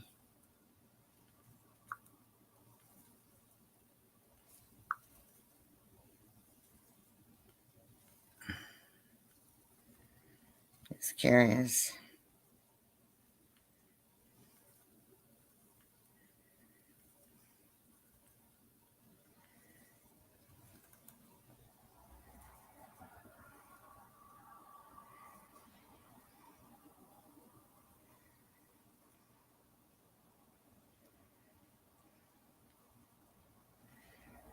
I mean, let's hope not.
works naturally with the water in your body to unblock your gut. Free your gut and your mood will follow. And we're going to begin here at 5 with brand new information after a teenage girl is found shot to death in an alley on Detroit's west side. Right now, police are working to figure out what happened and who did it. Yeah, the body was found inside a car on Burnett Street, not too far from the intersection of Livernois and Joy Road. Victor Williams is there tonight. Victor, police are saying this is connected to a carjacking. Yes, Kimberly and Devin, police are saying that both incidents are connected, but it's quite the heartbreaking situation. This is exactly where that young girl's body was found, in this alley right behind me. And now police are trying to get to the bottom of what took place. Is she okay? She's not. Oh my God. People living near Burnett Street on Detroit's west side are stunned with the discovery of a teenage girl's body. Oh my God. Police say around 10 p.m. Tuesday night is when those fatal shots were believed to be fired. It was like 2 houses down, like a lot. Well, tonight we mourn the loss of Destiny Ayala, a promising young woman who died the day after she graduated from East High School. Yes, the very next day. And the cause of her death? A drug with a name that many people in this community have perhaps become tired of hearing. Fentanyl. Here with the story of broken hearts and a persistent. What set him off? Tonight we're learning dark new details of a killing spree that left 4 dead before the man who pulled the trigger turned the gun on himself. We're also learning more about the 4 lives tragically lost on Detroit's west side. Police say George Anthony Davis Jr. killed 3. Right now, Detroit police need your help. They're releasing new surveillance video of 2 men they're trying to track down. This is all in connection to the shooting death of a woman. And it comes after a violent weekend in Detroit. 4 murder investigations underway, all involving women. The video was recorded at East Warren and Algonquin. Here, you can see it right here. Investigators say it shows a 36-year-old woman getting into the car with the man. That woman's body later found Sunday in a vacant lot. If you have any information on who these men might be, call Detroit police right away.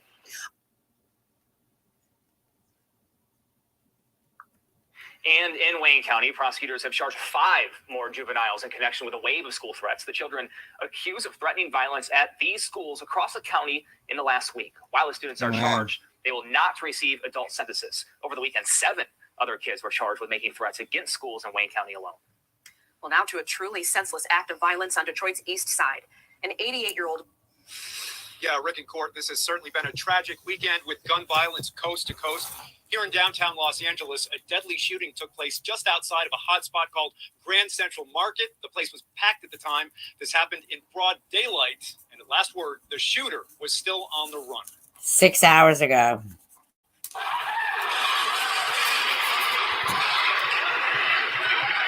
Now there's a lot of white people in there. Are they going to call that a racial hate crime? Chaos and confusion marred a sunny afternoon in downtown. Oh, look, in Chinese and black and all kinds. There a popular spot called Grand Central Market. Where did he get shot? The food court was packed at the time with families, children, couples, all desperate for a quick and safe escape. 6 hours ago.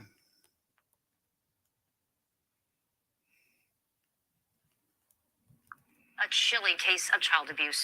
3 people are now facing child abuse charges after the Polk County Sheriff's Office says a child was found dead and it's believed the young girl was starved to death. Polk County Sheriff Grady Judd says the toddler's father called police on Tuesday saying she was unresponsive and cold to the touch. ABC Action News reporter Rochelle Elaine has more details on this heartbreaking case. And information on a local resource designed to help prevent this from happening, Rochelle. That's right. The sheriff described that child as skin and bones. He said Yeah, this that was for her 2 age, days she was ago. 3 years old.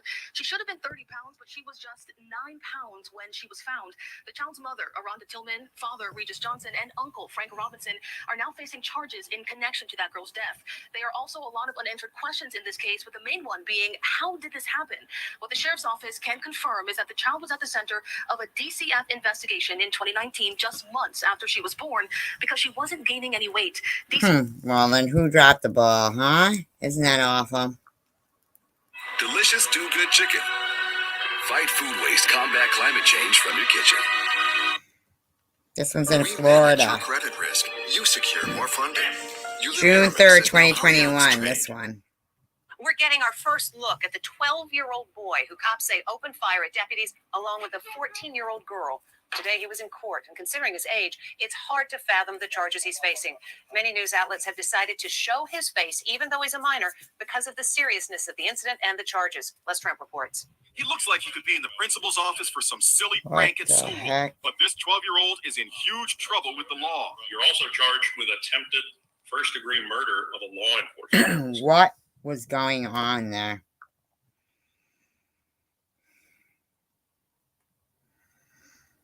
Travis O'Brien and a 14-year-old girl are accused of opening fire on cops during a 30-minute shootout. Gunshot fired. Everybody get hard cover.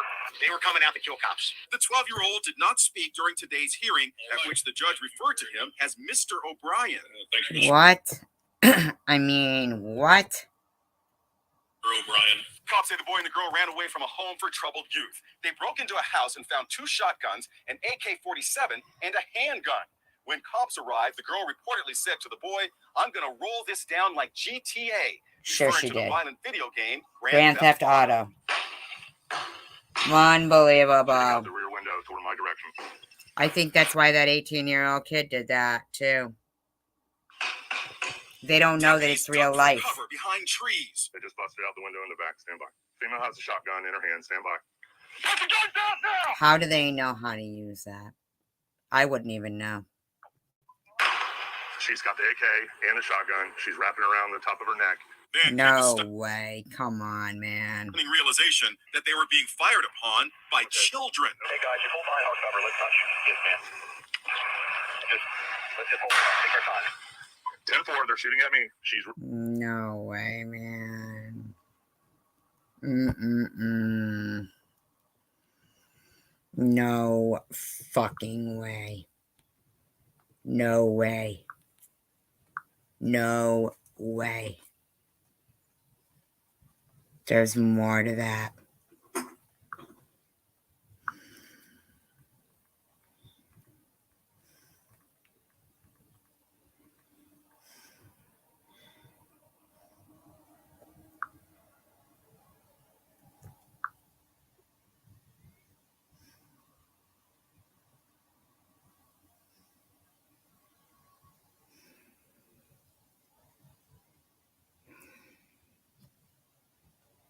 There's no way. There's no way. You know what kills me about this stuff?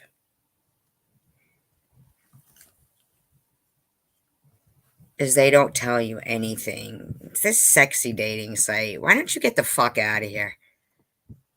Go get a fucking life, all right?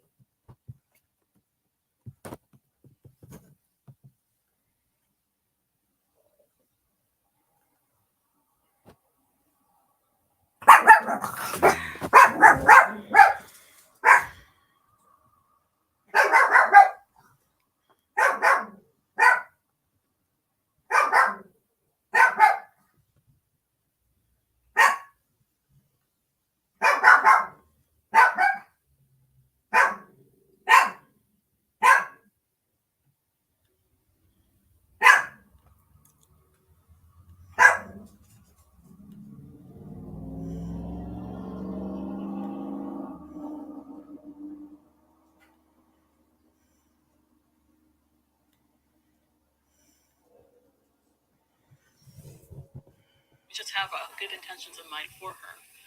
So we pray for her every day, and if we can give her a family, we'd be willing to do that. Shauna Willis and her husband Dan from Flagler County reached out to Nicole Jackson several months back after the 14-year-old was arrested. They've been talking to her by phone while she's been in jail. They think the system failed the teenage girl, who's had several run-ins with law enforcement while in foster care. On June 1st, investigators say Jackson and a 12-year-old boy ran away from a children's home in Osteen, broke into an unoccupied house, and armed themselves with weapons they found there. I want to know what went on in the home.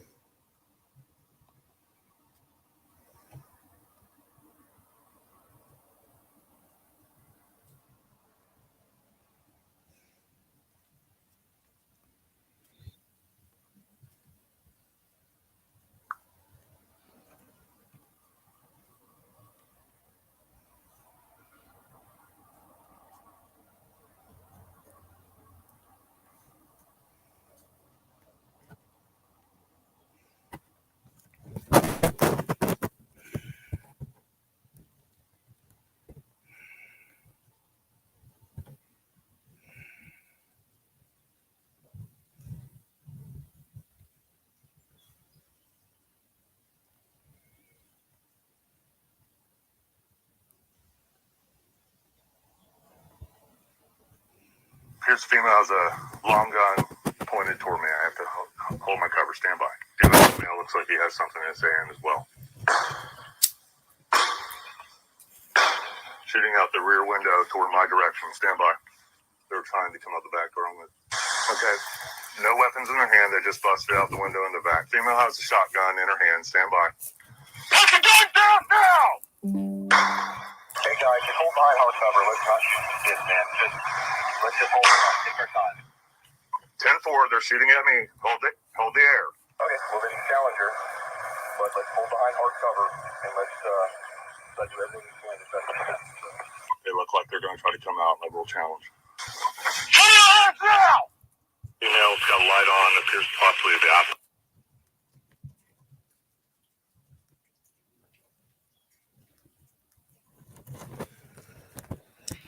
That is some stuff, huh?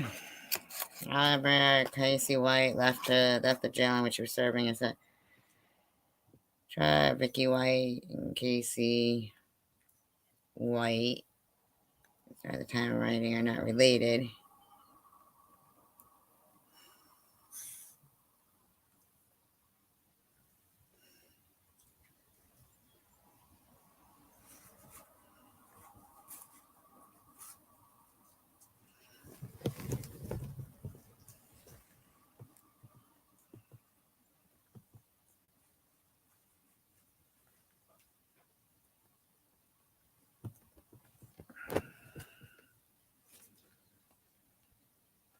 Aren't they horrible? I know, right? I mean, I just find it hard to believe that a 12-year-old.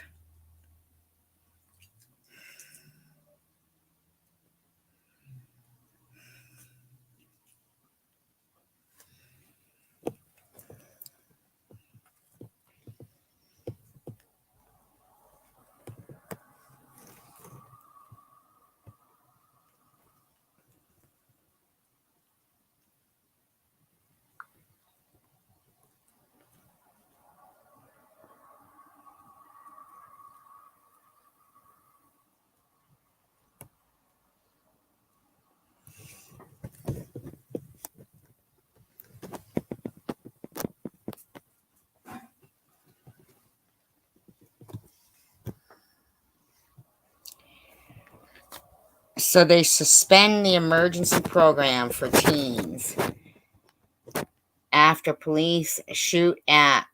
after children shoot at police with AK-47. I mean, I would just like to know how they knew how.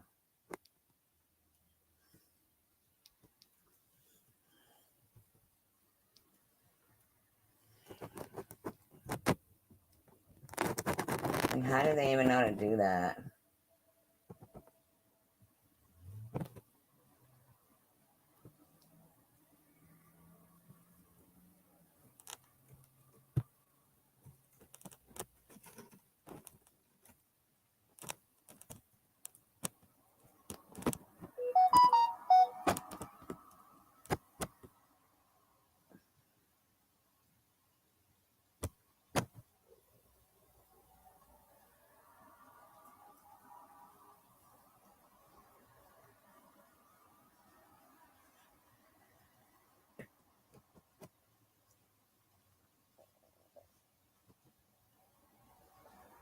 That doesn't even fucking make sense.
The world is definitely messed up. I'll tell you that much.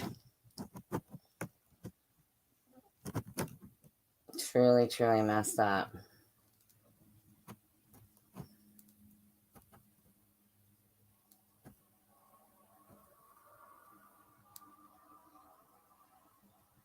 It's like insane.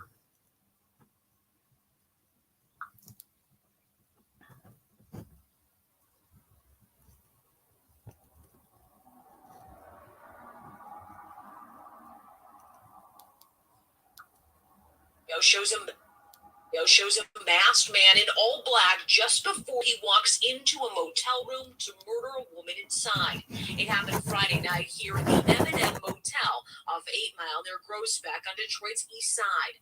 Room 114. He walks in, spending just 4 minutes inside. Then Detroit police.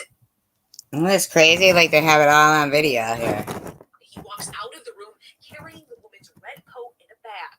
Hasn't been seen since. Another motel on the city's west side. 2 days later, Detroit Police Captain Kimberly Blackwell says 8 months pregnant was outside the Palace Inn Motel in a car with her children's father. It's hard to fathom that someone would do that to their children's mother. An argument got physical. He drew a knife. She was stabbed multiple times. Jeez, Pete.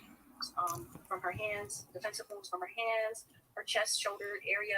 The pregnant woman rushed to Sinai Grace Hospital, still in critical condition. None of the wounds that, to our understanding, affected the child, thank goodness. The suspect ran from the motel and was picked up by a family member. But by 10 o'clock Monday, the fugitive apprehension team moved in and arrested him at an undisclosed location in the city. We know that he won't harm anyone else. We know that the children are safe. They're in a safety plan with a family member. And he'll have his day in court. The same night as the stabbing, back on the...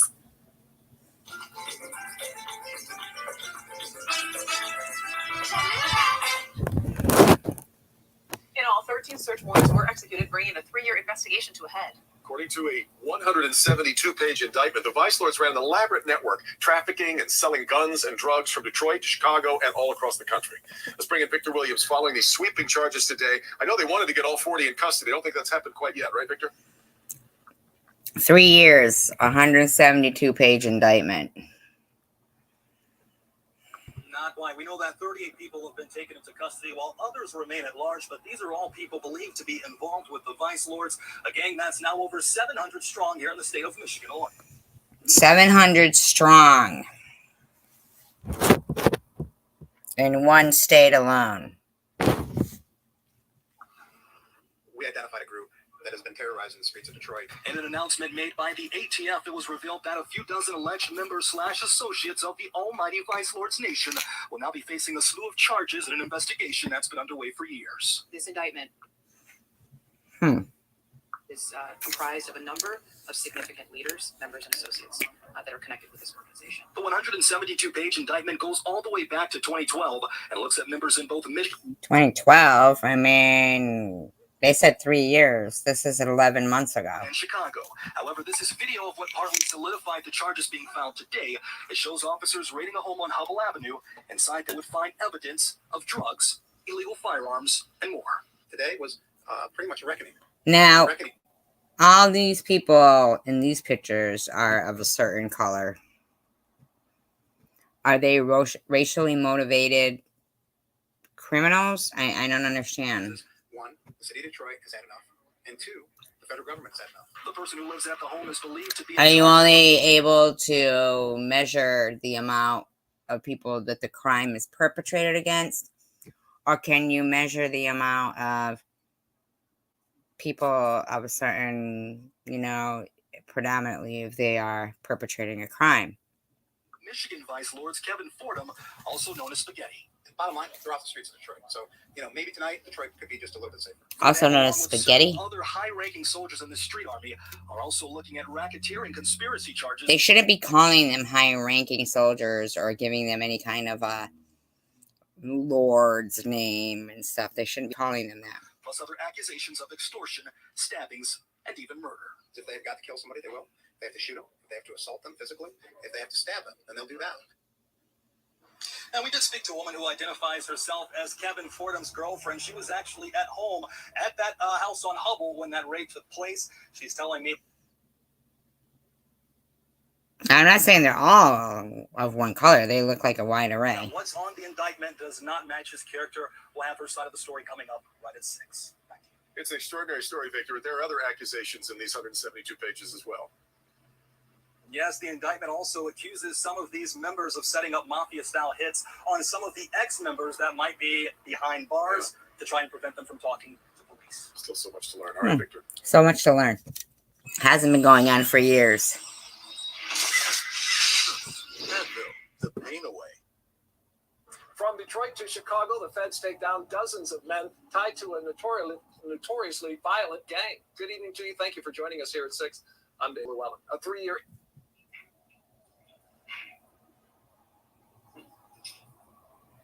Great. Thank you. And good morning, Mr. Jeffrey Williams. My name is Judge Rashida Oliver. You are here on a bench, what we call our bench for counsel. Why can't she be in the same room as this criminal?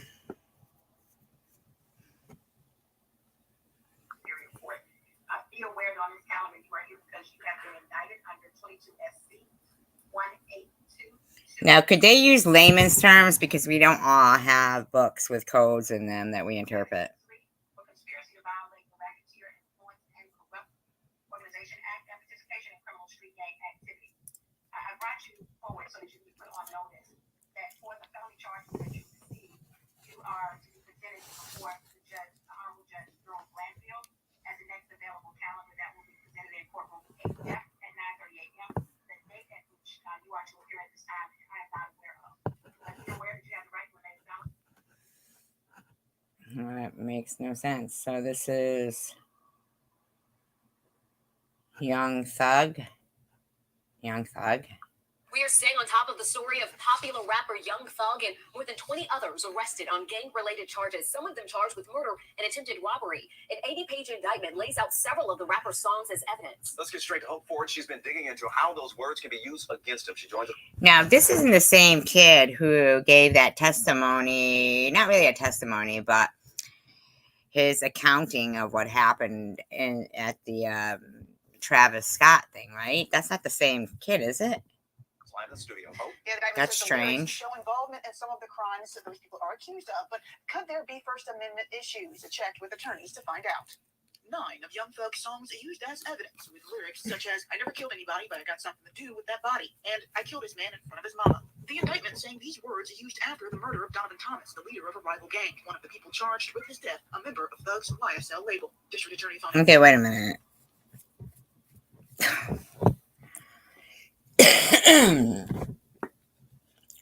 Yeah, okay. Well, it says, I believe in the First Amendment. It's one of our most precious rights. However, the First Amendment does not protect people from prosecutors using it as evidence if it is. Legal analyst Paige Biggs says it may be hard to use music as proof of a crime. I've not seen a successful challenge to these Georgia laws that allow that kind of evidence to be used as evidence of a crime in a criminal trial.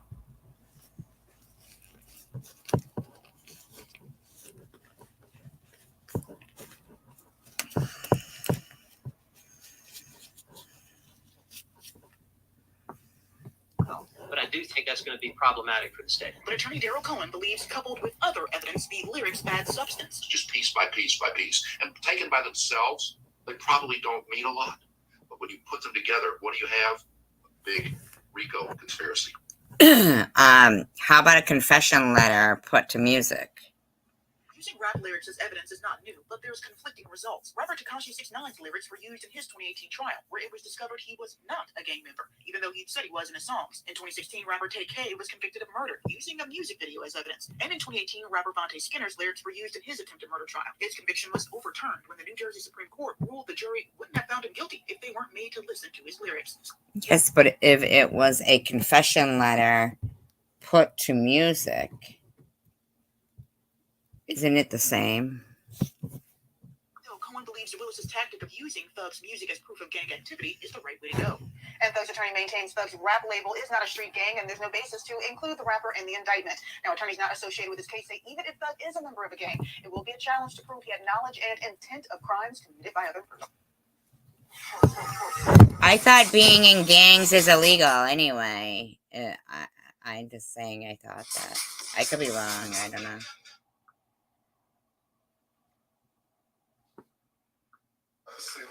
Mr. Wayne would like to say something. Sorry, man. Give everyone up to your side, man. Give me swear, man.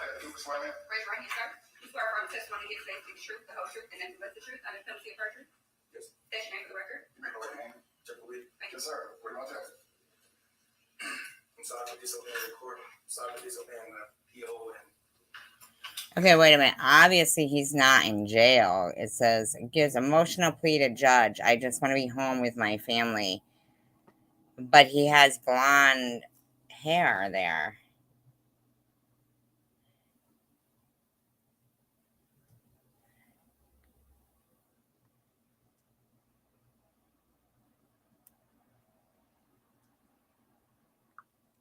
Damage you've done to yourself is way beyond anything else that can happen to you from me or any other judge that would be sentencing you to this criminal case. You are now a permanently convicted felon. Your family who loves you and supports you, I only want to use the word forgive. Forgiveness isn't even necessary. They're with you so much. They're so tough. Now, who is this guy?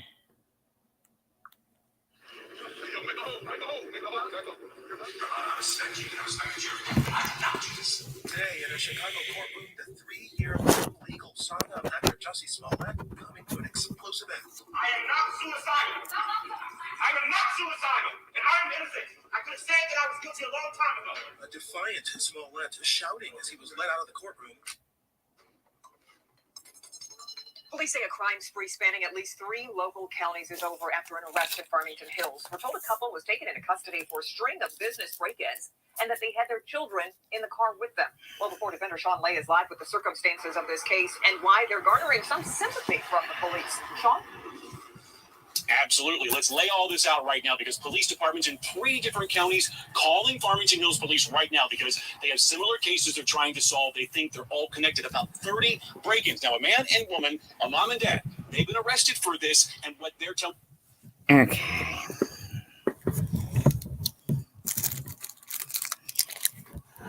Police say they had to arrest them, but they feel bad for them in the process. Take a look.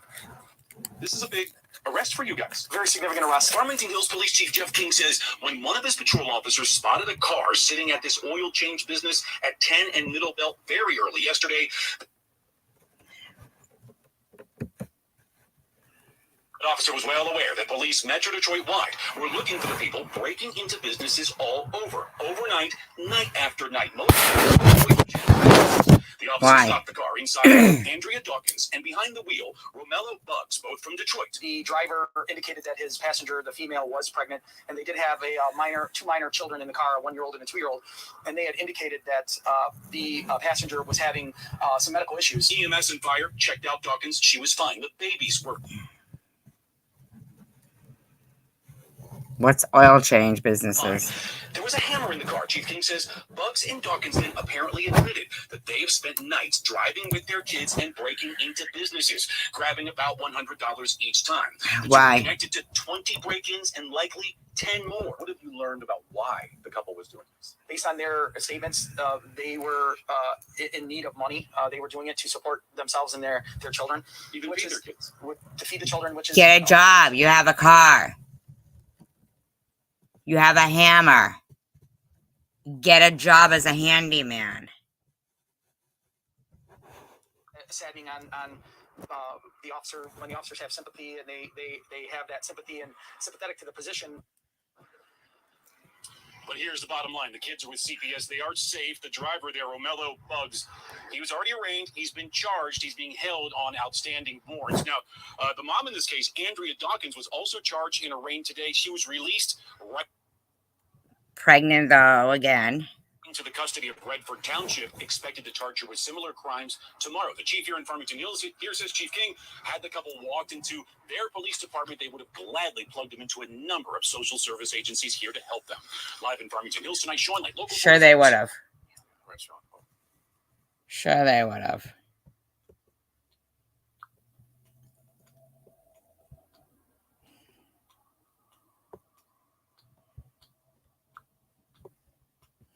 Well, we begin tonight with a manhunt following a cruel and brutal murder of a man asking for money. Good evening and welcome to 7 Action News at 11. I'm Carolyn Clifford. And I'm Brian Abel. The murder took place outside the Clark gas station on Dexter near Davison on Detroit's west side.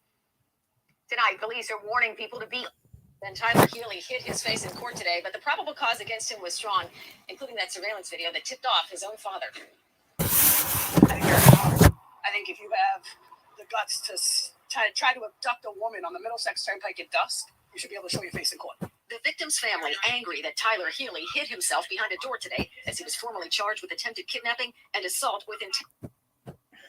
This was 3 days ago.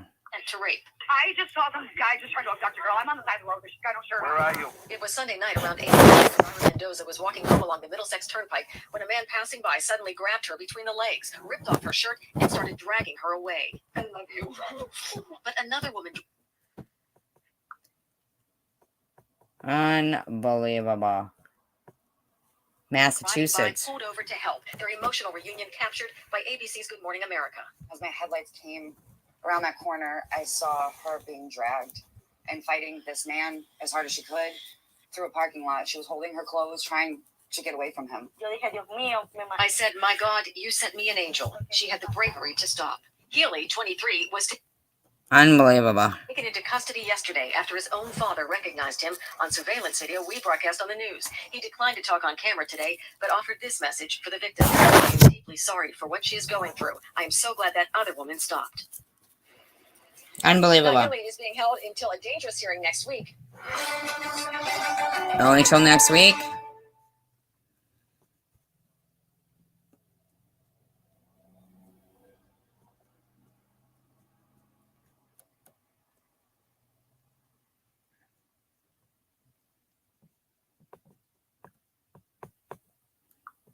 Speaking out tonight for the very first time, a Wellington City employee who accuses the former police chief of sexual misconduct says she has lived a nightmare. It is a story Fox 13 has been following for weeks now. You saw her last Friday. Rory Bradley was fired for harassment and retaliation. And we now know why.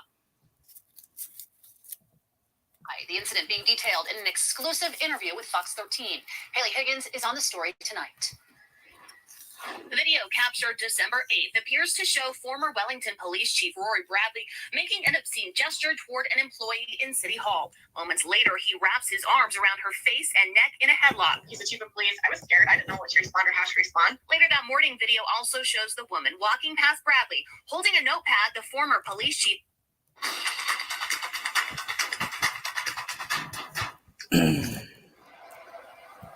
7 Mile Road in Detroit.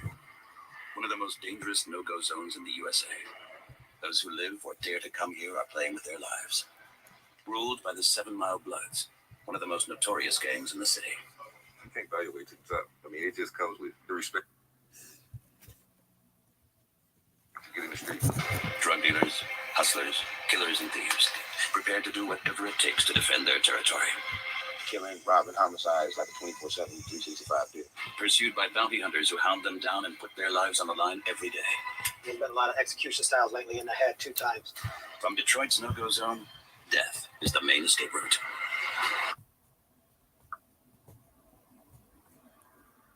June 6, 2021. They know coming out.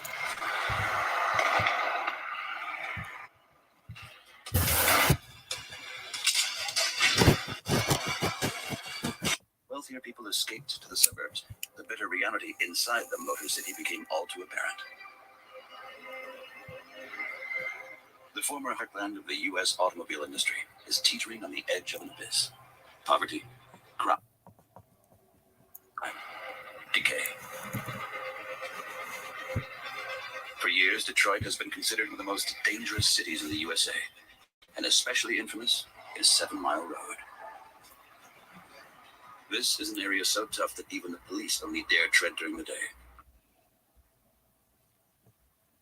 Now that's bullshit. The violent crime rate is 5 times higher than in the rest of the country. In 2018, over 13,000 crimes were reported.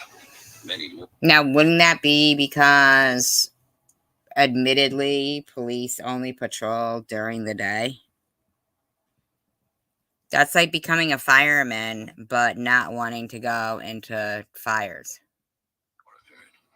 7 Mile in particular is the front line for the bloody territorial battles that brutally define this no-go zone. Detroit is located directly on the Canadian border in the U.S. state of Michigan. The infamous 7 Mile Road stretches from one end of the city to the other. On the west side, the law of the 7 Mile Bloods is in full force. I thought gangs were illegal. It's one of the city's deadliest gangs. Almost no one knows the true identity of the main members. Especially not this man. Gang leader, Money. I'm a 7 Mile Blood. I joined the gang. It was more like a family thing. I come from a long line of Bloods. Our territory, kept all the 7 Mile on the west side. So all these gang,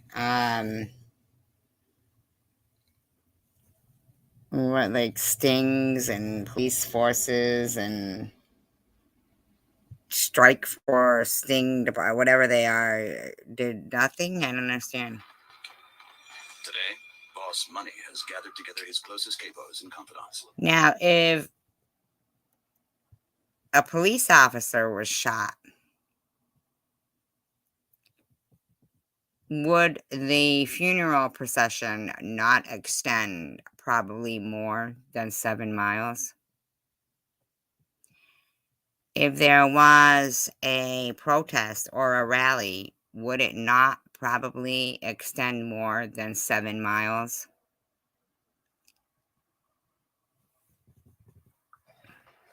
One of them is Mo, Boss's right-hand man, and the guy who does the rough work. And under the Jason mask, Meech, the gang street dealer. For over 10 years, they've been controlling the drug trade with an iron fist. For over 10 years. What about all these gang task forces? Anyone who gets in their way usually gets shot. Seriously? Oh, that's crack cocaine. Oh, again, let's blood on there. Half a key. People, half of this. You wouldn't walk around with this on the street. Hell no. Main source of income? Crack. Another word for cocaine mixed with baking powder and water. Now, they can't track down where they bought those masks from? Boiled up. Every month, Money sells a kilogram. Street value, $40,000. I'm gonna give this to a couple of my guys in the street. The drug game here is extremely dangerous. You gotta worry about the jackers, stick-up kids, the police. I mean, just people who just don't want to see you shine. Who don't want to see you shine? Wow. Wow. Their definition of shining is a lot different, huh? Yes, it comes from all angles. Your best friend and kid you in the game. His man for the dirty work, right-hand man, Mo. Short for Maurice. Some of the kings, so. I don't know, I'm guessing. Could be Maureen. I don't go out. I handle my business and I'm back out the way for the most part, but I say keep your lip straight. Okay. Best way to protect yourself. A bloody territorial war keeps the gang in turmoil. To keep their rivals in check, Boss Money needs a steady flow of new weapons. Meanwhile, right-hand man Mo heads over to the gang's dealer. A ration of crack in his pocket. Now, I'm sorry. What happened to, bad boys? What you gonna do? What you gonna do when they come for you?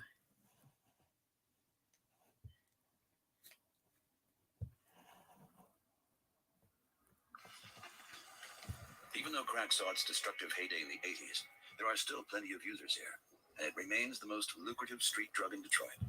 Poverty and a lack of prospects drive 1 in 6 people into drug addiction.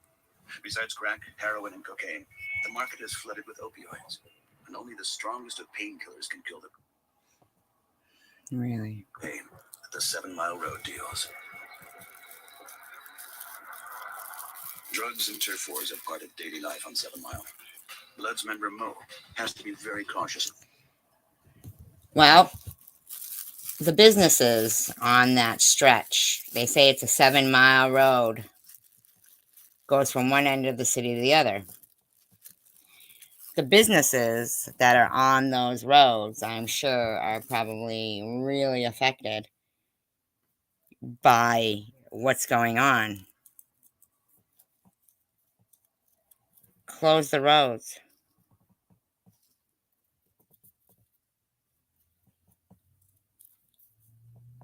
Just like you would close a port or a certain, portal into somewhere to, run things into that area, well, then close them. Which route he takes when running an errand. One wrong turn, and it could mean his life.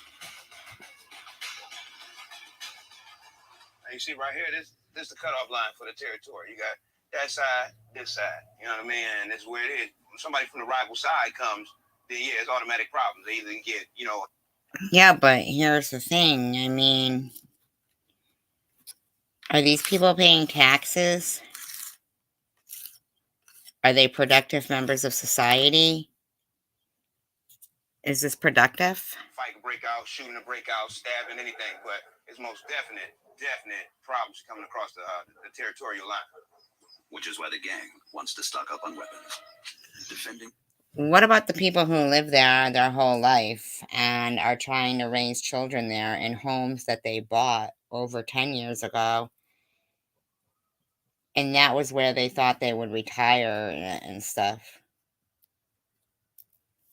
I really don't understand. That doesn't even make sense, Their turf has top priority. Outsiders often don't know for sure which area they're going through. It's gotten too risky for the gangs to make markings like graffiti.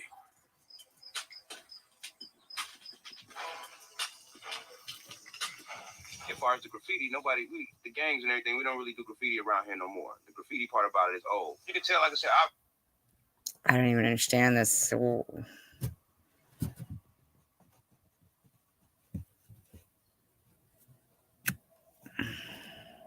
basically what color they got on, if they have a certain color. You catch them giving handshakes, with their homeboys identifiable. The dumb ones, they get online and they name after their gang online, and that be their handle for their social media and shit like that. So it's easier for the police to recognize them.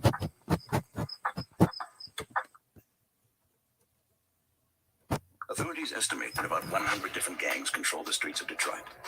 Countless videos of shootouts and people posing with weapons are posted on the internet.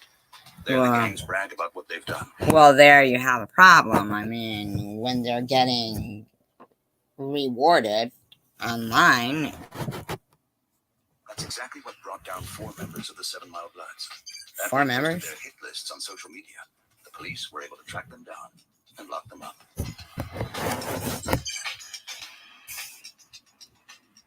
For gang member Mo, it's a warning to behave as inconspicuously as possible. His motto: if they don't know your face, they don't look for your face.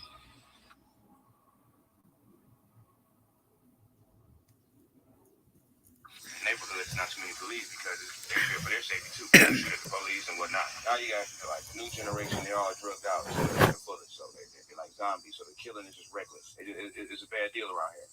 So even the gang member is saying shit's fucked up.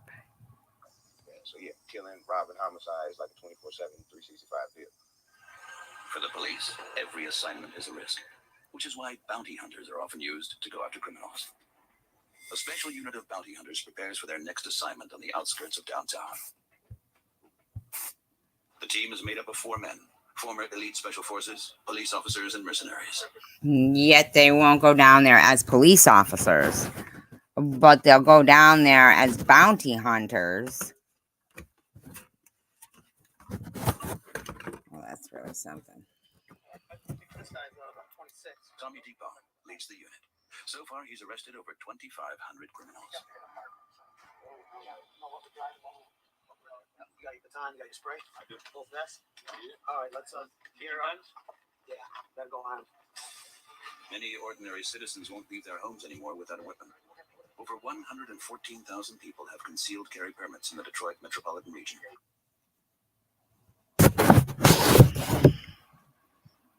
Wow, Mr. Tim. But the actual numbers are much higher.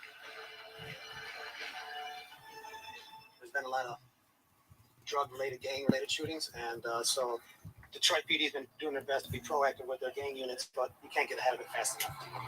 For 20 years now, Tommy and his partner Popeye have been hunting down criminals. At the top of their list, gang members. Today, Thereafter, for 20 years. See, now if they'd have gotten a fucking, hold on it a long time ago and nipped it in the bud and make any kind of gang activity in prisons be, like totally no, not okay.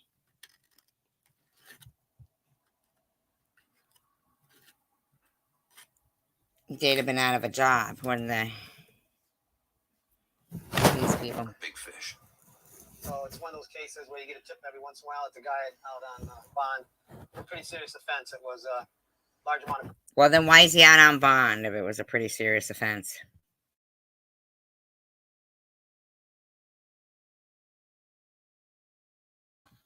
Oh, that's right. So the retirees can have a job. And weapons charge. It's pretty much total gang culture. There's some locals, but Crips and Bloods, don't forget, still kind of rule the lay of the land everywhere. What's your bond on that one? $50,000. Wow. $50,000 prize money. The first clues lead the hunters Prize to the money. no-go zone. And who knows which criminals the bounty hunters might Prize money. counter. I wouldn't say they're a prize to society. 7 Mile. That's kind of like the hot targeted red zone right now. And there's been a lot of execution styles lately in the head 2 times. So it's they're not playing. It's when somebody says that they're going to come and kill somebody. We used to laugh about 10, 12 years ago. Now, do those bonds, are they like a wanted dead or alive thing?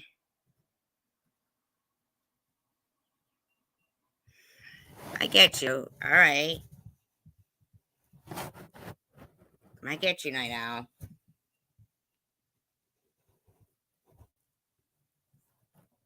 Is that a wanted dead or alive thing? How they are coming to kill somebody. We take it serious. And unfortunately, a lot of the people with the guns, the shooters, are juveniles. The bounty hunters drive to the criminal's last known address. Standard procedure. They're counting on tips about his current hangout. If arrested, fugitive could face 8 to 10 years in prison. Is he a juvenile? The hunters are also on the lookout for smaller fish in this pond. In his 50 years as a bounty hunter, Popeye, a veteran... Now it's 50 years. Now it's 50 years. I thought it was 20 years. Before it was 10, then it went to 20, now it's 50. Several times. I think the worst one I had was out in Arizona. We was out there when I got shot in the back. I was down for about 2 years. And of course, I got stabbed and almost lost all my fingers. They had to reattach everything. And I got hit with a bar stool in the bar trying to arrest the guy. It was like Turbo, what is his name? RoboCop? It's pretty dangerous, but I like it. I really do. As they thought, no new tips. But the hunters have to exhaust all their options. Let's keep moving.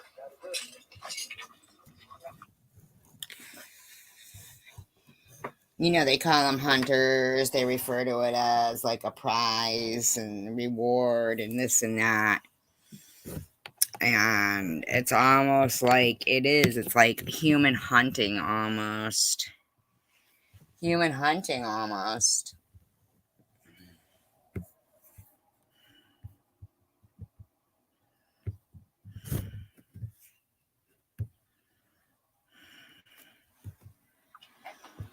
They hope to get more information from the sister of the wanted drug and weapons dealer. So they set off in her direction, despite the risk. Of course, they're probably going to threaten her children or something to take them away or something. Because about 32% of all those living along 7 Mile live below the poverty line. For many of them, the way to get easy money is by engaging in any manner of illegal activities. Like for right-hand man Mo, he delivers the weekly ration of drugs to the dealer of the gang. But is that really the way to get easy money? Hello? I'm about to pull up, right? Doesn't sound easy to me. Sounds like there's no job opportunities. His route takes him through the territory of a rival gang.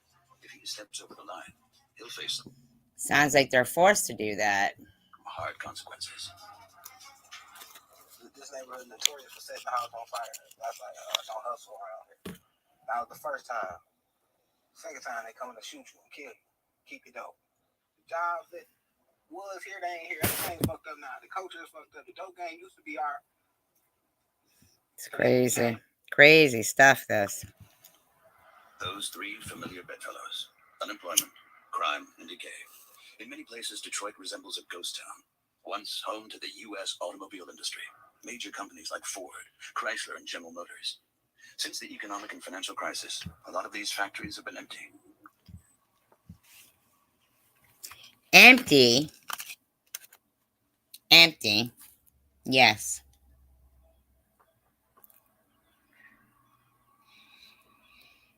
Now, I really don't think you would have to force labor on people.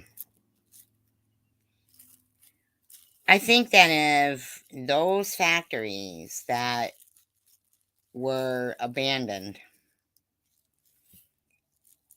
and those people that somehow, some way, their insurance, their, homeowners insurance and stuff, that I thought people, when they take loans out on houses, don't they have to have some kind of insurance? I mean, after the riots there, did everyone just take a loss?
I mean, think about that. That just doesn't even make any sense. A whole city, basically. Like those homeowners that had to leave their homes because of, everything being destroyed. Didn't they have to take insurance out? And if they didn't, then were the banks that lent them the money and the people who had, struggled to pay all that just, you know,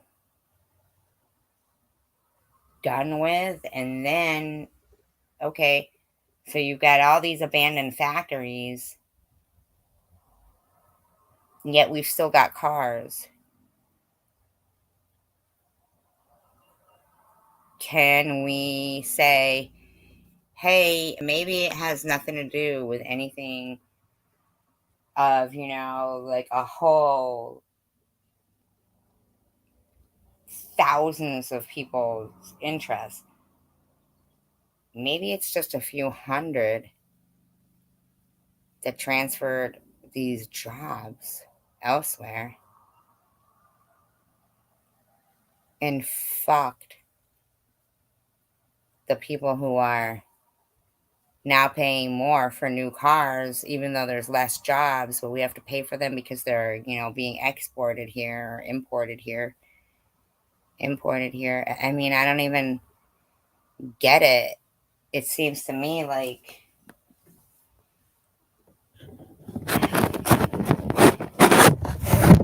greed, greed, greed got the better of,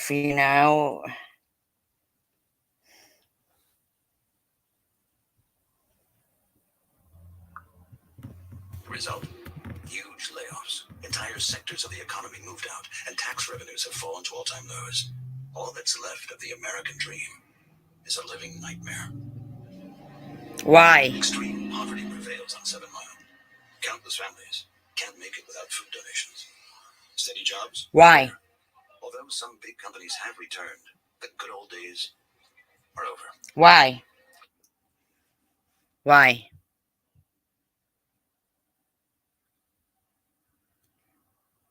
Look for the union label when you are buying. Da, da, da, da, da.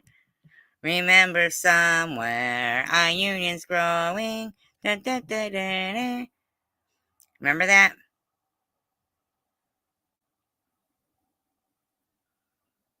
What happened?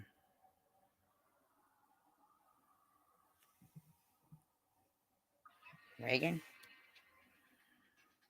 Dealer Meach has found his way to earn money here. Sell drugs. His first customer is already waiting. Oh, exactly, Night Owl. That's heroin, that's coke, that's crack. I just provide that service. We don't think this lifestyle we live in is illegal. We don't, this is natural to me. The transfer point, a gas station on the west end of 7 Mile. A gas station.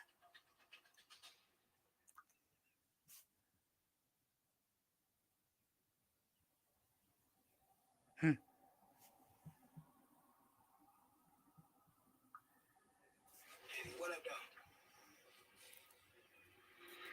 The gas stations are among the most dangerous spots along 7 Mile.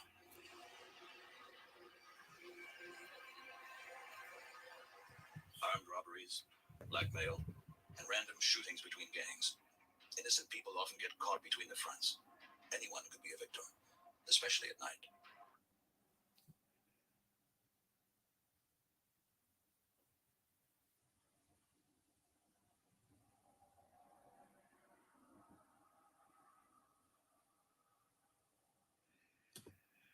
Then make the gas stations membership entry only. With a card, just like at storage places. With the fence to go through. And no extra, yeah, okay. I guess in areas like that, if you want to keep a business going there, and yet you know that you aren't providing enough safety for your customers, then you're crooked and there's something wrong with you, or you should want to provide the next step in safety. You live somewhere like that,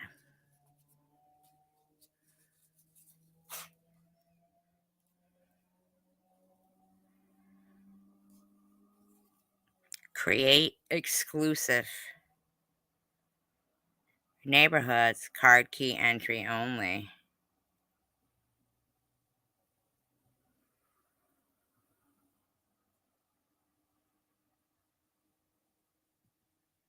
Gated neighborhoods. Fortresses.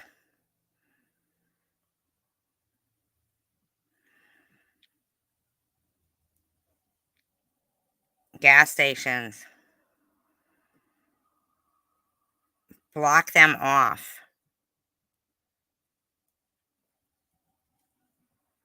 from them being allowed in. And with metal detectors. How come there's never any school shootings, it seems, in New York City or the inner cities? It doesn't seem like there is school shootings. Why? Metal detectors. Metal detectors. Make them be required everywhere.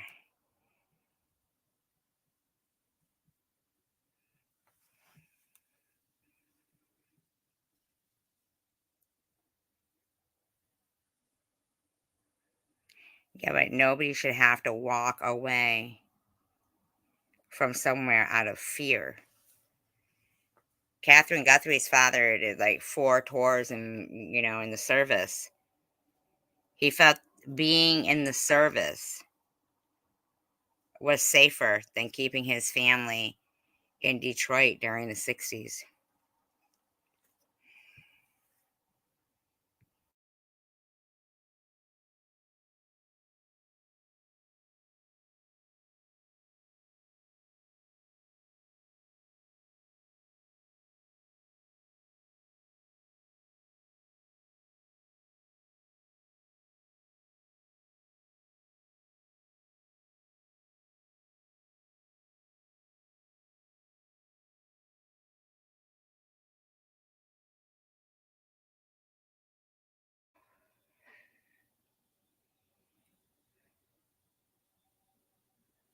I'm sure he did. And then you've got somebody else in this community who says their father during the 70s was making $50,000 a year working at the GM factory. Now, $50,000 a year during the 70s, man, that's probably over $250,000 a year nowadays.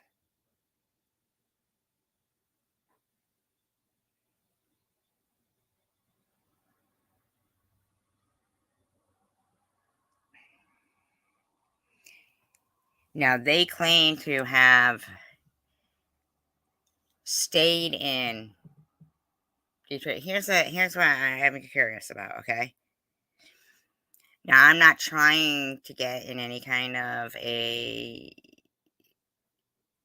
color thing here. It's a question.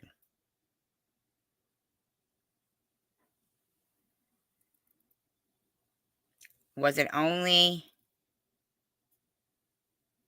white families that felt unsafe to live there and left their homes abandoned? That's a great job, Night Owl.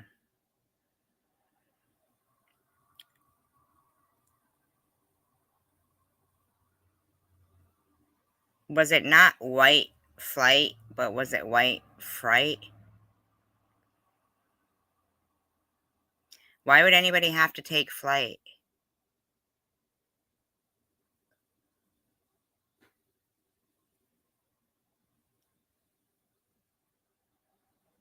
Why would anybody have to take flight? Why? And why would it be called white flight? I'm not trying to sound funny.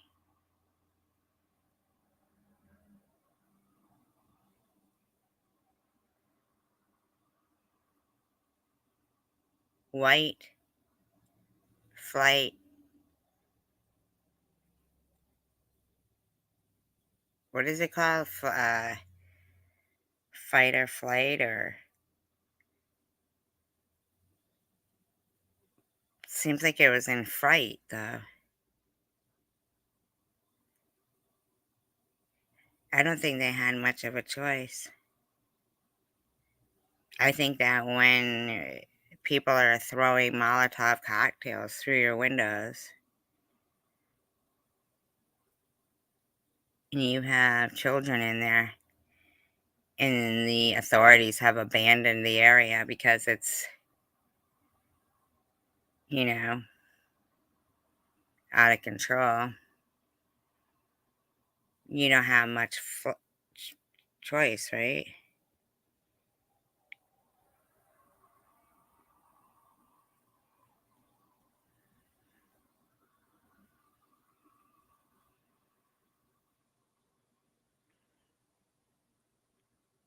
Now,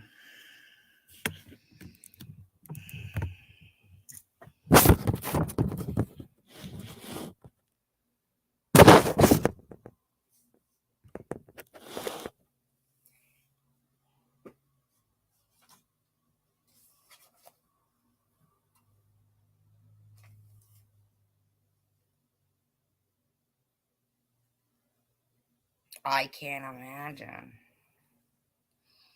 picking 4 tours of duty.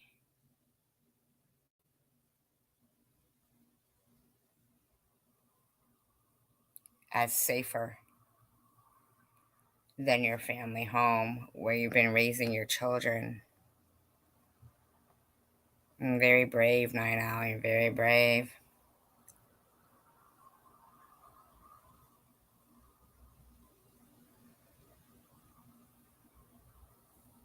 I was like, I don't know if I'm recounting this correct, but they were watching TV and it was just like, we've got to go.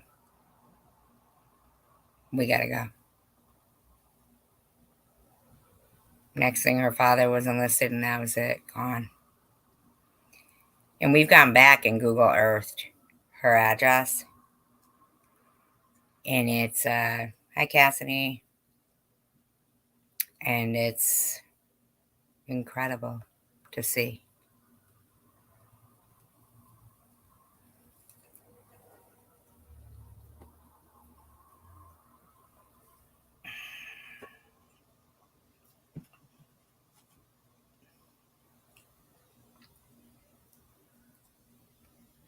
Those were people's dreams at one time.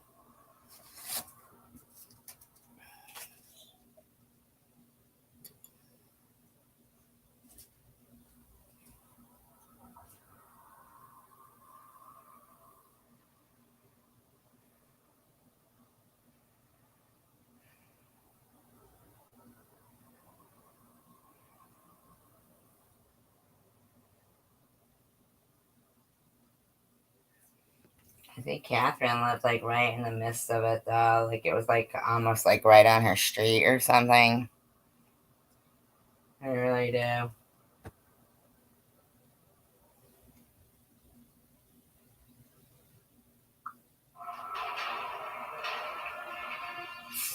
For the people who live along 7 Mile, it's all just part of their unforgiving daily life. Also, gang member. He's lived in a no-go zone since he was born. Gang wars flare up every week. Countless people have already lost family members or friends in these struggles. For the station attendants, all customers are suspicious at first. In the no-go zone, they prefer to be protected. What do you think? What do you mean? What do I think, SG? Cassidy. By bulletproof glass. Michael could also be a criminal or a gang member. It's very necessary, if anything can happen, someone can come in here, try to reach over there, or someone come in here armed, try to rob the store, which they ain't worried about that. But, it's just basically safety purposes.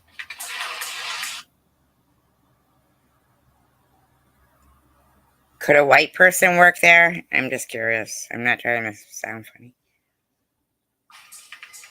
A lot of hot spots along 7 Mile have their own special names. Like if I went there, could I get gas? I mean, could I get gas, or what if I got a flat on the road?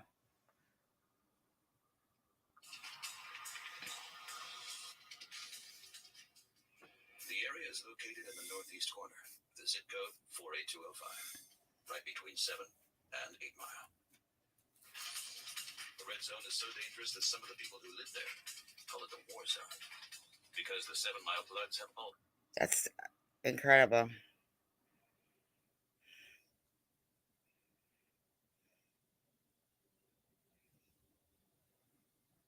So got their deadly finger in the pie. The main problem on this area is gangs. Everybody want to be a gangbanger, so that creates a lot of violence. Everybody wants to be a blood. Guy's got a cheek full of fucking drugs. In my opinion.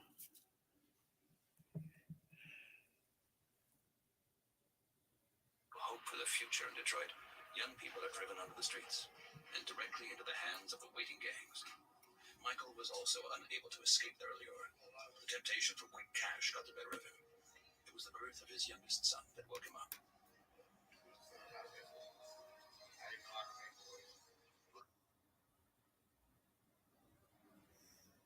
time I was 16 to the time I was 18, I was, running the streets selling drugs, And, by the time I was 18, that changed. I got locked up one time, wanted to stay free, stay alive, because anything you go out here thinking you're going to hustle and persecute over fucking $20, just because they don't care about nothing. Michael spent more than 1 year in prison.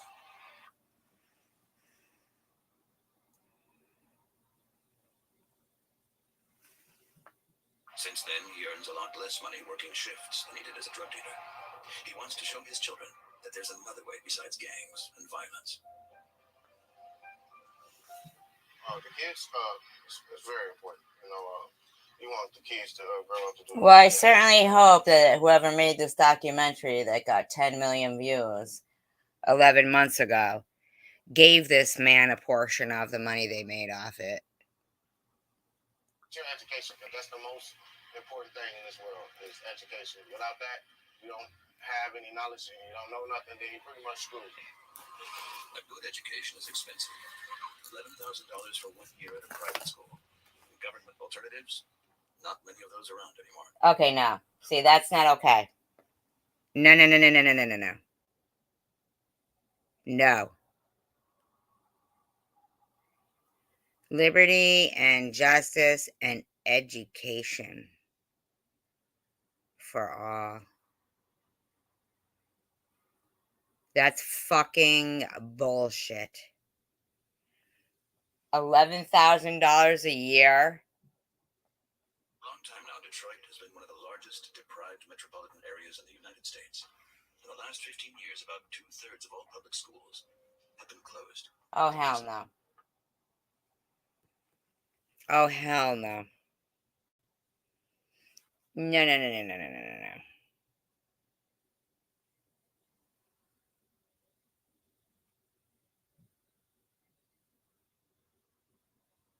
Unbelievable.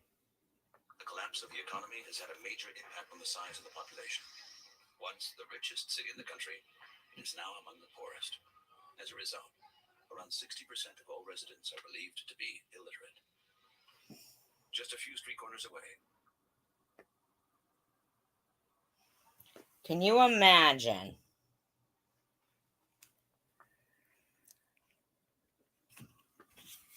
Trying to fill out a job application.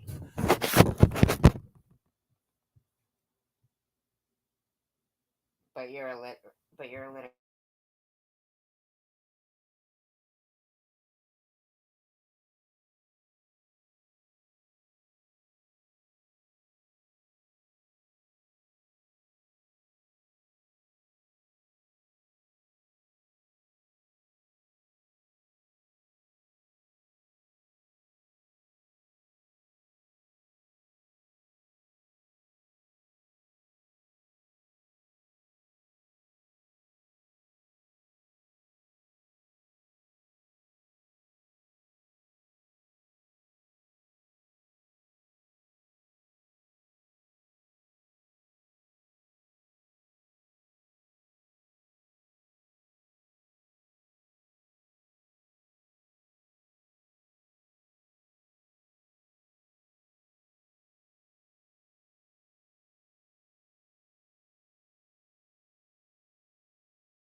So let me just get this in perspective here. 20 years ago, no child left behind.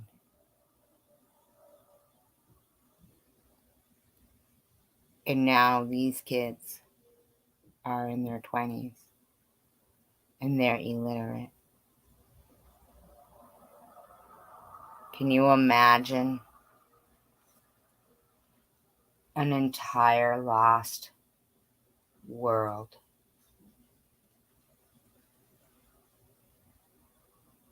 Because you can't read.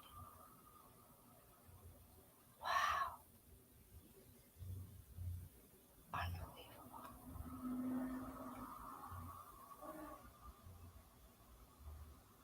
Unbelievable. Unbelievable. Wow.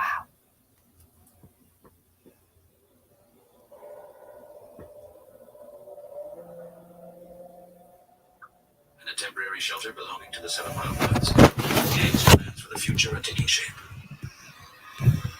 Gang leader Money has just done some business with a gun dealer. The gang will finally get some new weapons. After the cash is exchanged, the gun transfer takes place anonymously in one of the city's many stash houses. Wow.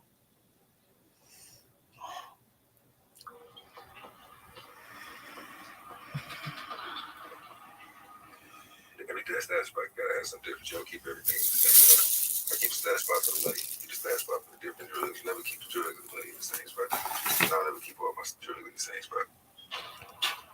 For such a special assignment, Boss Money only lets one man in the gang do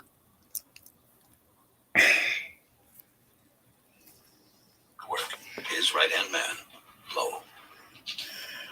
Almost a third of all houses in the city are empty, because only about 670,000 people still live in Detroit. In its heyday, there were over 2 million. For gangs, Wow. From 2 million to 670,000. Where did they go? Abandoned houses are the perfect stash for drugs and guns. And bodies. Or to hide a body. Unbelievable. And while the wealthier residents of Detroit have fled to the suburbs outside the city, the so-called white flight means that of those remaining in the decaying inner city, almost 80% are African Americans. Including Mo, the right-hand man of the 7. Now, let me ask you. When they say a racially motivated crime, because most of the victims were black that were killed by a white person who apparently knew how many people shopped and what color at a grocery store 3.5 hours away in some very odd helmet, which for all we know could have been virtual reality. Same with the little kids inside that house.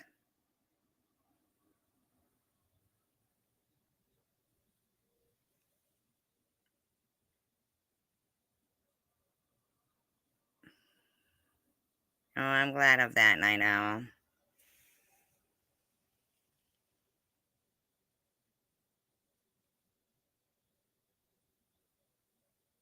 Mile blood leader who grew up here. He earned his status over the course of many ruthless years.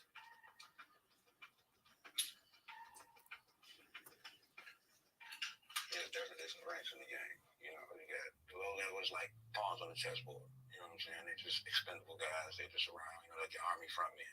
Then you get your regular generals, your level 2 generals.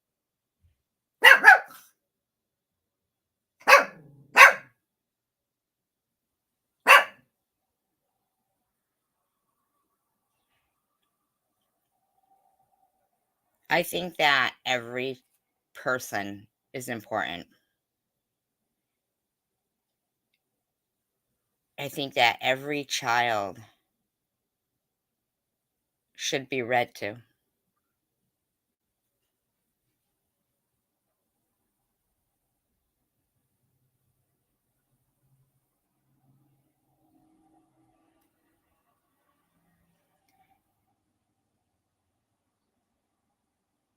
I think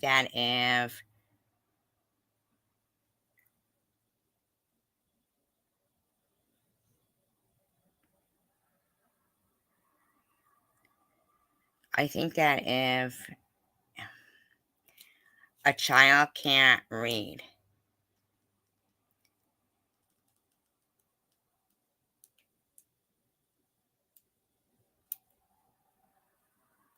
that should be noticed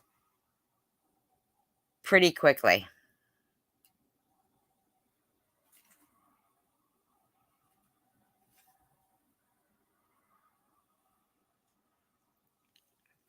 I mean,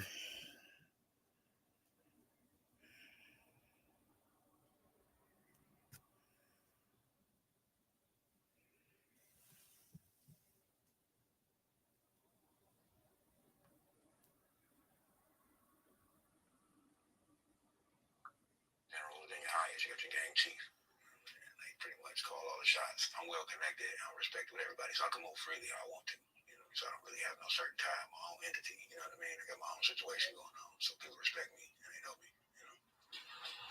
Mo is getting ready for his next mission, picking up the gun delivery, and he never leaves his house without one of his own.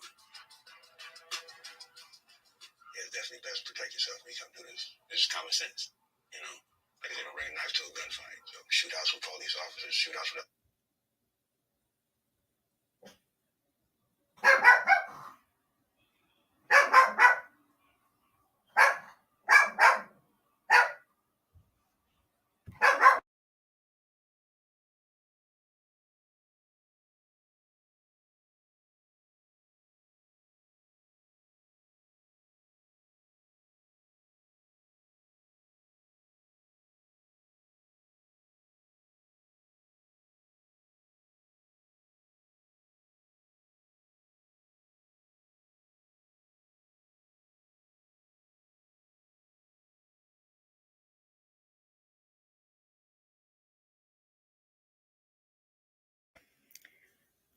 like I told you, Night Owl, there was a $20 million, I don't know, grant or something given, some kind of a something family foundation. I forget the name. I said it earlier. Some families. It was a not. It was the name of a family that donated $20 million for people who, needed repairs on their houses in Detroit that, were falling to disrepair. You have to apply for it. It's some foundation.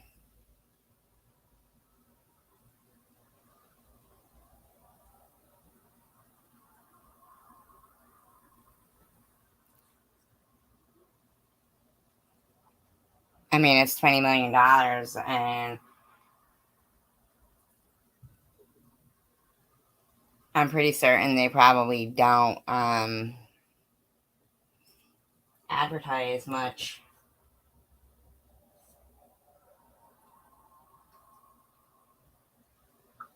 Other gang members, with other crews. Yeah, it's a lot. You know. Only with the requisite firepower can they continue to dominate their territory and the other gangs, because the Dutch paper might light at any moment.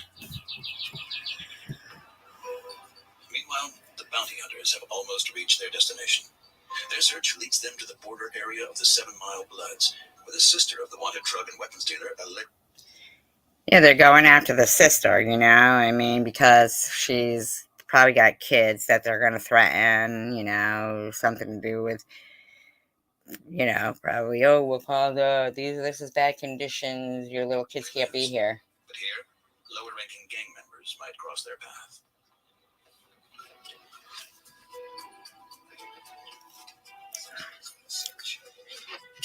Once at the house, they look for clues to lead them to their target. Getting out of the car is not an option at the moment. The danger is too great.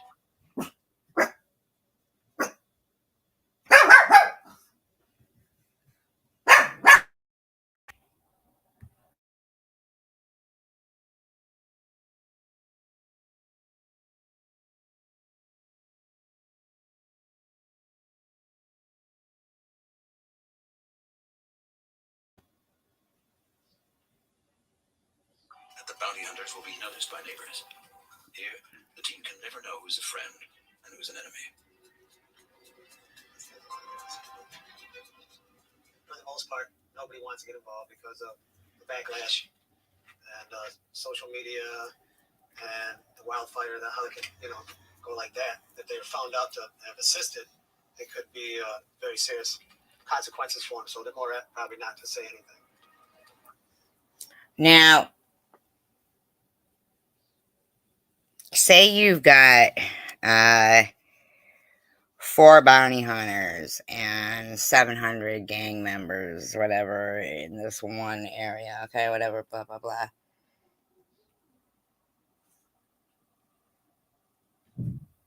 Jeez, oh, Pete.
Thank you, whoever blocked Secular there.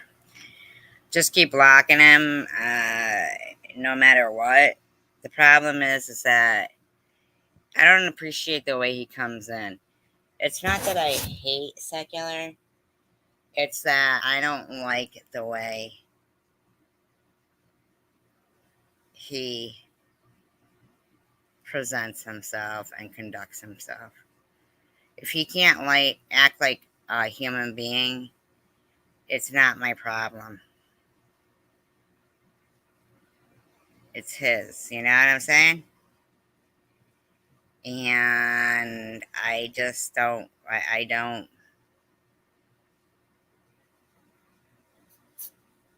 I have no use. Not even use. I just don't have even the desire to try to wrap my head around a man of that age that spends time writing even the 2 words googly moofus. Googly moofus. Yep, thank you, Nina.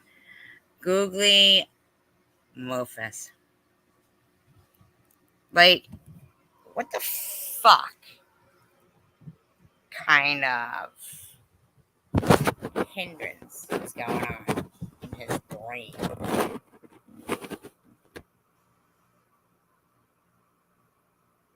To continue to intrude upon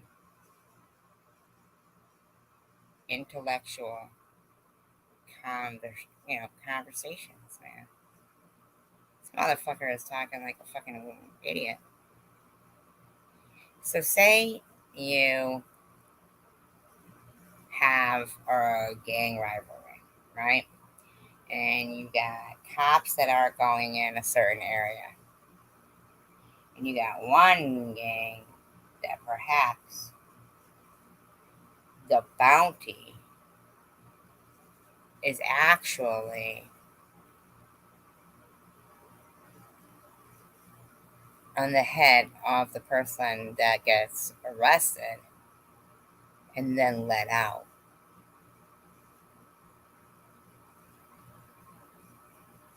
Now, when they get let out, are they being let out on a bracelet or a tracking device? Or are they just like, ho hum, bye bye? And then when they're showing up, execution style, 2 bullets,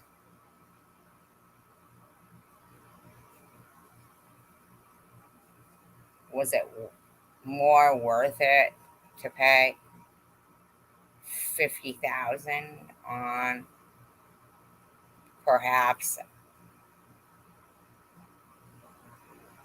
the bail for somebody in order to know where they're going to be to kill them? Who's paying their bail? Like, because you would think that if it was a friend or something that paid their bail and they skipped it, they'd be running the risk of their own friend grabbing them and throwing them in to get their freaking money, right? Somebody pays your bail and you skip, you skip it. I mean,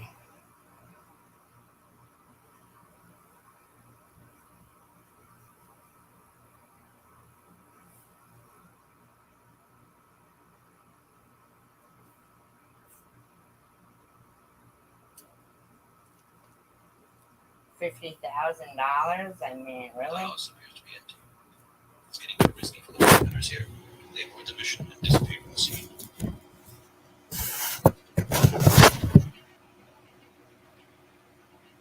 During a short break, the neighbor from before reappears.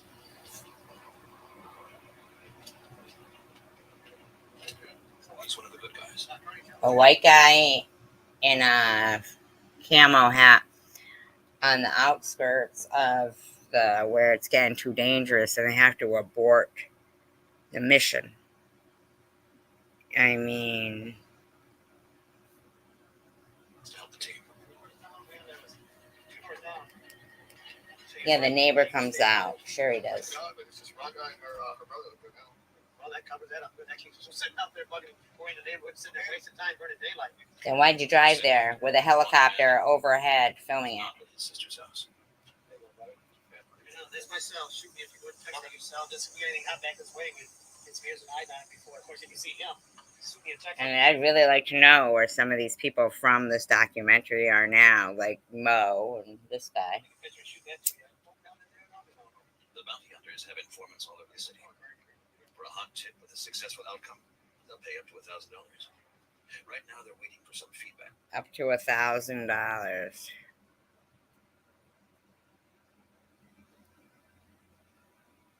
From their most important contact. Only a few street corners away, drug dealer Meach is making his deal at a gas station on 7 Mile. Gee, you think? But then they already tell us that the gas stations are the hottest spots.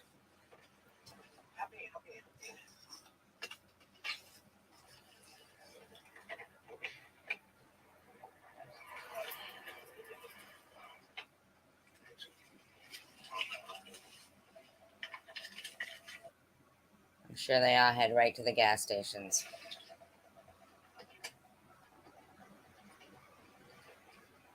Two rocks for $20. One after the other, dealer Meach makes the deliveries to his regular customers. So far, he's collected about $250. He considers the danger that one of the junkies will blow his cover.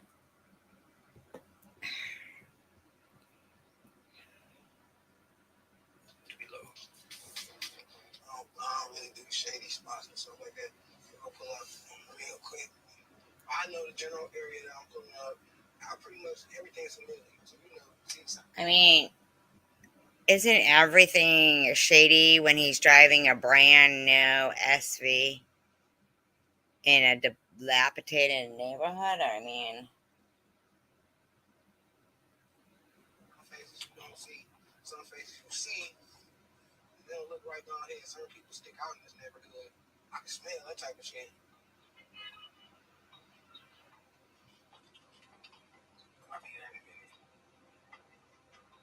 He's careful. He only gives his number to loyal friends and helpers of the gang. Meanwhile, the bounty hunters are back. yeah, the 4 bounty hunters. They're still waiting for a tip from their informants.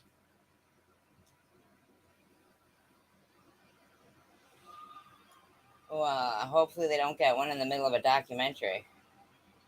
For gang member Mo, it's time to get going. His mission, to pick up the gang's long-awaited weapons shipment. Now this poor kid's walking all over the place. Everyone is waiting for darkness to fall in one of the most dangerous cities in the USA. As night descends, the entire length of 7 Mile is transformed into a deadly no-go zone. The risk of being murdered in Detroit is 11 times higher than New York City. An endless gang war holds the city in its clutches. Once police show up, the showdown is usually over. Isn't that crazy? residents have but one chance to survive the night. Don't leave the house after dark. Michael also stays within his own four walls.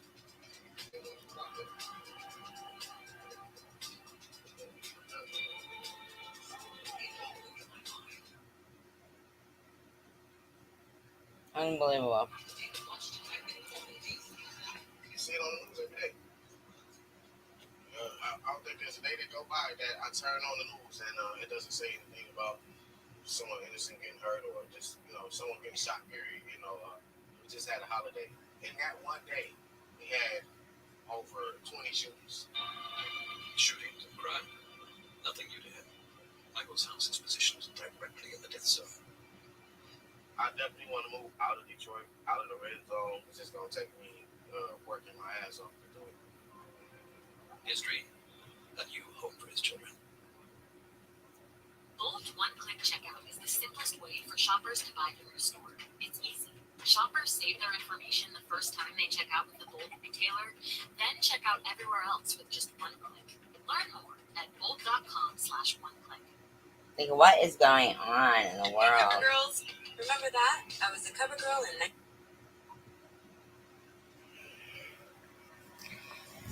No-go zones. Designing Detroit after Paris.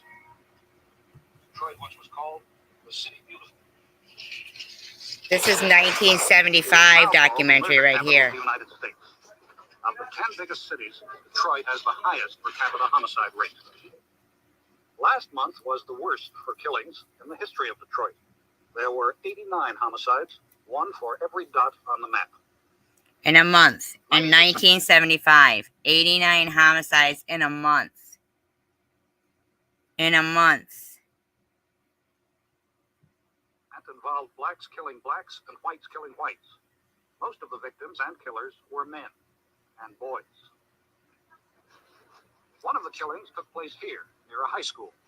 On April 25th, at this bus stop, one boy, 15 years old, shot and killed a 17-year-old boy with a revolver.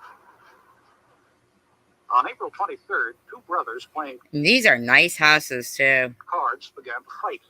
Their mother tried to intervene, and in the scuffle, she was shot dead. On April 19th, a man and his wife had words. She stabbed him. He died 2 hours later. In other crimes of violence also, Detroit is among the statistical leaders. In 1975. Robbery, assault, and rape. New Yorkers are sometimes called blasé. This shooting in downtown Detroit was dramatic, but it attracted a small audience. As in many other cities, the central business district is not what it used to be. Some people describe it harshly as a zone of decay. What a shame. At any rate, business has declined, with much of the commerce fleeing to the suburbs. The old major hotels are said to be attracting fewer clients. One department store cut back its downtown selling space. Another announced it will close its downtown branch. First-run movie houses folded one after another. Why? And now there is none downtown. However, on the border to Canada there, isn't that a hot spot for trafficking? A lot of things. southern rim of the central business district, a prosperous convention complex has been developed, and there are plans to add to it. It is a self-contained area for visitors, with auditoriums, stores, restaurants, and hotel accommodations. There is no need for visitors to leave the area. In fact, some people in Detroit advise against it. The result is a sort of convention ghetto, but it's convenient, comfortable, and lively. Now, I'm not trying to say anything here,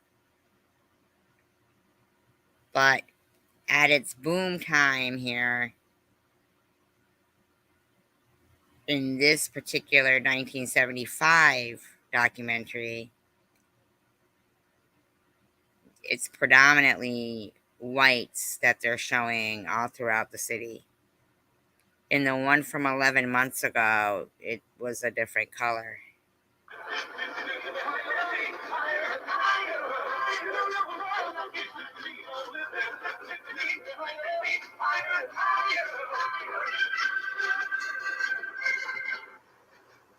At dusk outside in downtown Detroit, the streets already are almost empty. Already empty at dusk.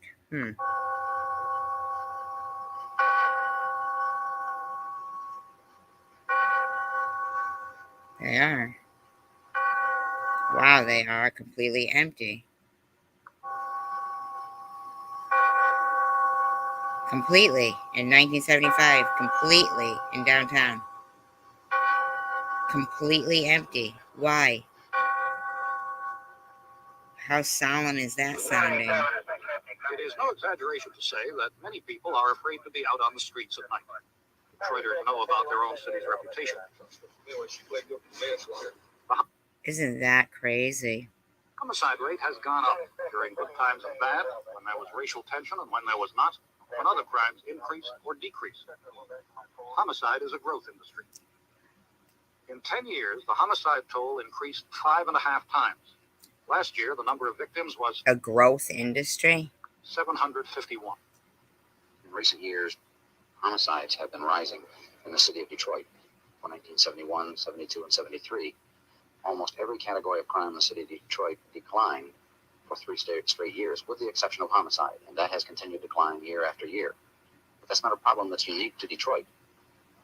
It's a problem that I am personally convinced that the entire state of Michigan has, as do most of the other major urban areas in the United States.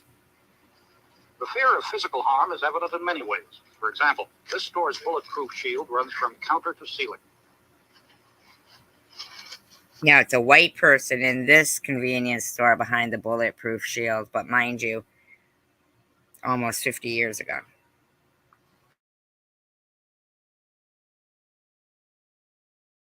With its fortress-like walls, is planned to provide security for its residents. A toll gate screens out strangers trying to enter. However, as far as homicides are concerned, the major threat is not from strangers. Most of the homicide victims are friends, relatives, and acquaintances, and they are killed as a result of some type of emotionally violent argument. And I can Why?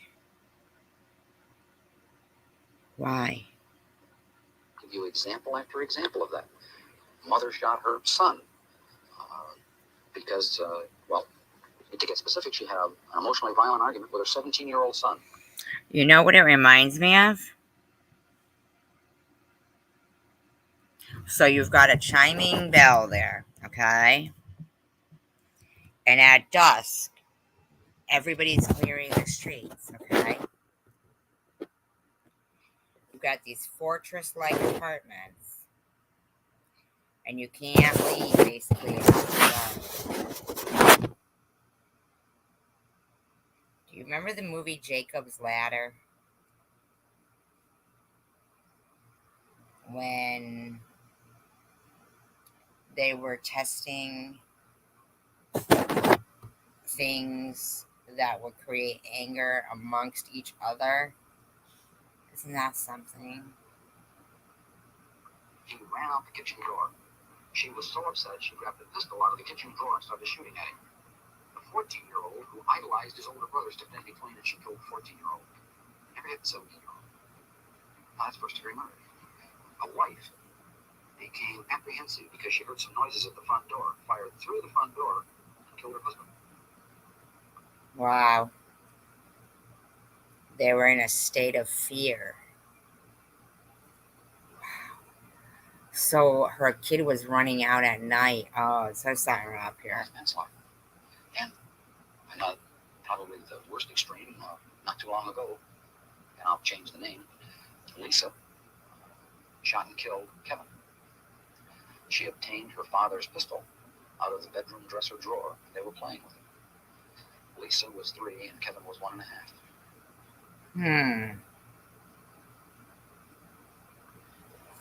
This was a boy killed accidentally while he and his friends were playing with a gun. The other boys tried to hide the body. This These picture police is awful. photographs illustrate the most common stories of homicide. They're all white too, man. All white. Marriage, blood relationship, ending in a short Wow, burst of this rage. doesn't make sense. This is a fucking slaughter. People going crazy, yeah. Absolutely. Abso-fucking-lutely. There were two men in the life of a woman who lived here. On April 28th, one of them, a friend, came to visit while she was out. Shortly afterward, her husband arrived with a gun. There was a fight upstairs, and the friend was killed. The husband was arrested, but it was for her friend that the woman grieved. Wow.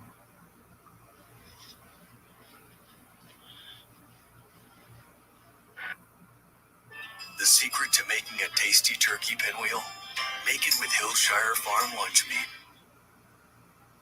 As a dermatologist, I know that dark spots are difficult to treat. That's why I would recommend the Homicides today are linked to the rioting, burning, and looting of July 1967. Of the 53 people who were killed in Detroit that month, 43 were victims of the turmoil. For both races, the violence produced thoughts of self-preservation. The new fears brought on a wave of gun buying. Wow. Many guns were bought legally with registrations and permits. Many more were acquired illegally. The entire city became an arsenal. What is the estimate of the number of handguns here in the city of Detroit? In the city of Detroit, conservatively, probably 500,000. 500,000. One for every 3 persons. That's right, or almost one for every household. And it's evident, for example, in one of our very nice residential districts inside the city of Detroit, they had 7 burglaries not too long ago. And in those 7 burglaries, they obtained 14 pistols. And there are fences in the city of Detroit we have gotten information on where they have put out the word, so-called word, that they won't buy anything but pistols. They don't want any televisions or stereos or radios or anything else. They only want firearms. Each year, the Detroit Police Department confiscates about 30,000 firearms used in crimes.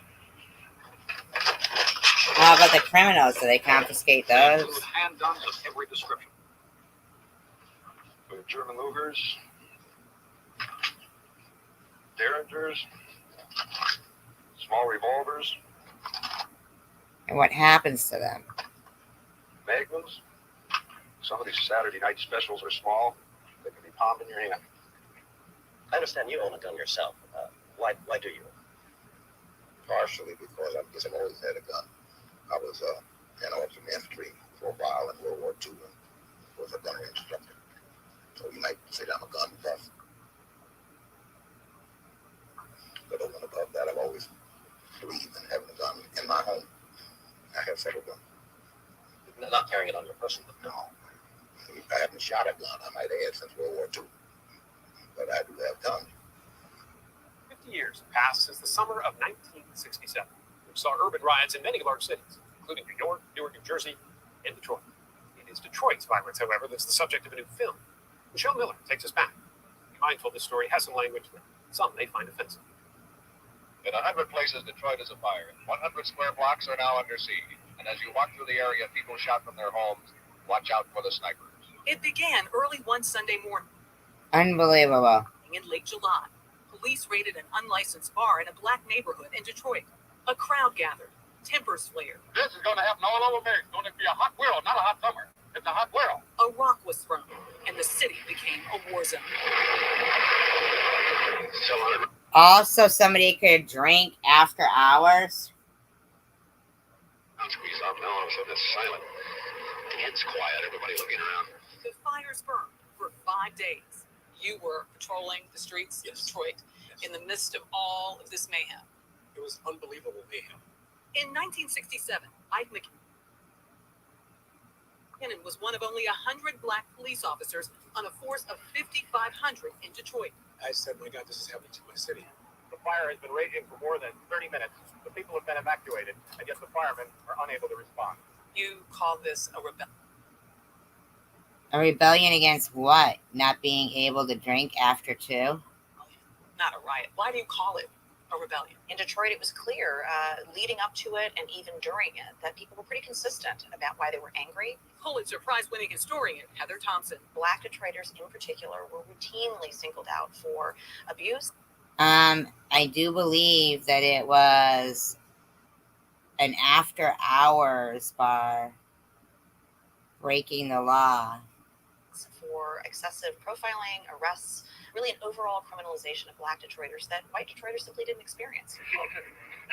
Policing was used to... Well, were they not having after-hours bars and then spilling out onto the streets, threatening the police and shooting rifles from windows?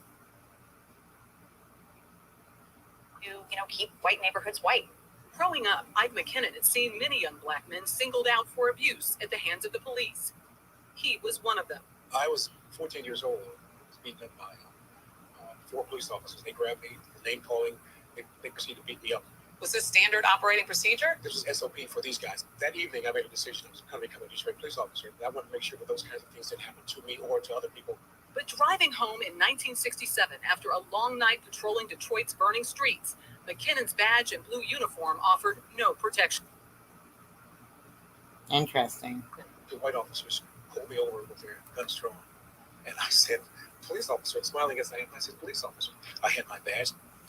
I stepped out of the car. The older officer with his gun drawn, he said, tonight you're going to die, nigga. This is a cop. This is a police officer. Telling another police officer, yes, I'm going to kill you. That's right. Tonight you're going to die, nigga. I see his finger pulling the trigger. And as I dove back into my car, he started shooting at me. I hit the... I don't believe him. And where was he driving home to? I thought Detroit was in the middle of a riot and they were just pulling him over. And I mean, I don't believe him. I already with my right hand, the steering wheel with my left hand, and I drove off as he was shooting at me. What did that tell you? If a person is of that mindset to me, a fellow officer, what the hell is he going to do to the rest of the people in our city? So you're telling me that the city's burning and they're pulling you over, buddy? 3 people died during those 5 days in Detroit. Were you leaving when you should have been fighting with the rest of your comrades? I mean, I'm just wondering. 2,000 buildings destroyed, some 400 families left homeless. The Webb family came back to what was their home on Harrison Street to salvage what did not burn and try to find a reason for last night's destruction. 3 teenagers, Carl Cooper, Aubrey Pollard, and Fred Temple, were among those who died, shot to death after police raided the Algiers motel, searching for snipers. These boys were simply caught in the wrong place at the wrong time. Like Lee Harvey Oswald? What happened that night is the subject of a new film by Academy Award-winning director Catherine Bigelow. It's called Detroit. Shots fired near the Algiers motel. I'd never heard of the Algiers motel. Well, what happened there? Had you? No. Yes. I'd heard of the Detroit riots, but not the Algiers motel, not this true crime story. It's very historical. In like total what? It's dilapidated now, isn't it? A couple of times they tried to redo it. I think they're like trying to regentrify it now or something. Let's not be stupid in this situation. 7 black men and 2 white women were severely beaten, but survived. Their stories tell a tale of brutalization. 7 black men and 2 white women.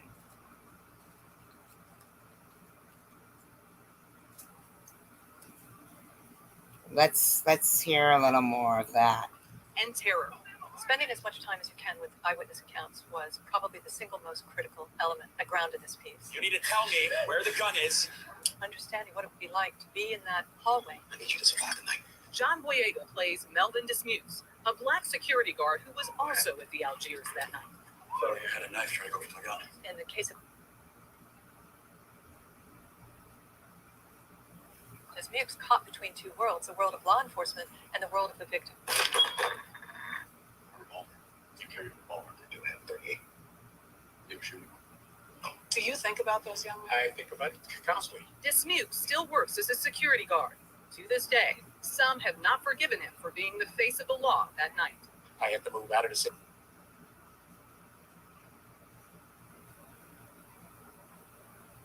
Yes, you're right, chosen one.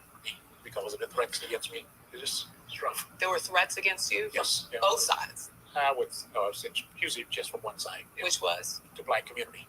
Dismukes was tried for assault in 1968. He was acquitted by an all-white jury. I saw him as a survivor. See? So the black community was threatening this black cop or a security guard. And yet at the same time, somebody who was deeply wounded by the event. You could see that it broke him in an irrevocable way. Melvin, you want to go home? None of the 3 white police officers at the Algiers that night were convicted of any wrongdoing. How much do you want the audience to see the collateral damage? These broken... I want to know why there was 2 white women and 7 black men in 1967. Broken spirits. And broken dialogue, between 2 very disparate cultures that need to embrace one another. It's naive, perhaps, to think that that's possible, but I have to. 50 years later, the Detroit neighborhoods where the riots raged have still not recovered, though many parts of the city are turning around. Ike McKinnon rose through the ranks to become chief of police in 1994. Served as deputy mayor of Detroit until last year. Where the Algiers Motel once stood, there is now an open field. No Okay, plaque so they marks did what knock happened it down. Some say riots, some say rebellions. There will be a marker near the spot where the riot broke out, and a newly rebuilt park. The people have to connect to their history and understand what we've been. For community activist Marlo Studemeyer, coming to terms with what took place here 50 years ago is the only way for the city to heal. We're really... That makes no move sense. forward. We have to deal with race. We have to deal with neighborhoods. We have to deal with youth. And we have to deal with economic inclusion and opportunity. I think that Detroit is a bellwether city. Historian Heather Thompson. It's every city in some respects, and that's why 67 mattered. It's why it matters that we get it right, what happened, and it's why it matters that we look at Detroit carefully today. This is going to be extremely uncomfortable. You may want to skip this. Or don't. Come on, Caleb, you got this! Then if you...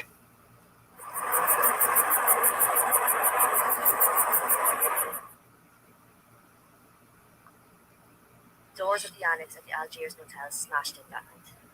Loud footsteps marched up the stairs. You couldn't see anyone, but you could hear them. Hundreds, it sounded like.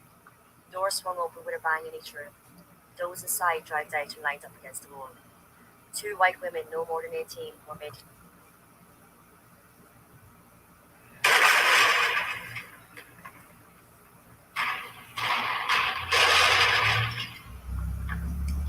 WWJ News Special, 6 days in July.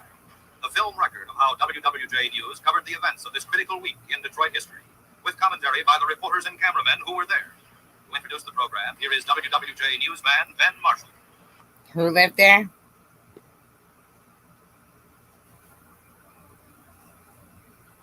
Oh, your brother? Oh, wow.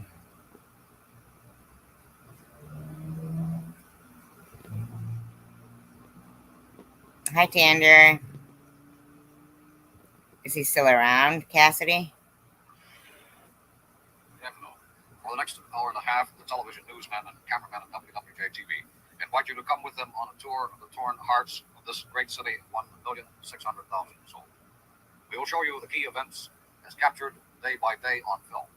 My colleagues and I hope to add another dimension to the story by taking you behind the camera lens. You will hear their own personal stories and share their impressions as they covered an event which came as close to actual military combat as some of them. How long in that time, or?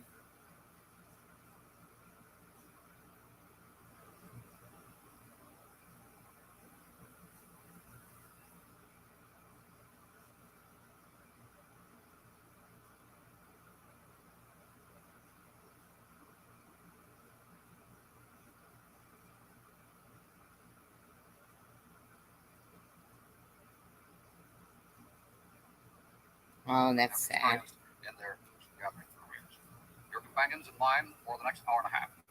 I'm sorry. Newsman George Pruitt.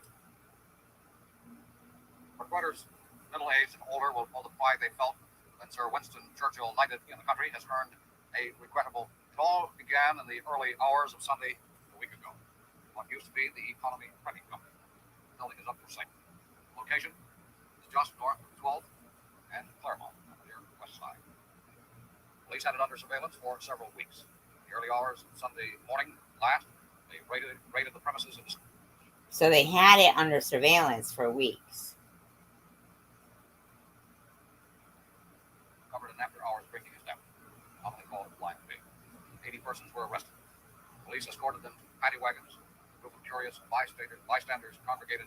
Their curiosity turned to hostility. They began shouting their disapproval. Empty bottles began to fly. Several store windows were shattered. Garbage cans were upended. The contents. So you got 80 people.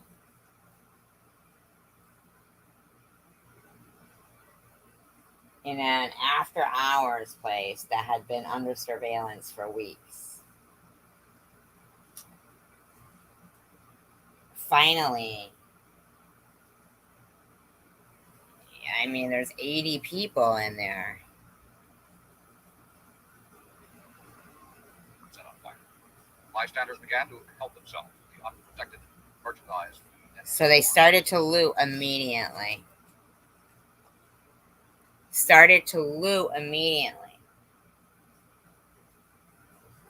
So you got cops thinking they're busting an after hours place filled with 80 people, probably against fire codes. And a crowd starts to bust the windows of the businesses, their local businesses, and starts to loot. By daylight, a handful of looters had collected size and momentum, like a rolling snowball. This was the scene of Falk and Clark. At this point, was the police very worried, George? Yes, I'm sure they were.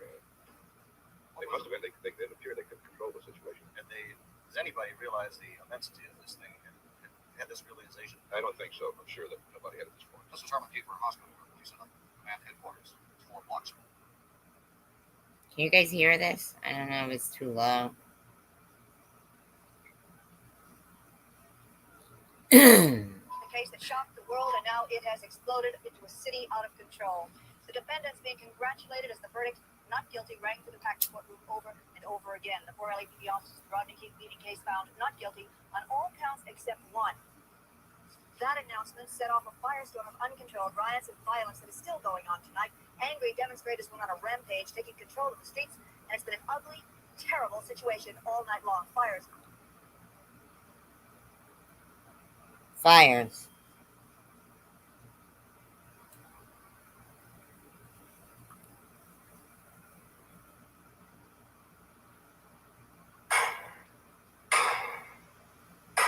In the summer of 1967, racial tensions in the city of Detroit reached an all-time high.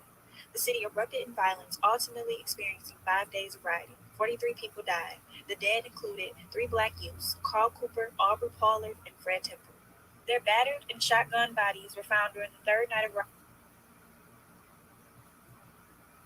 rioting in the annex of the Algiers Motel off of Woodward. We talked to a couple of boys who had been with him. One of the boys I remember clearly, his name was James Sorter. What happened is they were engaged in pimping white girls who were there. There you go. There you go. There you have it. Cassidy? Correct, right? Did I just say that right? 1967.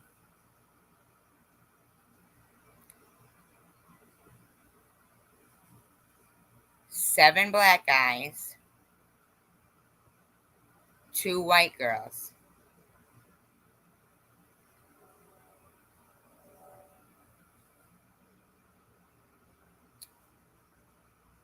I am in compute. I just. Rioting in the annex of the Algiers Motel off of Woodward. We talked to a couple of boys who had been with him. One of the boys I remember clearly, his name was James Sorter. What happened is they were engaged in pimping white girls who were there, which was done all up and down with some of those motels there. And the police were upset about that.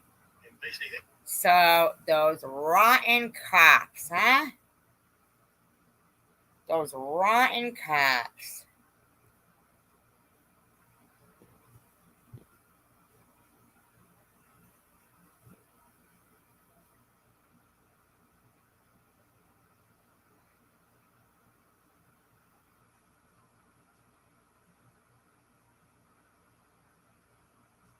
Well, thank you. I hope you really mean that. I mean, wow, those rotten cops. That's how that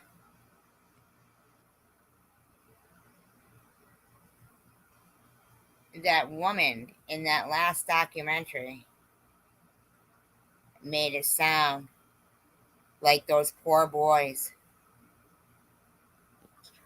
Motel when it first opens in the 50s.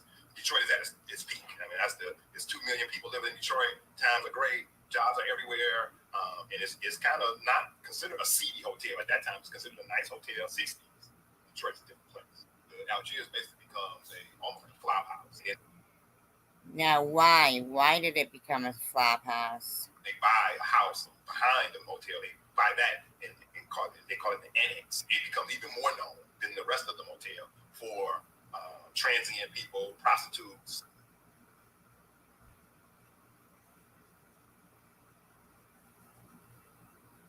Oh, okay. Hi, not your baby doll. Thank you, I appreciate you. People using and selling drugs, that population. When the riot started, a number of individuals desperate to get off the street and thus out of harm's way took up residence in the annex of the Algiers. At the same time, Michigan's National Guardsmen and state police had joined forces with the city police in order to restore order in Detroit.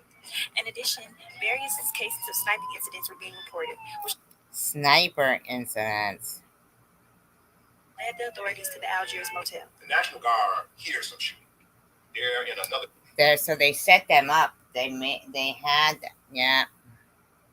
Building 200 feet away from the Algiers Motel's annex building, where this shooting is allegedly coming from. So the National Guard calls the police and lets them know that they're going to raid this house. We want the police to come. And the police put on their radio, National Guard under heavy fire, which the National Guard never said that. The National Guard just said, we hear shooting, and we're going to go converge on this building. July 25th, when they raid, coming in through 3 different doors. Following the kind of rifling through all of the rooms, they assembled everybody on the first floor.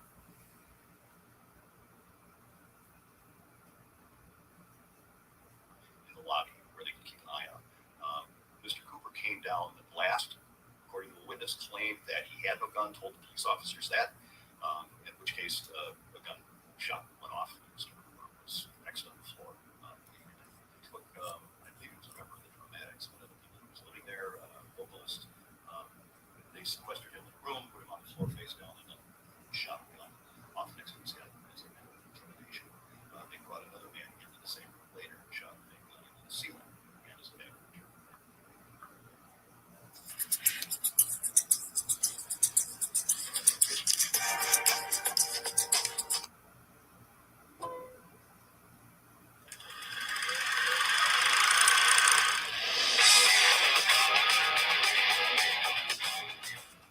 Hey, Cypher here. Detroit is an interesting case for historical accuracy in cinema. I wouldn't say it's completely accurate, but then again, neither does the film. Instead, this is almost entirely disputed history. There are no definitive accounts of what happened, only murky and often self-contradictory information, and this film goes a long way to exploring that information. It is about the Algiers Motel incident. I want to know who the white girls were in there.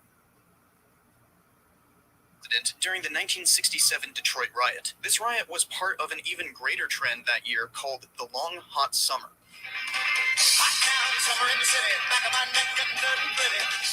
In 1967, there were a series of race riots unlike anything the United I want to know. I want to know who those white women were in that room. States had seen since the Red Summer of 1919. Almost 160 separate riots happened. These all had different direct causes, but one root: race relations. Race riots had swelled alongside the civil rights movement of the late 1950s and 60s, but the movement had maintained its spirit. Well, I don't know. Did it have to do with kidnapping and sex trafficking white women? That's what they said. I mean, I'm not trying to be a dick or anything.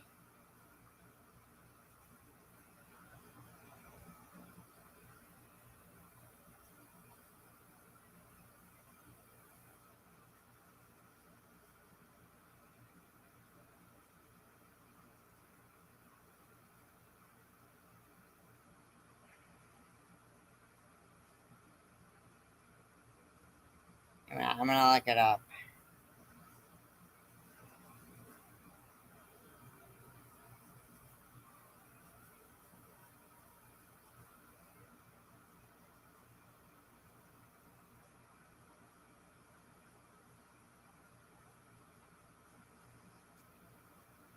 Okay, but I want to know.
Okay. Hi, Jax. Okay, so there's definitely more to that shit.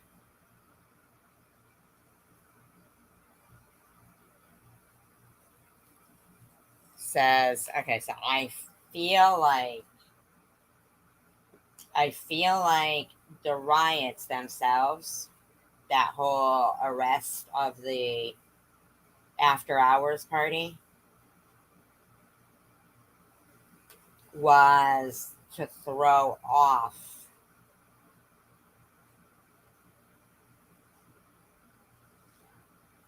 what was going on in that motel. I really, really do.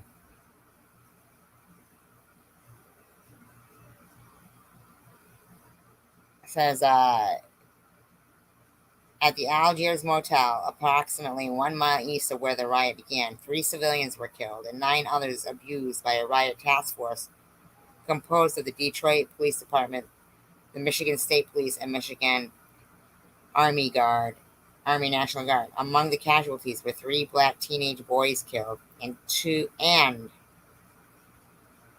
white women and 7 black men wounded as a result. The task force was searching the area after reports were received that a gunman or group of gunmen, possibly snipers, had been seen near the motel. 1 death has never been explained, as the body was allegedly found by responding officers. 2 deaths have been attributed to justifiable homicide or self-defense. Charges of felonious assault, conspiracy, murder, and conspiracy to commit civil rights abuse were filed against 3 officers. Charges of assault and conspiracy were also filed on a private. All were found not guilty. The Detroit Police Department was 93% white, of whom 45% working in black neighborhoods were considered to be extremely anti-Negro, and an additional 34% were prejudiced. Okay, I don't know. The riot began after police raided a black-owned business that hosted a blind pig, an illegal bar, during a party to celebrate the safe return of 2 black Vietnam War veterans. Police had expected a small number of patrons, however. There were 85 or more patrons inside. As the dozens of partygoers were being loaded into police vans, a mob of people formed around the scene. One of the sons of the blind pig's owner jumped on the roof of a car and threw a bottle at the police, and the mob followed suit. In the ensuing violence, numerous businesses were looted or burnt down as the riot spread to other districts of Detroit. At first, police officers were ordered to hold back from responding to the rioting to prevent an escalation in violence. A curfew was imposed, and many people in Detroit stayed home or took shelter. Detroit Fire Department personnel were held back from the fires by looters throwing objects at them or by snipers. Michigan Army Guardsmen were activated by the Michigan government and were patrolling the streets, guarding several large businesses. The Algiers Motel was a black-owned business owned by Sam Gant and McCurrent Pye.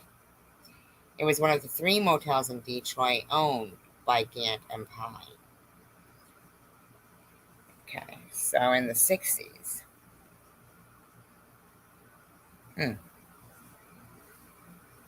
So they certainly were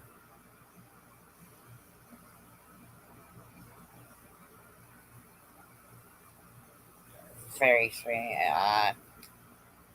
The others being the Alamo at Alfred and Woodward and the Rio Grande on West Grand near Grand River. Prior to Gant and Pye's purchase in 1965, the motel's white owner had barred black people from staying at the motel.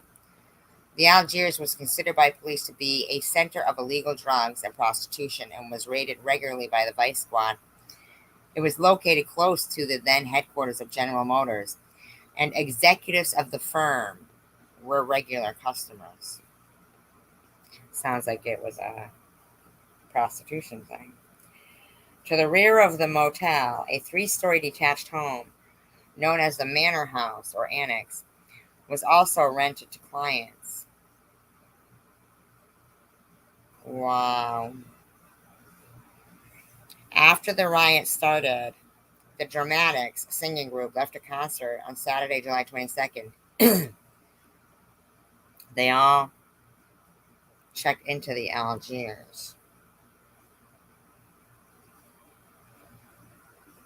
So we've got 2 18-year-old white women who were there. I really want to know.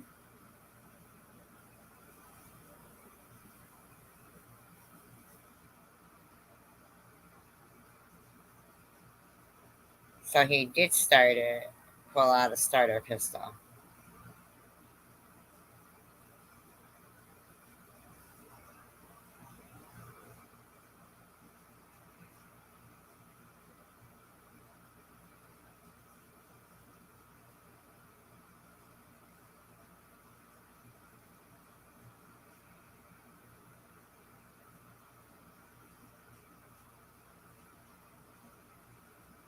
I really want to know what happened to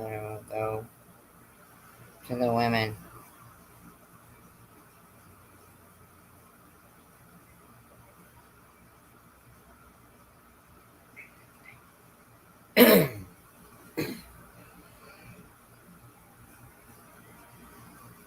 Wow.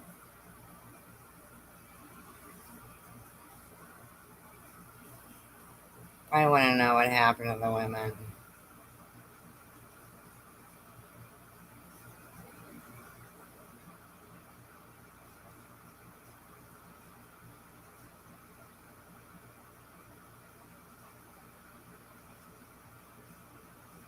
Oh, I'm sorry. I'm not your baby doll.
The 2 white females were subsequently convicted on prostitution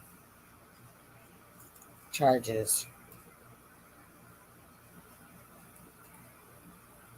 Wow.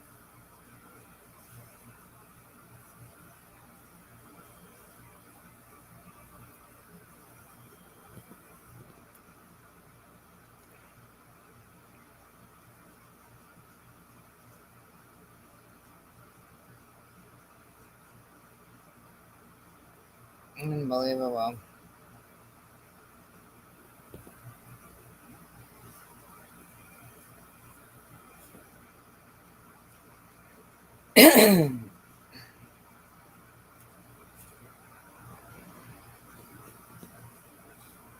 I mean, they dismissed all of it. It's because of the qualified immunity doctrine. In case anybody doesn't know what the qualified immunity doctrine is, does anybody know what it is?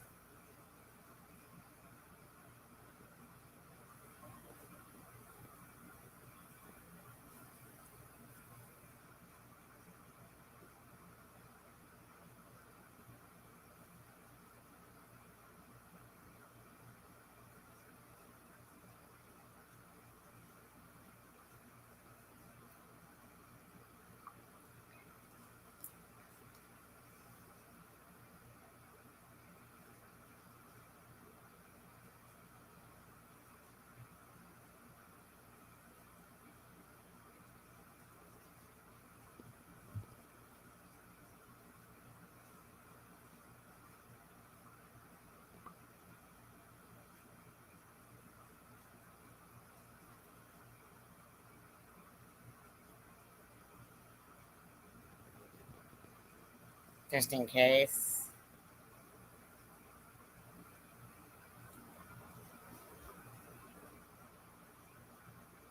I mean, it's really pretty, shocking what it is. Can somebody block that thing?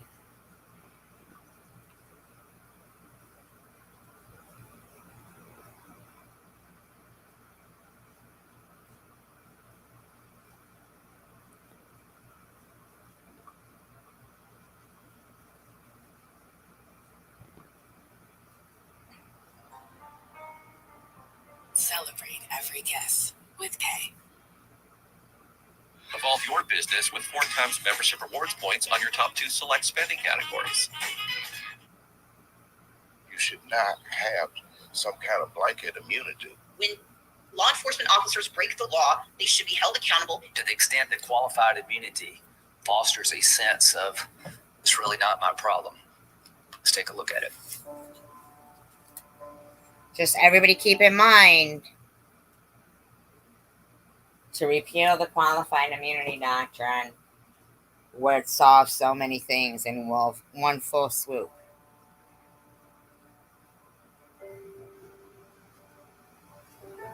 Qualified immunity is a legal doctrine that was developed through court precedent rather than through congressional legislation.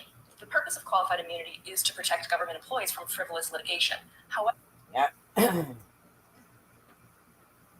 it's become an increasingly effective shield in thousands of lawsuits that are seeking to hold cops accountable when they're accused of excessive force. When a black man is brutally beaten, his family goes to court and tries Well, not only a black man, but a white person too, okay? A white person too. A white person too. Qualified immunity is a doctrine that was created by the United States Supreme Court in 1967. The doctrine shields government officials from liability for damages claims, even if they Now, how coincidental, the same year of that whole Detroit riots thing, right? Constitution, if they've not violated what the Supreme Court calls clearly established law. When the Supreme Court created qualified immunity, it did so in the terms of the court to protect from liability all but the plaintiff. To protect. Protect and serve means to protect from liability.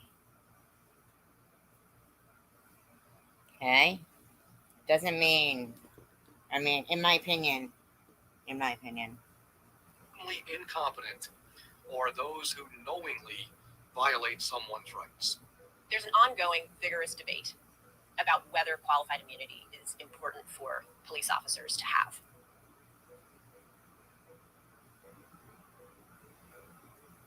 The Supreme Court in the early the qualified immunity doctrine 2000s decided a case in which they held that lower courts deciding whether an officer was entitled to qualified immunity had to do 2 things. One is that there needs to be a constitutional violation.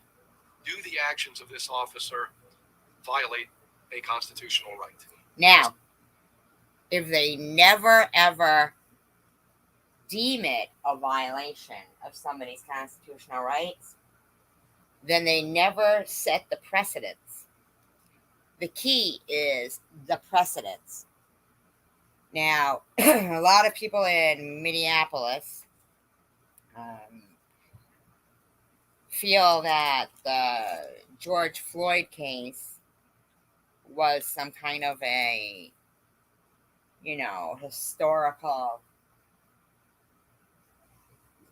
landmark for setting the precedence of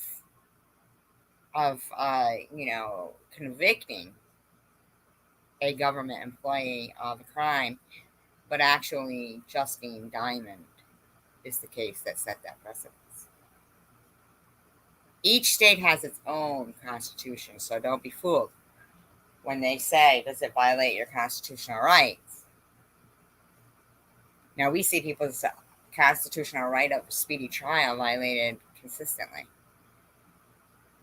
Or no.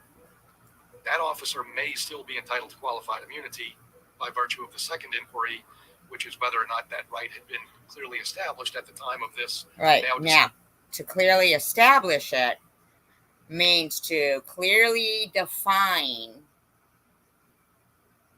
the training. Okay?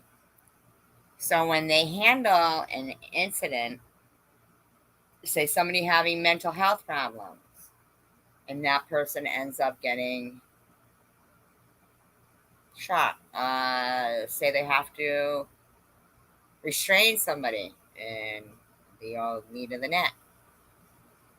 By not training them in any other way, gives them the right to say it was not clearly defined. Upon violation. There needs to be a prior court case holding the conduct unconstitutional, sufficiently similar, Setting a precedence. in factual terms, to the case before the court, that the factual circumstances of that case would inform the defendant that the conduct was unconstitutional. If the answer to that question is no, I would give that officer qualified immunity. And at least now we know moving forward, if somebody does something like this again, it has been clearly established. As long as they do not clearly establish it as a violation of your constitutional rights. Now, with each state having its own constitution, you got to go through a lot of states. Now, on the Supreme Court level,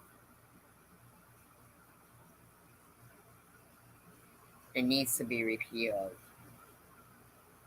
nationwide. The Supreme Court explained that that process would help clearly establish the law in the future and give guidance to police officers and police departments about the contours of the Constitution.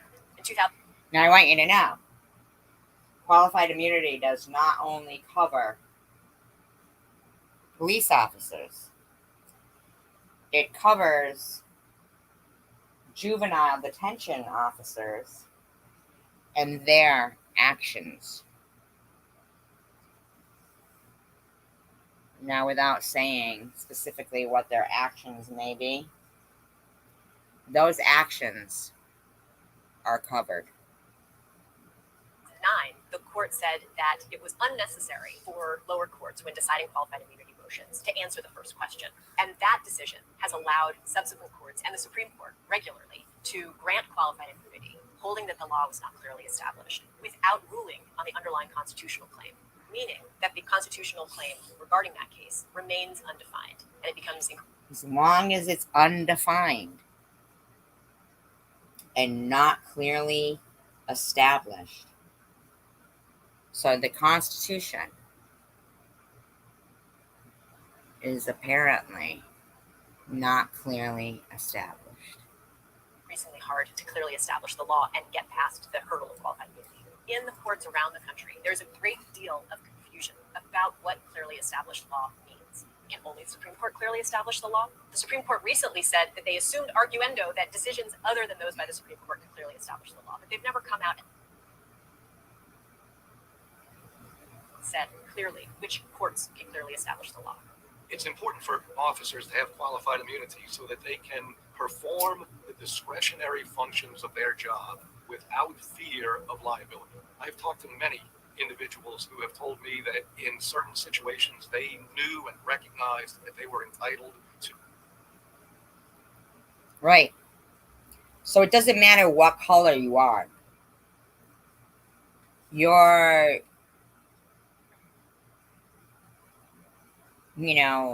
could be dating, okay, Mr. Kim, that cop's ex-girlfriend. Use force, and they told me that one of the things that prevented them from doing so was the fear of being sued after the fact. That's a dangerous situation. Law enforcement officers must be able to do their job, including using deadly force if it's appropriate, without that fear of liability hanging over their head. Yes. What is deadly force? I mean, there's cases where there's somebody who is completely naked, and it's a mental, health call, and they shoot them. And they were running at me, and since how to handle a situation where a completely naked person is running at them is not in their training manual, it's never clearly defined that they're violating something. Studied the frequency with which police officers contribute to settlements and judgments and lawsuits brought against them. I found that cities and counties that employ those officers pay more than 99% of the dollars in those cases. So the cities, you hear that? Listen, this is important. Using deadly force if it's appropriate, without that fear of liability hanging over their head. When I studied the frequency with which police officers contribute to settlements and judgments and lawsuits brought against them, I found that cities and counties that employ those officers pay more than 99% of the dollars in those cases. So the cities and counties. So they know that someone might be held liable, but as long as it's not them. So you destroy a whole city, other cities all over. Millions and millions and millions and millions of damage. And that one family gets awarded $27 million. Excuse me.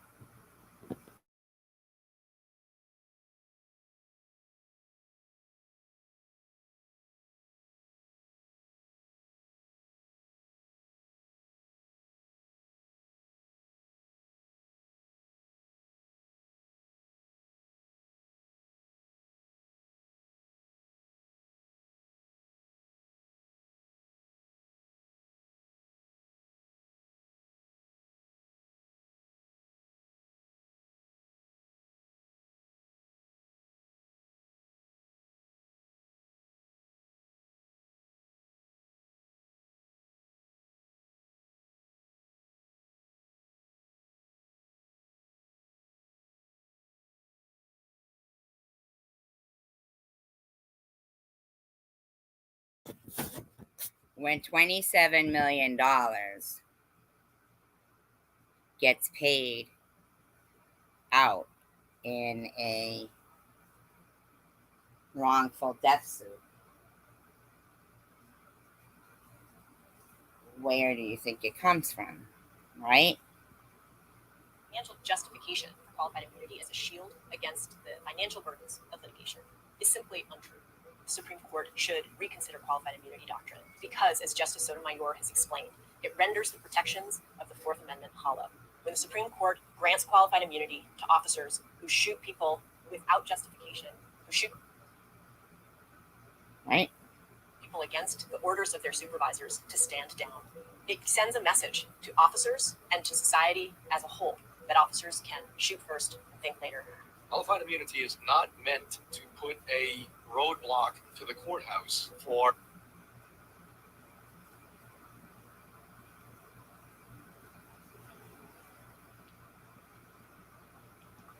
Qualified immunity is a defense that allows government officials to escape civil lawsuits involving violations of individuals' constitutional rights. Qualified immunity stops individuals who've had their homes, vehicles, or in many cases, their bodies damaged. Yep. If your home's damaged, your vehicles, your bodies, anything at all. It's okay. By government employees from being reimbursed for the damage done.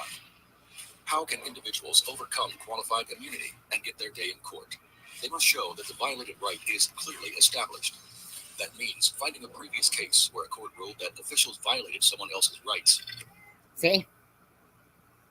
So, it bothers me that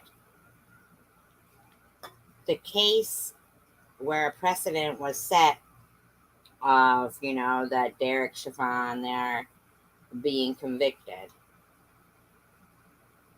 becomes credited to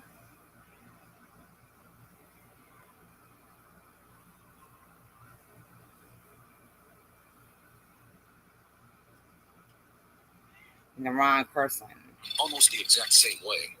For example, a police officer who sicked his dog on a surrendering suspect was given qualified immunity because the suspect was sitting down with his hands up rather than lying down. But qualified immunity doesn't just shield officers, it shields all government workers, including elected politicians. All government workers. So no matter what they do. Inspectors and IRS agents, allowing them to have a case against them dismissed before it is considered by a jury. For instance, last year a court granted qualified immunity to members of a medical board who unconstitutionally searched a doctor's confidential client files without a warrant. Proponents of ending qualified immunity say it protects officials' bad behavior. On the other side, qualified immunity defenders say that it prevents officers and other government agents from being bankrupted. Yes, but they're bankrupting across the For board. a reasonable split-second decision. But would ending qualified immunity open the floodgates for spurious lawsuits? The answer is an unequivocal no. Abolishing qualified immunity would not end the ability for officers and officials to argue that they behaved reasonably when making a split-second decision. That protection is built into the Fourth Amendment of the U.S. Constitution. The right of the people to be secure in their persons, houses, papers, and effects against unreasonable searches, seizures, shall not be violated, and no warrants shall issue but upon probable cause, supported by oath or affirmation, and particularly describing the place to be. There are several procedural rules specifically designed against meritless lawsuits. If you can't show that the officer's use of force was unreasonable, your suit will be thrown out, without the officer invoking qualified immunity. Moreover, officials almost never personally pay when they are on the losing side of a civil rights lawsuit. One study showed that the government paid 99.8% of the time. When people who swore to uphold the Constitution break their oath and abuse their power, courts are supposed to protect individuals. But qualified immunity and other doctrines prevent officials from being held accountable. That's why the Institute for Justice created the Project on Immunity and Accountability. If we must follow the law, then the government must follow the Constitution.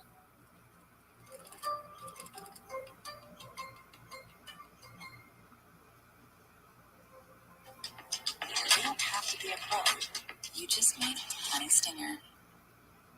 It's JCPenney, baby! Shopping is back! Yes!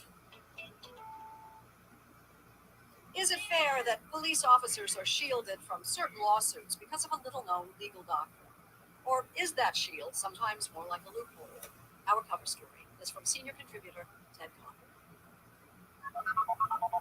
This is a 911 audio recording of an eyewitness to an arrest. I don't know if these are undercover officers that are on top of this man, but this man is screaming, call the police, call the police. This phone call was clearly made before the video was shot.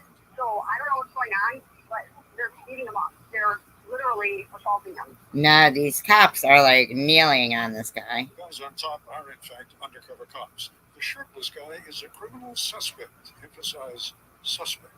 This was back in 2014 in Grand Rapids, Michigan. James King just had the stuffing knocked out of him because he bit one of the cops. Okay, Cassidy. I bit officer on the arm because he put me in a chokehold and I blacked out and I came to. That was the only thing I could do to save my life at the time. And then what happened?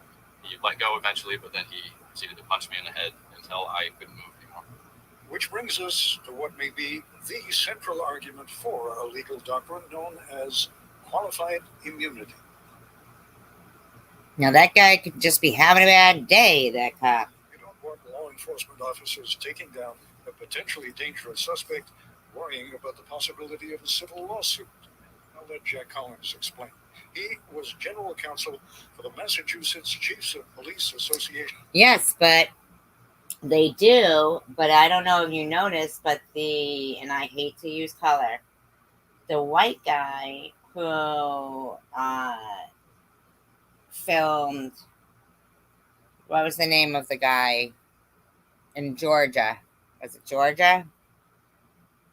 And he had already had a couple of different, like he brought a gun to school and stuff. And a guy was filming it. He had called, a couple of times. And he got charged with something. And yet all these others, I don't see them being charged. I don't understand it. 40 years.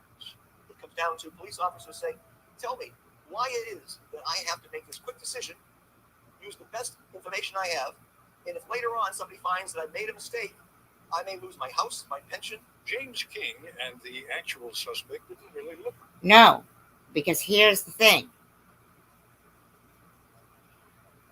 If a regular person makes a split-second decision and it's self-defense, they go through a criminal trial, okay? And they are found guilty or not guilty. And they go to jail. Why are they speaking in terms of money and not criminal prosecution? If you make a decision and it is deemed, hey, you're dating this guy, your ex is dating this guy, and you just happen to pull him over and he's unarmed and you shot him.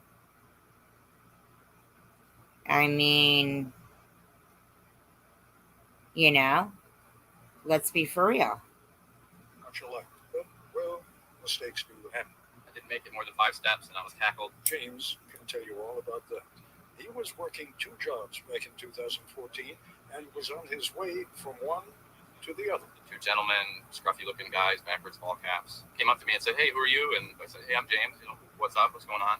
And the first guy asked, "Was that your real name?" I said, "Well, yeah, of course that's my real name." And then the other guy stole my wallet out of my pocket. James confirms that they had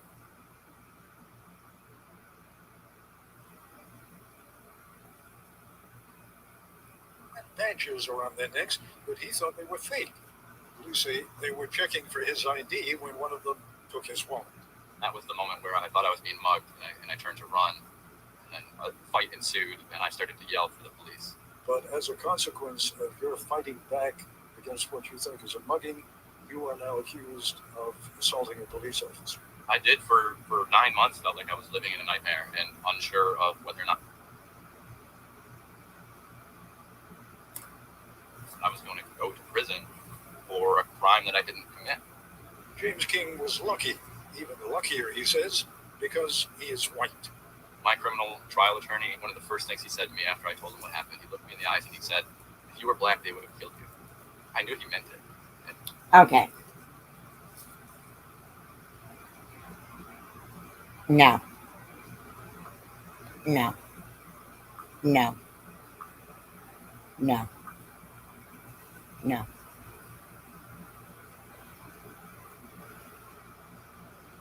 If the white or black played a role in it, they wouldn't have even bothered with him, and they would have waited till somebody black came along walking down the street. No. No. No.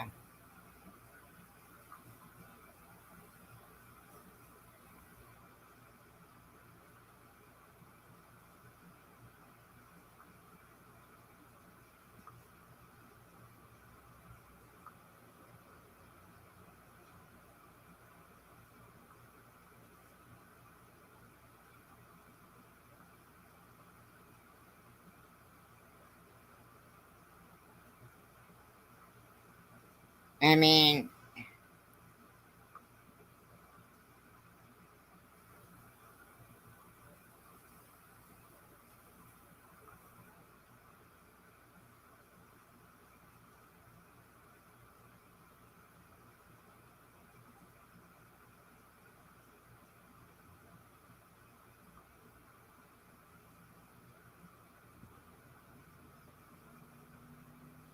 hello everyone.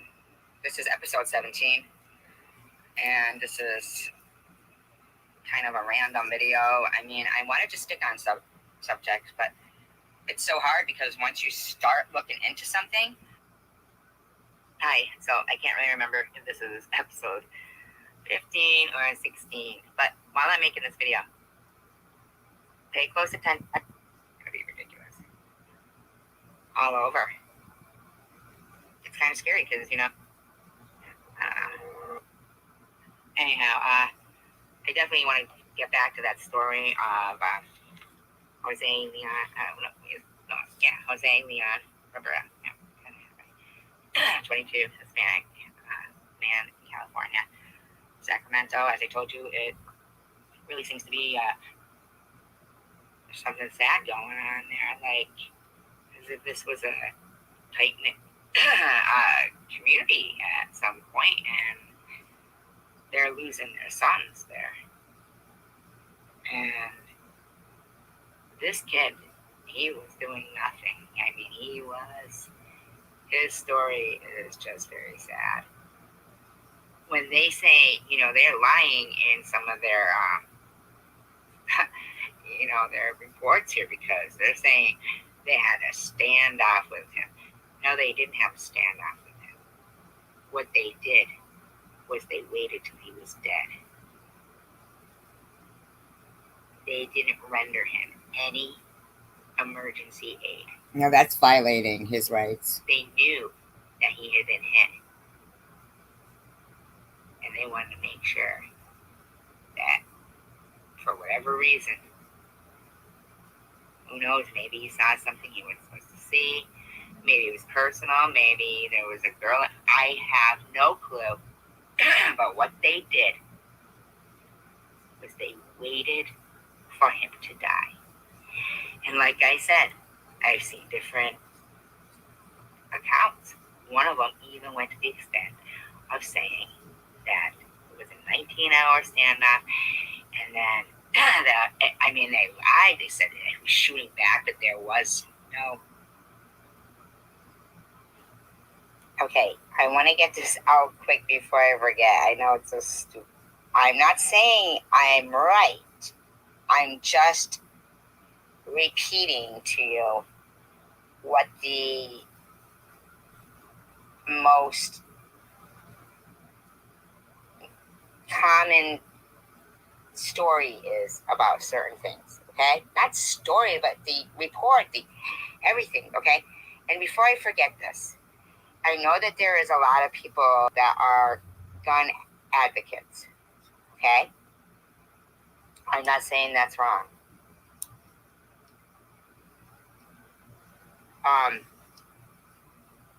There's a law right now that Ohio is passing. It's something like strong, like capital letters, a gun bill. I don't know if people who are opposed to owning their guns or not opposed. I mean, I don't know, okay? I just want you to realize something. Basically, what it tells you is that you really can't own a gun. Anybody. In Ohio. Like, if you've even been charged with a crime but not found guilty, you are not allowed to have a gun. Now, somebody who doesn't know that, there is no grace period. Like, there's no time that they check to see if that applies to you. So they give you a gun, and then you're automatically a felon. And get that? For you. They don't have a grace period to check to see if you can own a gun, if you're purchasing a gun in Ohio in a gun store. Okay? But if you've ever been charged with a crime, even not convicted, if you purchase a gun, you could be convicted of a felony. But they don't have a grace period that the gun stores have to be held to make certain that they're not handing over what could be a felony for somebody. So if somebody doesn't know that, because they change these laws without people really knowing and reading. So then 3 days later, their local police department gets a notice. So the gun dealer gets his money. And you, because ignorance is not an excuse to the law. Ignorance of the law is not an excuse. Now you're a felon. That's not a lie. It's not a lie. Substance abuse can have you locked up involuntarily in a psychiatric hospital. And then you cannot own a gun. But as I said, they don't have a period where they check it. So you're automatically a felon. I read a story of a guy that he literally, the officers were protecting him because he had used, and he had a license to carry. But it didn't matter. They kept, like at first they were on his side, and then suddenly they were not. And there's like this Buckeye, gun association, and they're trying to fight these laws. And I don't blame them because they're pretty fucked up and crooked. What I'm telling people, when you have somebody who is, an advocate of, the Second Amendment or the right to bear arms, okay? You're an advocate of that.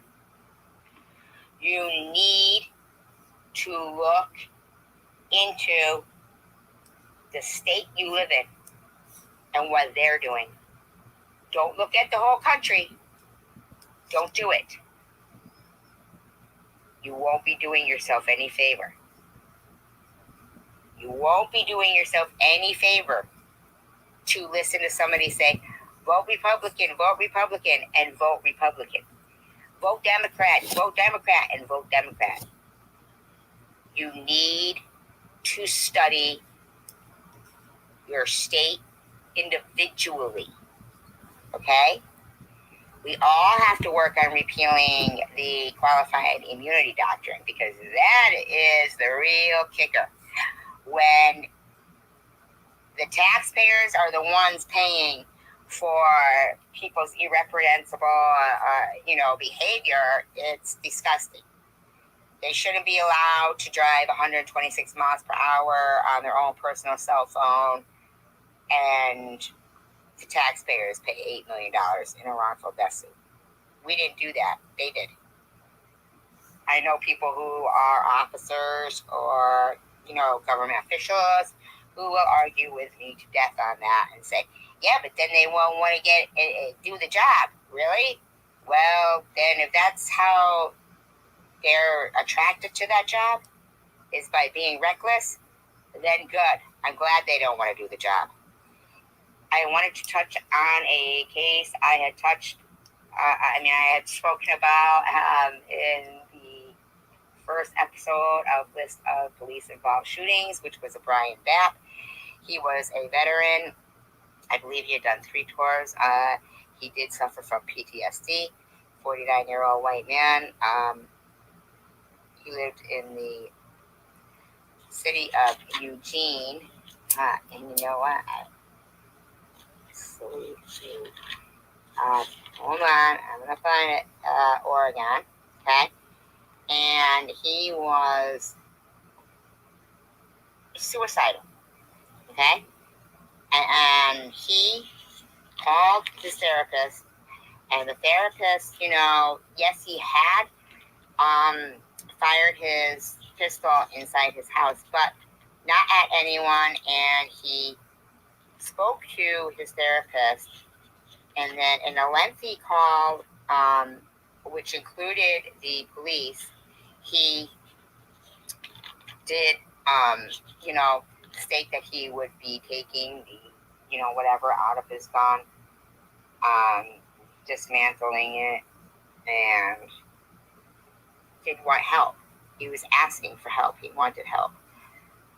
When the police came there, they came in a tank with a bullhorn.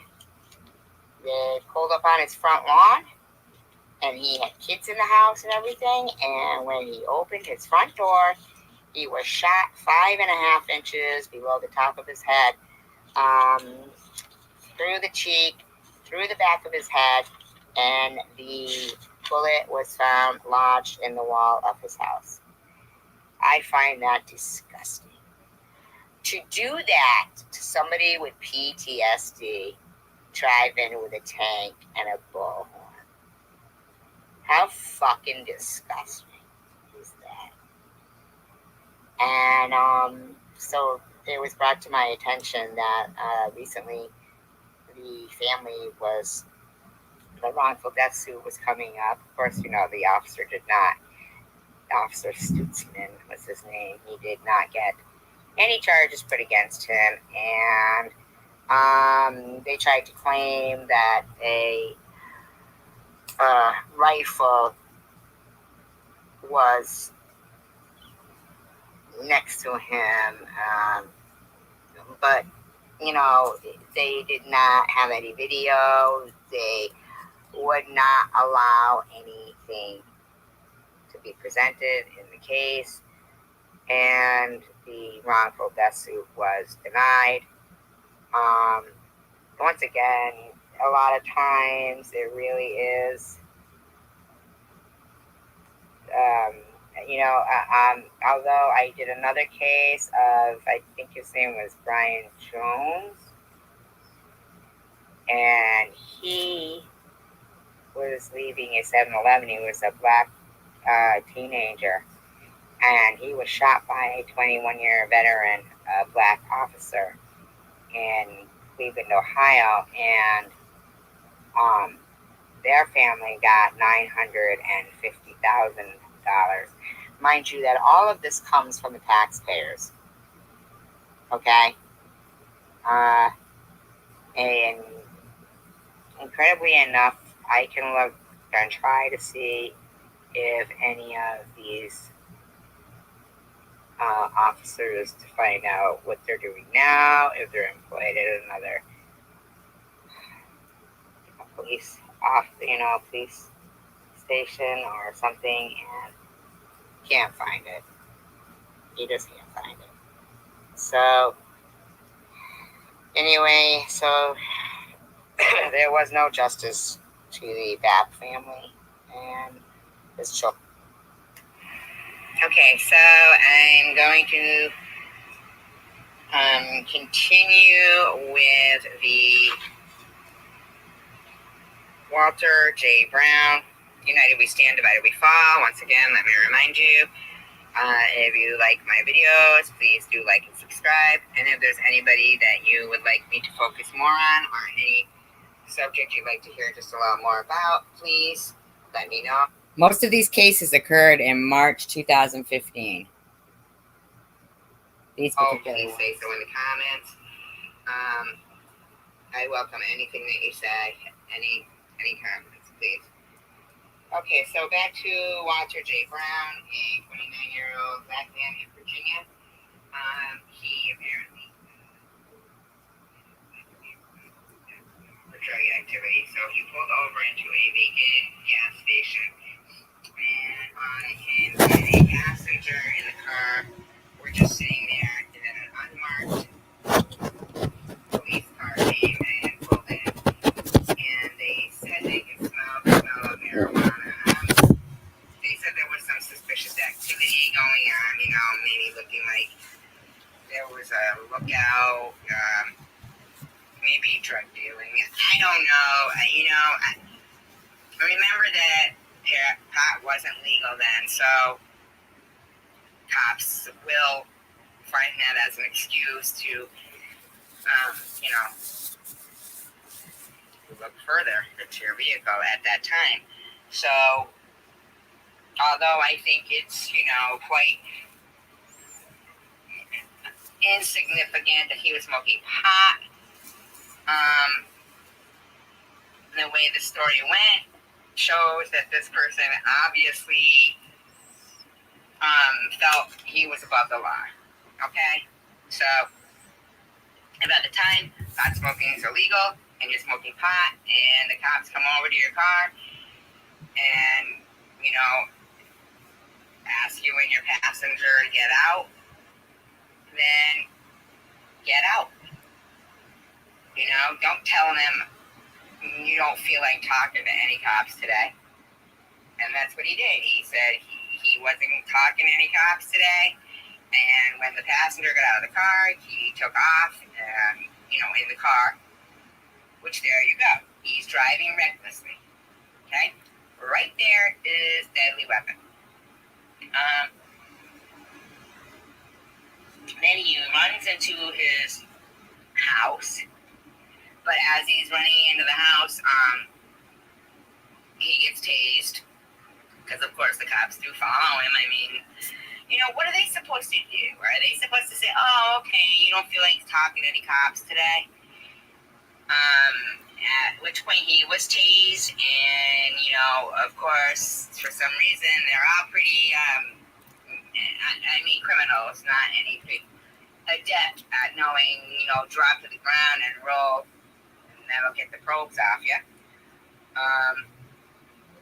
So that's what he did. In case anybody didn't know that, if you ever get tased, drop the ground and roll, or take your shirt off. Now this is 2 p.m. His wife was in bed sleeping,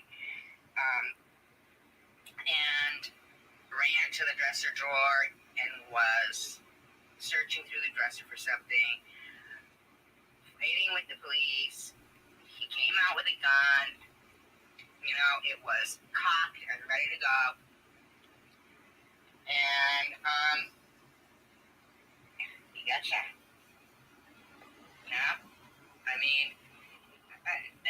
People, and of course, oh, it was a wrongful death. Of course there was a case. Why is that a wrongful death? Are they literally supposed to just say, oh, okay, then you have a good day. You go on. You have a good day. No, that can't be that way.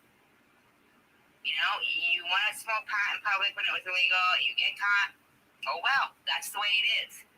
But apparently, this person did have a prior record and felt he was above the law. Well, evidently, he's not. Now, whatever. It's what it is. I find myself quite a bit going back to that Adrian Silos in California, the Hispanic man that had the schizophrenia, and the therapist had brought him down on his meds and then stopped them, and the family noticed the difference. It took 1 month before what happened, and I feel it's just such a shame. And I tried to research that therapist, and I could not locate any information on that. But I really think he should have brought up, he or she should have been questioned as to their actions, because,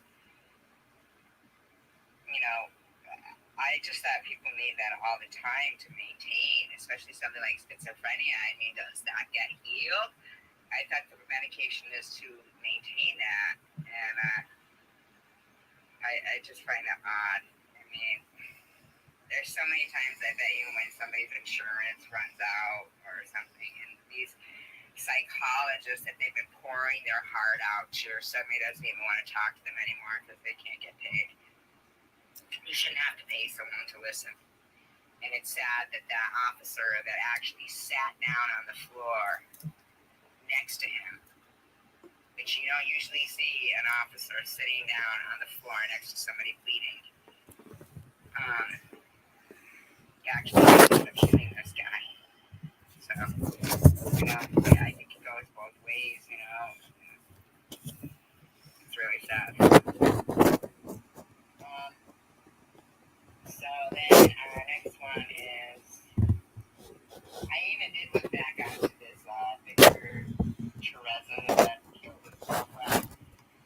she seemed very nice. And she would adopt animals and stuff. She could have kids of her own.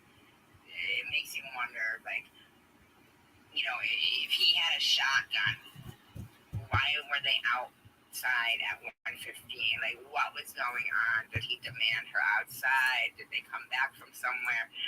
Why did he have a shotgun? What was going on? It's just so curious to me. I'd like to know. That's just how I am, I guess. Okay, so our next one is Justin Fowler. Now, this one he was Navajo, and on the New Mexico-Arizona border, I guess he was holding his own family hostage, and then he took off, and then, he had a gun, big gun, and so the tribal officers, put out a APB on him, had to find him, and I find it really sad that, there's 365 officers to cover 27,425 square miles. Can you imagine that? 365 officers to cover that vast of an expanse. They spend half the time driving. It's just absolute desolate. So just desolate there. And, here we've got this girl in the Cumberland County Prison in New Jersey. 6 suicides. They're supposed to do their check on these inmates every 30 minutes, and 160 officers to 375 inmates, and they can't even do that. 160 officers to 375 inmates. To patrol 27,425 square miles. And when he left that day and said goodbye to his 2 twins and his other child, they didn't know he wasn't coming back. But they did lose an officer, Alex Yazzie, and that's very sad. And it's just sad. The whole Navajo Nation and the whole Indian thing is just the saddest thing, I think, going. That's where, people should really be ashamed. Because it doesn't get addressed as much as it should of what happened to them. Just coming here and taking the land like that. Killing women and children and everything. I mean, that's terrible. But that amount of land that those officers have to patrol that's bigger. There's 10 states that's bigger than. Yeah. Okay, so I'm back to follow up with the Naked and Afraid series on the 2 people I had been cut off in the first part of it. So, and then I got distracted with the Tony Timpa case. I was just so appalled that his death was just so insignificant to people. And didn't get the same attention. Once again, I will remind you, united we stand, divided we fall. These videos have nothing to do with anything other than informing people of the fact that it happens to all races, and anything I find out, laws that affect the reason why they get away with it, these police officers, or times when they actually go above and beyond. Anything I find out in my research, which is extensive, I don't just take the first thing I read.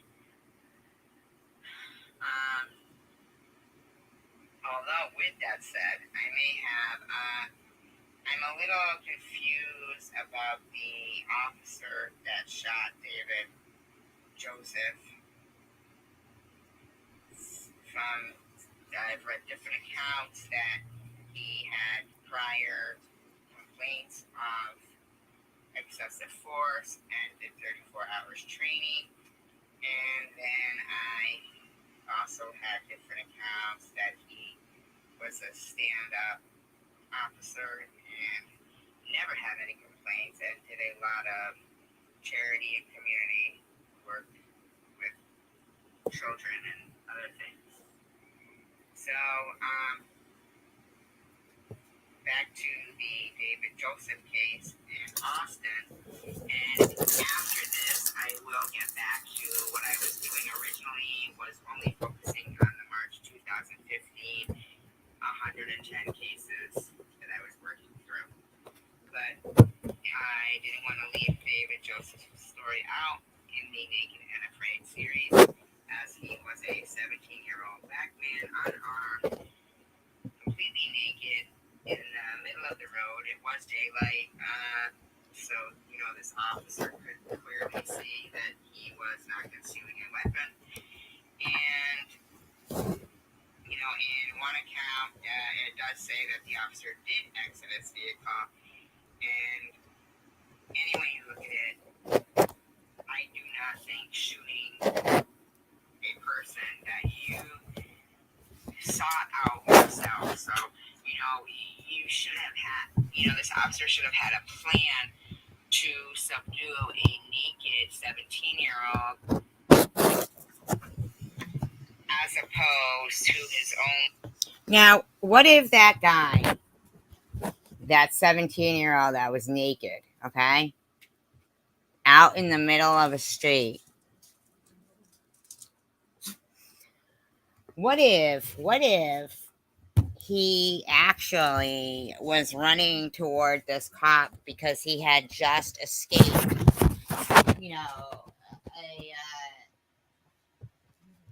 a molester or something, you know what I mean?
You know what really gets me about this David Joseph is you've got a 34-year police, been in the a black police officer, okay?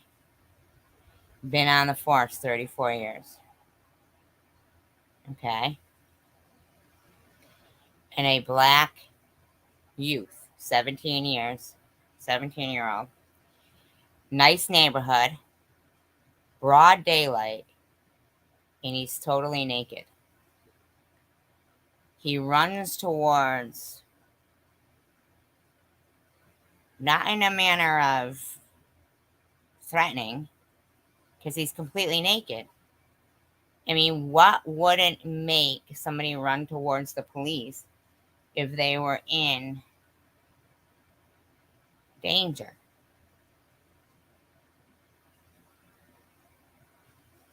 Okay?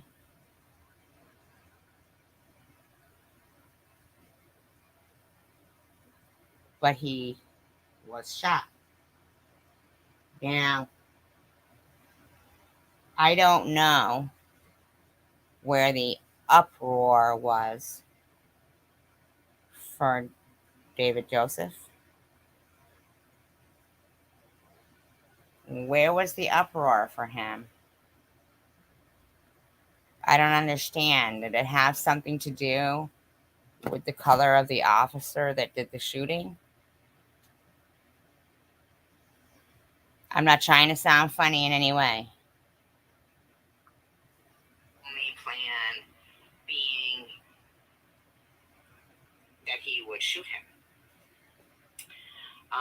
They come out with this excuse that, well, if he was on drugs, who knows what he may have done. Still, I mean, I think it's quite apparent that he's probably on something if he's out in the middle of the road naked.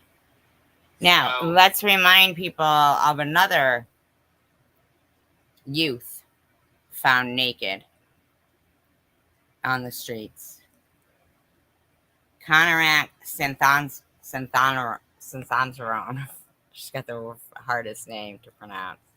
Santhanzaron. 14 years old. Bleeding from a head wound because Jeffrey Dahmer had drilled a hole in his skull and injected acid into his brain.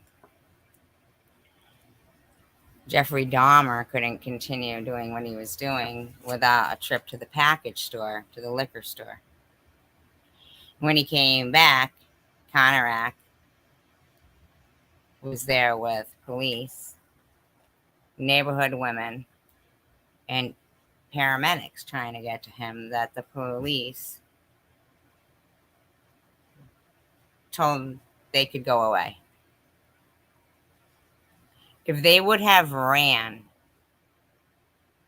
Jeffrey Dahmer's name, they would have seen that he was on probation for the molestation of Conarac's older brother. And that Laotian family,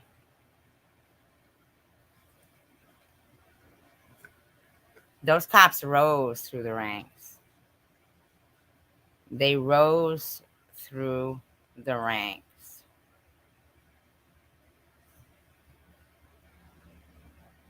In a disgusting way. Okay, so this story is about Conarac, and I'm going to pronounce it how it's spelled. I don't know if I'm pronouncing it right. Sinthasamphone. Sinthasamphone, I don't know. It's Sinthasamphone. He was a 14-year-old Laotian boy, and the reason why I just want to get the story out is because the more I research it, the sicker I get. It's really a now, qualified immunity doctrine allowed all of these things to happen. The ones where the police officer survived. Now,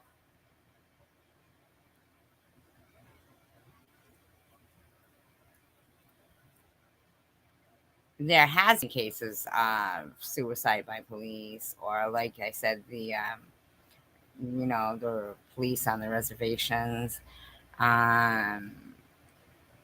Trust and believe there has been times that police officers,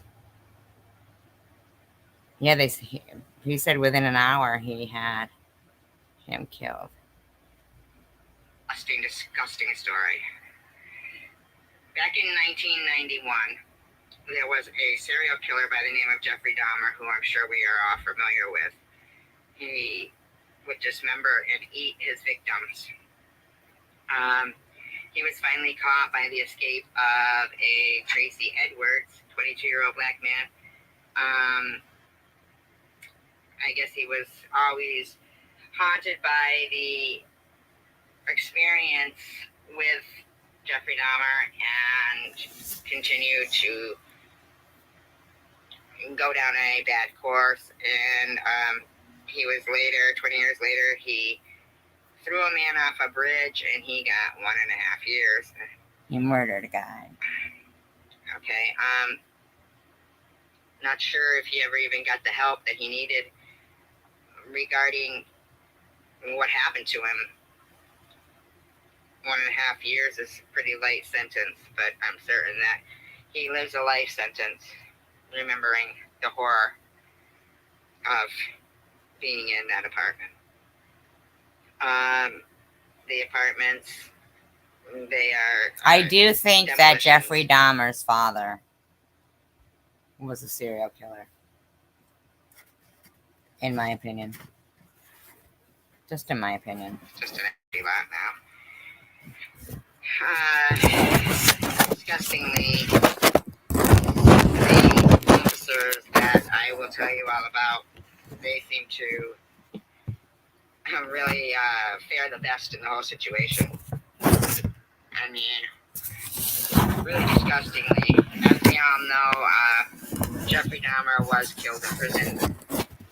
I couldn't think of a better thing to happen to him.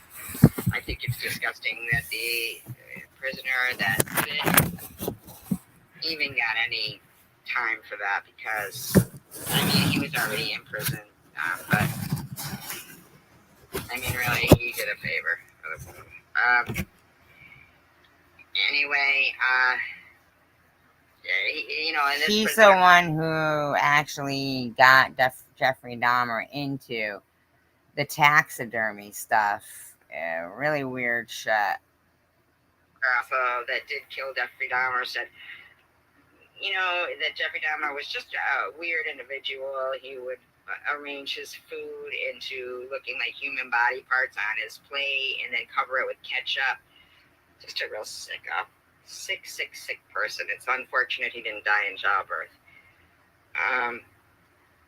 Anyone that's going around collecting roadkill, I'm sorry, killing animals, things like that, those are signs, definite signs. So anyway, Counteract was a 14-year-old boy that had escaped Jeffrey Dahmer, and he was bleeding and not speaking coherently, so the officers took him as being intoxicated. If they would have even bothered to check where the blood was coming from, they would have seen that a hole had been drilled into his skull and acid had been poured in. It's a naked, bleeding 14-year-old boy. Package store, he was very nonchalant, went up to the officers and said that they were lovers. If the officers had have even bothered to run Jeffrey Dahmer's identity, they would have found that 3 years before, Kelson Syntha phone from the same family the older brother of Conrad, had been sexually molested by Jeffrey Dahmer, and the same family. Jeffrey Dahmer had received 1 year work release and 5 years probation. So he was on probation. How demented. How demented. Right? Good word, Cassie. How demented is it that that man specifically went to the same family to kill their other son? How demented is that? Who dropped the ball there, huh?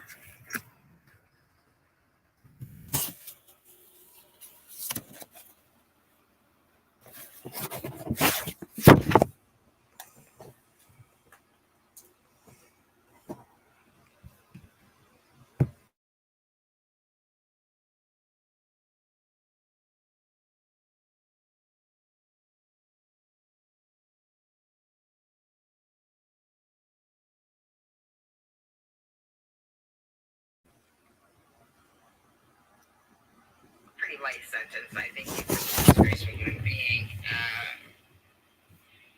And I think it's a disgrace that those officers, even though there was 2 women there that were telling them, no, this boy, you know, he is not an adult. He's a young boy. He's obviously hurt. And the fire department had showed up as well. The officers told them to leave.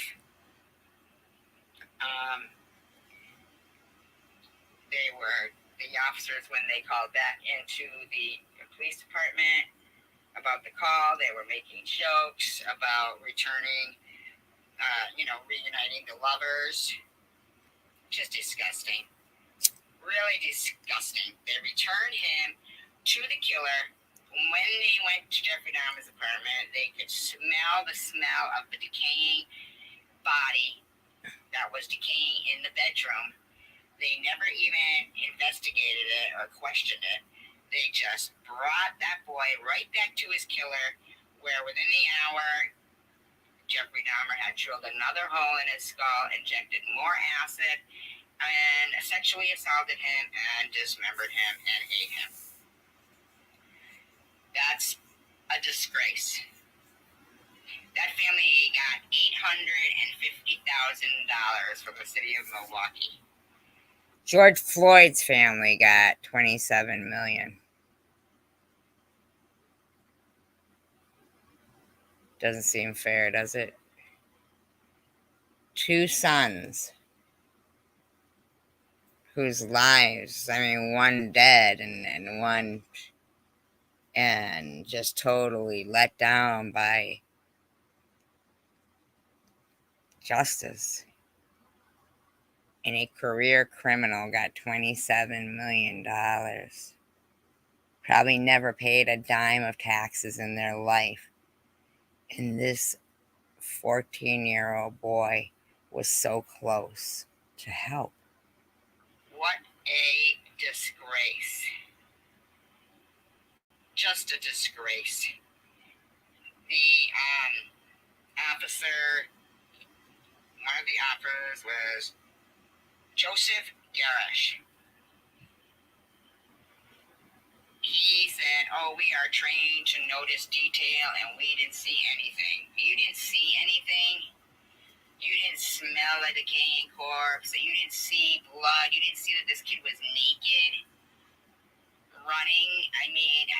You couldn't hear the 2 women that were telling you, no, that is not the case. This is, this person is in peril. I find it disgusting. But what happened to him? He went on to be made police chief and then police captain. I recently read, when he retired in 2019, this write-up about him, just really giving him such accolades of how wonderful he was. I wonder how much he collects in retirement. probably more than what that family got. I mean, I just cannot comprehend that these officers got reinstated and all the back pay and then went on to rise in the ranks. The other officer was a John Balzarak.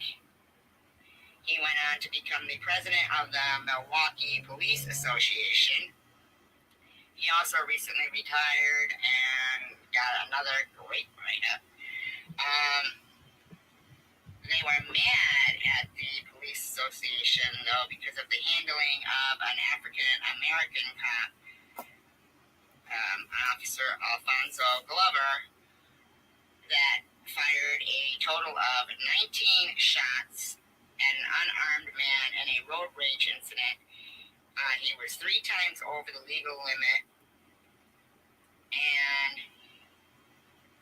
the family of Wilbert Javier Prado, Hispanic, that he had killed, can't sue because he was not on the clock. And yet, the police association can be mad because they didn't represent this cop enough. So, I don't really understand that. Depending on the situation, they can fluctuate from feeling like he should be represented as if he was on the cop force at the time. I mean, it really just makes no sense to me. So what that means is that this particular black cop was 3 times over the legal limit, okay? They allow police officers, now mind you, this was in 91. The case of the Alphonse Glover probably happened, after 91, I'm sure. But they allow them to take their service revolvers home with them. So he stops for some drinks after work. 3 times over the legal limit, okay? And he kills this guy in a road rage incident.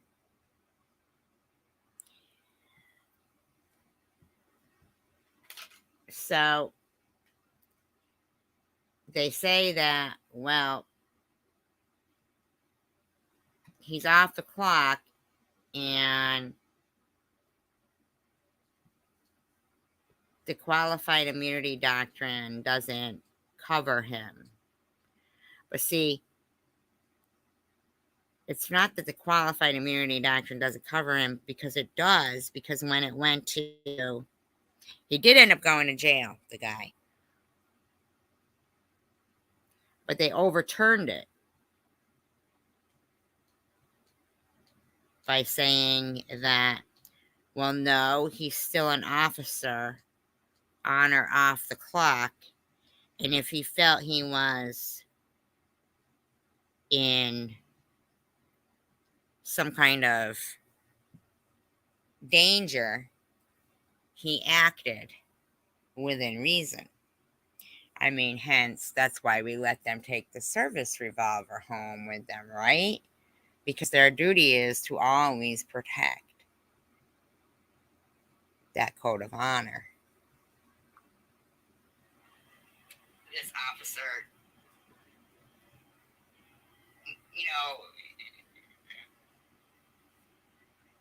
was so drunk, fires these shots probably with his own service revolver, and they don't find it. I mean, maybe these officers should have to keep their guns at the station. You ever think of that? Maybe they shouldn't be allowed to be carrying their guns. Anyway, this officer did get charged with homicide. When he got out on bail, he proceeded to kill himself. So that worked out bad for both people in that situation. As I said, it seems to me that the people who... Okay, so they didn't overturn it. He got out on bail.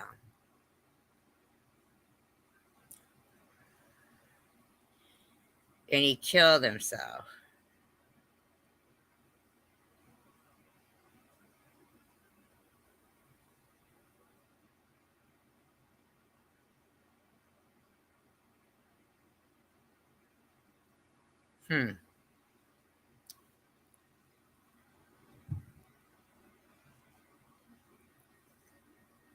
Maybe the fact that he even got put in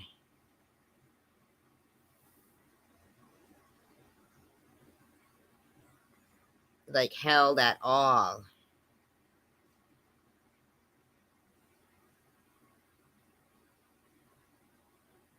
There's more to that, I'm sure.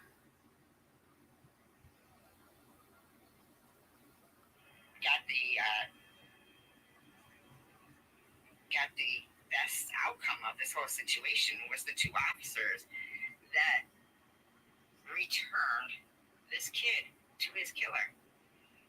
It turns my stomach to think that our tax-paying money pays for their retirement.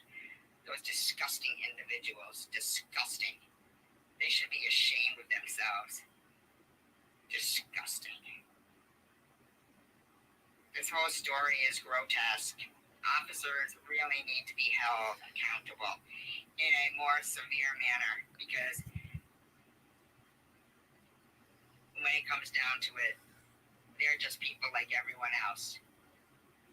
And they shouldn't have been reinstated and given all that back and now be collecting off the taxpayers' backs for their retirement. I'm not going to openly say, but I really hope these guys get their just deserves what they deserve, because they're disgusting. And check a guy's ID.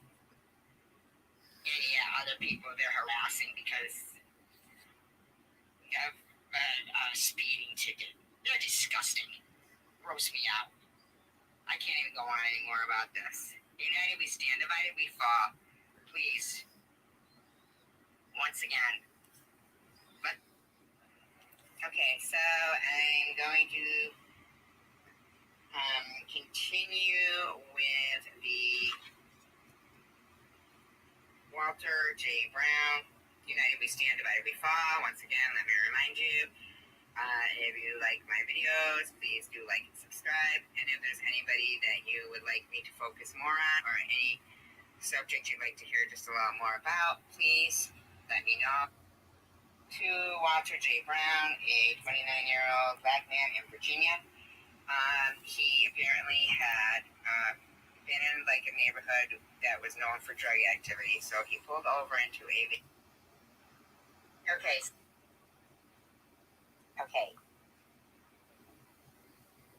Hello everyone, I decided to make a video, and this video is going to be, it's going to give you a little background on the people who were killed by police officers in the United States. I've taken 2 random months that have the same amount of deceased, very similar, one's 110, one's 107.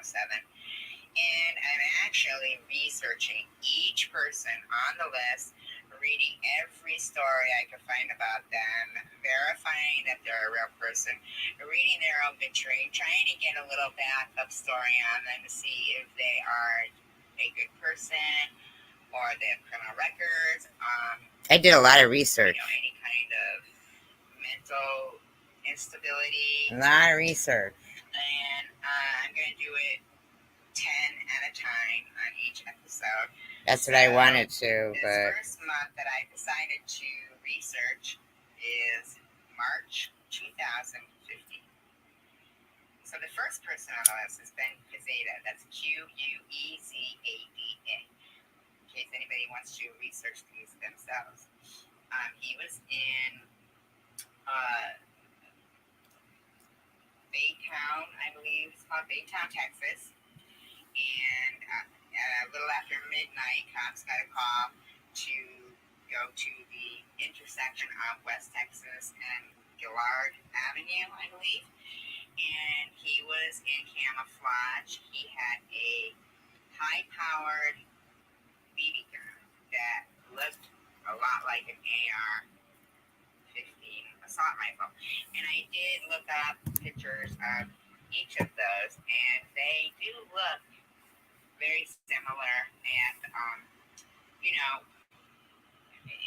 even as being a high-powered BB gun, it's very intimidating. Like someone in camo taking a stance and just really ignoring any of the orders to drop his weapon.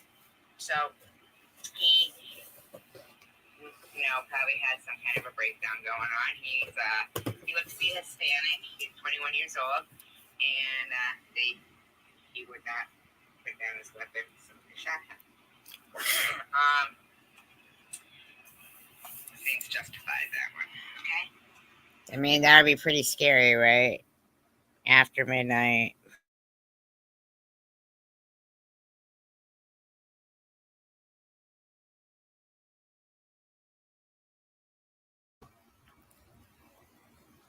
Almost sounds like suicide by cop or something, you know? Jeremy James Anderson, second one, Florida, 36, white. His background appeared that he was a pedophile. So I really don't understand why there was children in the house where the police were going to serve the warrant to him. And they actually started shooting through the door, and a bullet casing did burn one of the children that was inside. It did get harmed. So, case sera for him anyway, a pedophile. So I still don't know why there was kids in there. Then we got Philip White in New Jersey. Now that one is really interesting to me. That's Vineland, New Jersey. I do think that one really bears looking into more. He's 32 years old, black man, and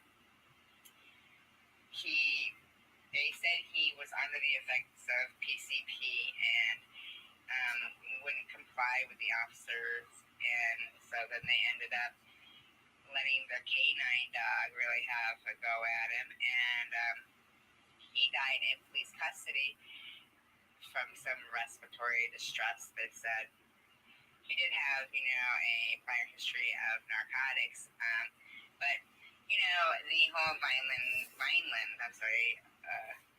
police force seems a little suspicious, to me. So, that one probably could be a whole episode. It seemed really worth looking into. I don't find that one to be justified. The next one, I think this one is probably out of this 10. It's really tragic. They're all tragic, but this one is really. This particular guy had served 3 tours of duty in Afghanistan. He was from Brian Babb, Oregon, 49 years old, white, and he had suffered a very traumatic brain injury. So he would get suicidal thoughts and PTSD. He did have a therapist, and that particular day, he was feeling suicidal, or however it was. There was, people in the house. So he was on the phone with his therapist for about 45 minutes, which the police were privy to that phone call. And he had said he would remove the magazine or the cartridge, whatever, out of the gun that he had. And, the way he felt, he wanted the therapist to call the police, he wanted help. The police showed up in an armored tank, and with a bullhorn and full SWAT team, drove up on his lawn and were yelling through the bullhorn, for him to come out with his hands up, and as soon as he opened the door, they shot him. So I thought that was really, that's really unjustified. And in Oregon, there was 2 men that same month that happened. Well, being checked. Tragic when you call for the police and they're the ones who kill you. Next one is Dominic R. Wise from Virginia. He's 30 years old, black. And he was resisting arrest, and he was tased, and he suffered some kind of coronary. So, I don't know, it's never good to be resisting arrest. I think, what can you do? Don't do the crime if one you of these can't officers do the said, time. We always want to go home safe at the end of the day. They're out there and you've got somebody resisting arrest. What are they going to do? Are they going to just say, okay, go? I mean, they have to do what they have to do. Just don't resist arrest. So the next one is, now this I found very strange. This is a strange case to me. Ricky Hall, also known as Maya. Now, he was a transgender and 27 years old, black, and him and his friend were dressed in female attire and had drugs in this SUV. It wasn't their SUV. It was some man they had gone back to some motel with. And he did have quite a few priors, I will tell you that. They busted through the gate. This happened in Maryland. They busted through the gate. I'm sorry, Virginia, but no, Maryland. I'm looking at the wrong guy. Maryland, that's right. At the NSA, or the SUV. And when the guy at the gate was trying to tell them to stop, the officers at the NSA, and they wouldn't stop. And apparently, they shot them because you're not supposed to do that. And I guess the car was full of drugs. And as I said, they were both dressed like women. Now, what I found very strange about this is that in June 2014,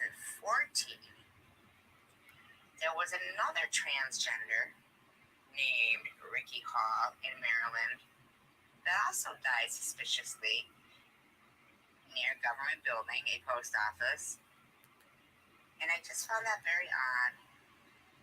I mean, that's so odd to me that 2 transgenders, same name, 1 year apart.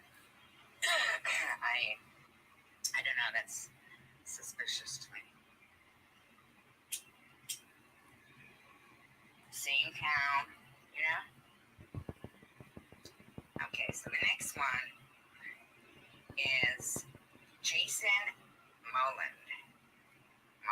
Jason Mulland, California, Modesto, 29 years old, he's black. Now, he had recently applied for a job in law enforcement. What happened to him was he showed up where an off-duty officer was with his wife in a park. His wife, Jason. And he was black, and the other guy was white. One guy is a cop, off-duty. One guy is 55. And apparently, some kind of a dispute. Okay, I want to get this out quick before I forget. I know it's so stupid. Hello, everyone. Okay, so I'm back to do the rest, well, not all of the video that I'm making, but a lot of it. The reason why I'm using my animals is because I don't have any makeup on, so last talked was the end of that video stopped in the middle of Jason Bowling. And he was the one who had just recently applied to be an officer of the law in California. His wife was having an affair with an officer. The officer that was in the affair with the wife was white. I believe the wife is Spanish, and the man, Jason, is black. So he showed up at the park, saw his wife there with the suspected affair, which was this white officer. A scuffle ensued, and apparently this Jason had a BB gun that looked like a gun, and the off-duty officer shot him. So I do not believe that the white officer is employed anymore as a police officer. So the second case is he didn't get convicted though. Marcel Allen. Now this is a little bit of a tragic case. Now I don't know how old. I'm sorry. I do know how old he is. He was 54. I do not know his race. Could not find a picture for some reason. This happened in Nevada. Remember, all of these are March of 2015. What happened was, I guess, someone had committed suicide by throwing themselves in front of a bus that he was operating. So, you know, it was a breakdown of events that happened. His wife of many years died suddenly. Then he had really suffered from the guy throwing himself in front of the bus, and so he got remarried. He was only remarried for 6 weeks, and the woman said she was leaving him. So then he got evicted. So, you know, there was a series of events. So he was in a suicidal way, and basically, he did brandish a gun at the police. The police were called because the man was, you know, had a gun. And when they got there, he fired a pistol, and it was basically like a suicide by cop. So that's what happened there. The next person is a Byron Herbert. That was in Kentucky. He was 29, a black man. He was assaulting a woman in a parking lot, and he was very well armed. He did pull a pistol or a gun or whatever it was, a firearm, at the cop. Very well armed, resisting arrest, and was shot justifiably, I think. I guess he was choking the woman and everything in the parking lot of Kroger's. That happened in Kentucky. Next person, this is an interesting story. Is Robert Rucker. Now, he was shot by an officer, Jenkins was the last name. This guy is white. He's 26 years old. And, this officer was pulling him over, and, the guy had already, like, crashed into a tree, so he was evidently, what happened, I guess, you know, he did have a history of drug abuse. His mom had called the cops saying, you know, that he stole her car, so this officer Jenkins had gone after him. Oops, I lost my dog. I'll have to zoom in on the cat now.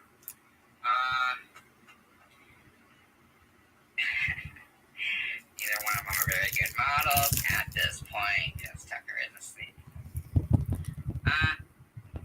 So this Jenkins guy, he decided to shoot through the windshield of the car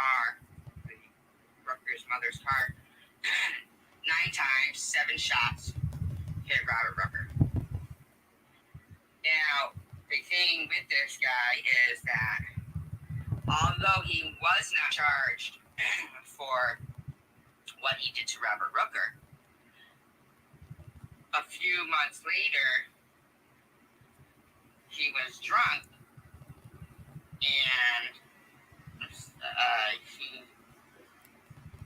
he was showing his gun to a neighbor and shot him, killed him. So he did receive just, I believe he got 3.5 years, served a year. It's kind of ridiculous. This guy was definitely negligent. I find it odd. Ohio does have an alarmingly high rate of officers. So I believe there was a total of 9 that are serving time for over abuse of their position.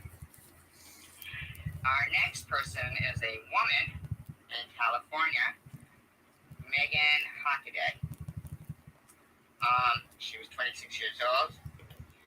Now, the Black Lives Movement did come and, want to protest what happened to her, but I don't find it a matter of officer killing an unarmed person because she did come at them with a knife.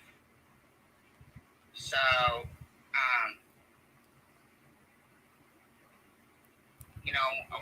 the boyfriend who called the cops on her initially is an activist. So, the story changed multiple times. At one point, the officer shot her immediately as soon as the door opened, but there was multiple stories that he was in a conversation with that the woman was threatening to hurt herself and that he was trying to prevent that from happening. When the cops knocked at the door, he went and opened the door and was in a conversation with the police when she ran at them with a knife. So I think that it's not quite unjustified. Okay, so our next one is Gary Kendrick. He's white. He was in California, 56 years old. He actually worked for an environmental company for many, many years. And I believe he was going through a divorce and had a gun, was threatening suicide, and then when the police came, he did brandish the gun. It appears to be a suicide by cops situation. The next one is Adrian Hernandez, 22, in California. He was Hispanic. Now, what he had done was he raped a woman and then set her house on fire. As the cops were going after him, he did brandish a gun and was shot. I do believe that was also justified. Another one was Aaron Pope, another Ohio case.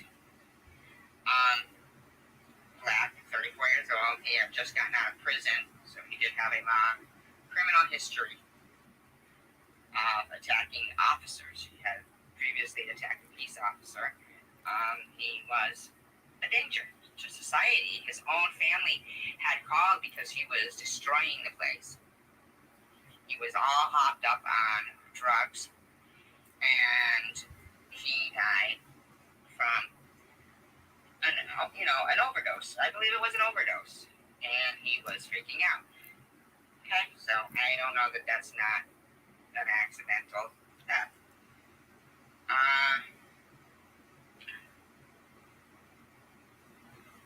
Now, the next one is Harvey Oates. He was in West Virginia, 42 years old, white man. He was distraught, and so someone called the police and said said that he had a gun, which turned out not to be true. So when the police pulled him over,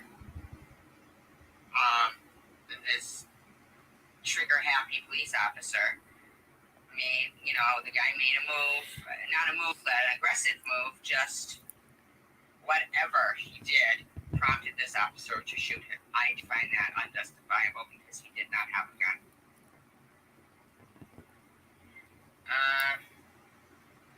Now there's another one. This is a Jamilia's Hall in Florida, 39-year-old black man. This is another one that became something that was of an activist cause, but the way that they portray him in these stories about him put him as no criminal history, as if he's an innocent, but he isn't. He had just murdered his wife. We'll just go on the fan for a minute and then this is over. He had just murdered his wife, slashed her throat. The cops were going after him. His sister claims that she was turning him in, but she was not. She actually, for some reason, I don't believe she was turning him in because he was laying down in her van and there was a knife back there. So the officers shot him. So, that is a questionable one, but he was far from innocent. Okay? That is the end of today's episode. I have more research to do. That's what I used to do with my channel. I used to do a shitload of research on that kind of stuff. But these motherfuckers, they were always doing that video itself, 62 views, These motherfuckers and their fucking thumbs down and shit and their fucking campaign. It's got 4 thumbs up. It's like the research that I would do on these things just to show that it was not only black people that were suffering. It was, cops even. Look at those cops on the reservations. I mean, how much they have to, if you've got 160 corrections officers to a 365 inmate facility, and they can't do their half-hour rounds. Is that correct? That's 2 inmates to each correction. Is that correct? And you've got 375 officers on the reservation of over 27,000 square miles. Come on. If they're going to be considered a government employee and be covered across the board, it's funny how the Constitution changes in each state, but the qualified immunity doctrine covers every state as long as the precedent isn't set. When they do human experiments, medical experiments, and they say, the whole Tuskegee project there, right? With the syphilis, and they say, well, to sacrifice few to save many. That's what it's considered. It's considered collateral damage. The precedent has been set back in the days of Captain James the Wolf, and it's called the Molly. Molly or Polly? Paul? It's the precedent set, though, that few can be sacrificed to save many, and I think it's the Polly.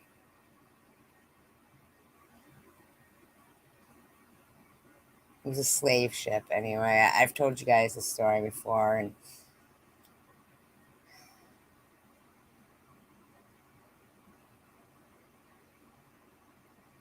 like they said in one of those videos that, you know, few know about the qualified immunity doctrine. If you start to chant repeal the qualified immunity doctrine, it's something that really affects everybody, no matter what color.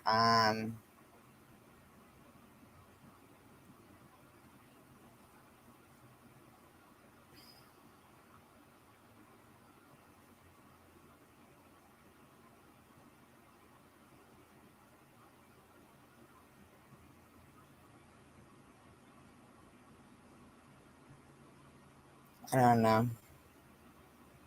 Maybe I think too much.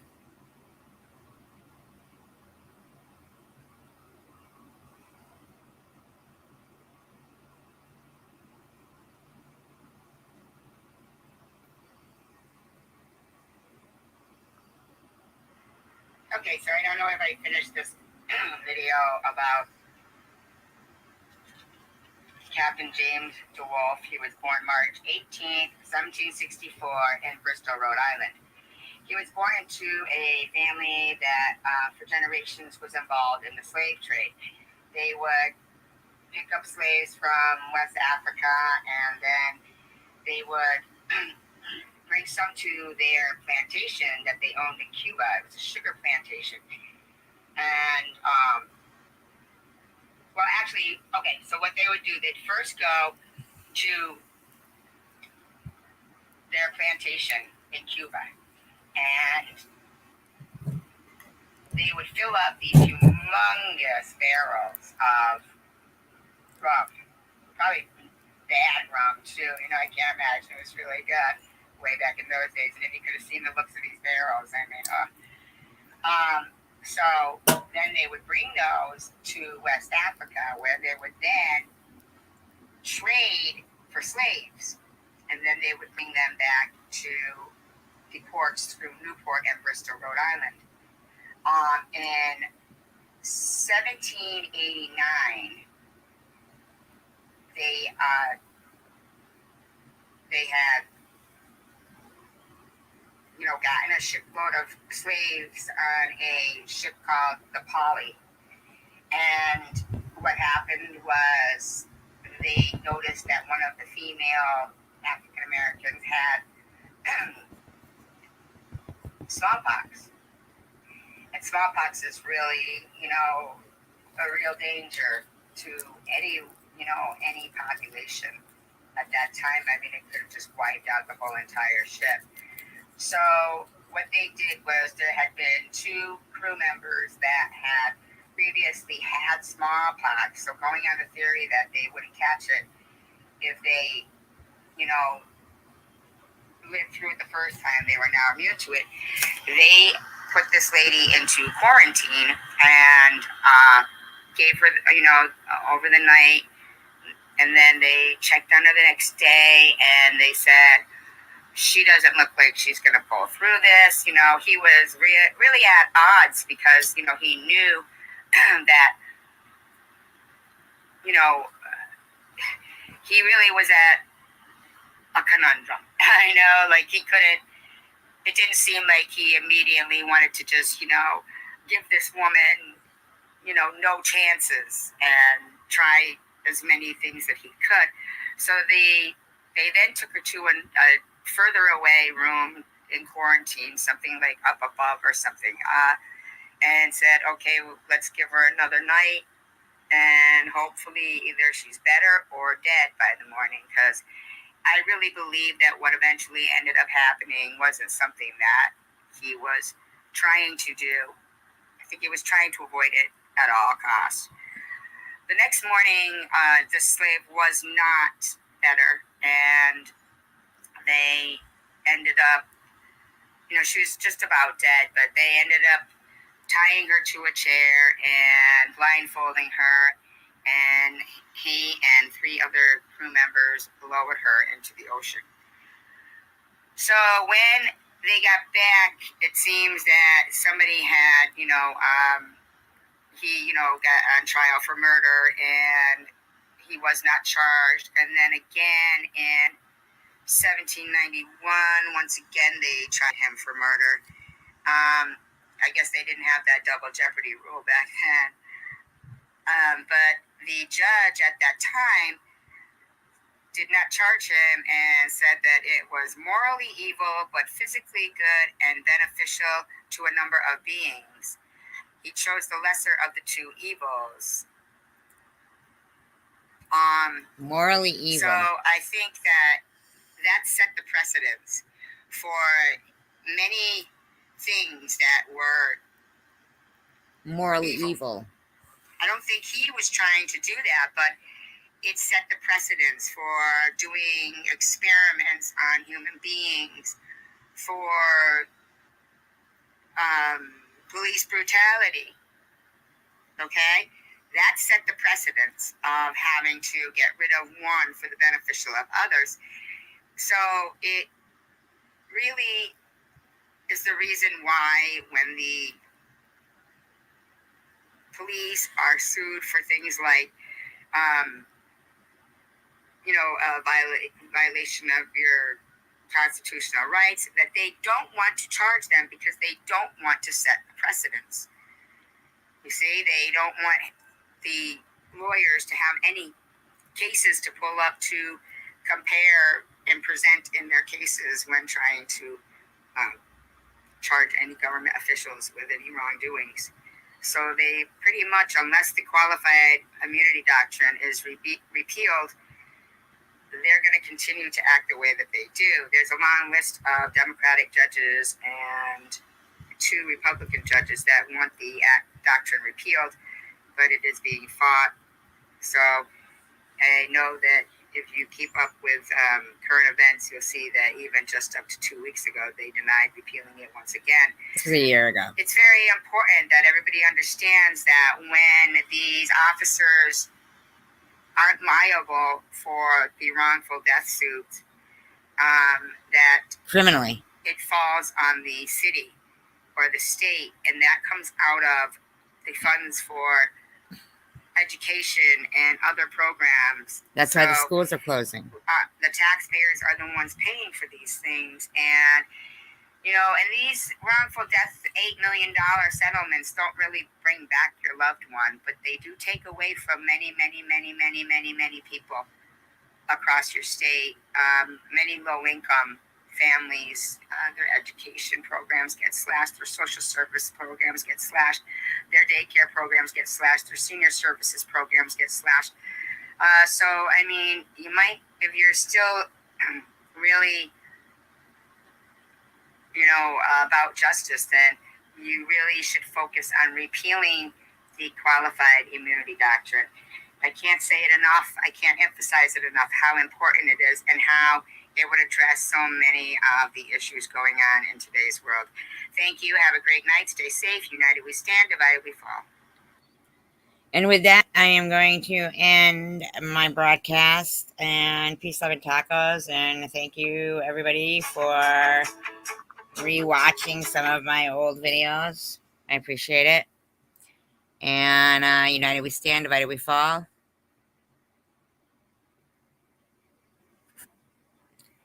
And history is awesome, and we can all learn a lot, but some things we don't want to repeat. Say something nice to people today. People. Anyone you see. Tell them something random. But make it nice. Peace, love, and tacos. Cassidy, have a great night. Really, you guys. I appreciate you guys.